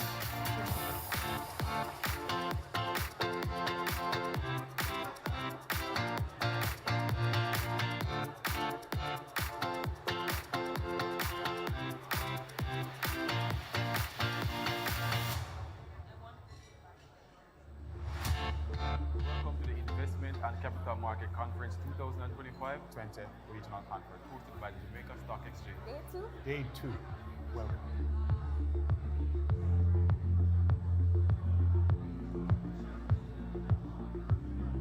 While I'm not giving investment advice, I would say to all young persons starting out in life that you should begin the discipline of investing a percentage of your resources in the Jamaica Stock Exchange. But I also said our young people must take the long view because they have time on their hands to manage the ups and downs in the market. It must be a continuous growth, and it must start very early. So in March, we are now going to be into the prep primary school. We looked at our data and we realized that we have to speak to the young professionals in a way that they will want to see it. So you get $1,500. You reduce the intake with your lunch, right? And you put on $500. Now, since you learn and know the stock exchange as well, and you can buy a stock for $1, you know. Sorry, there aren't many of those. Many of those stocks are $1, but you have to analyze the financial statements, you know. It's a good thing, you know, and don't forget the other youngsters who get distracted with social media and all them things. Make them game that. We can do risky stuff right now. We have a lot of time on our hands and we have the power of compound interest. So our investments can grow and just multiply over time. In truth, I think the future is bright for us in terms of persons understanding that it is important to invest.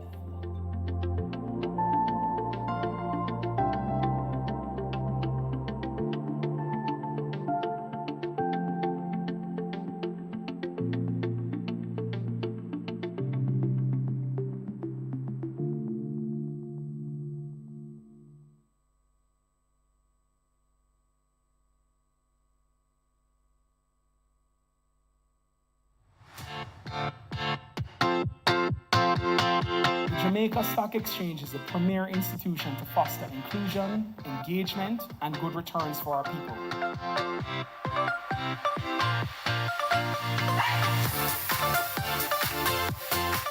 Little Jamaica has produced the greatest musicians, the fastest athletes, and has a global reputation that in no way correlates to the relative size of our country. Jamaica produced the best performing stock exchange globally according to Bureaucracy, not once, but twice. We are also witnessing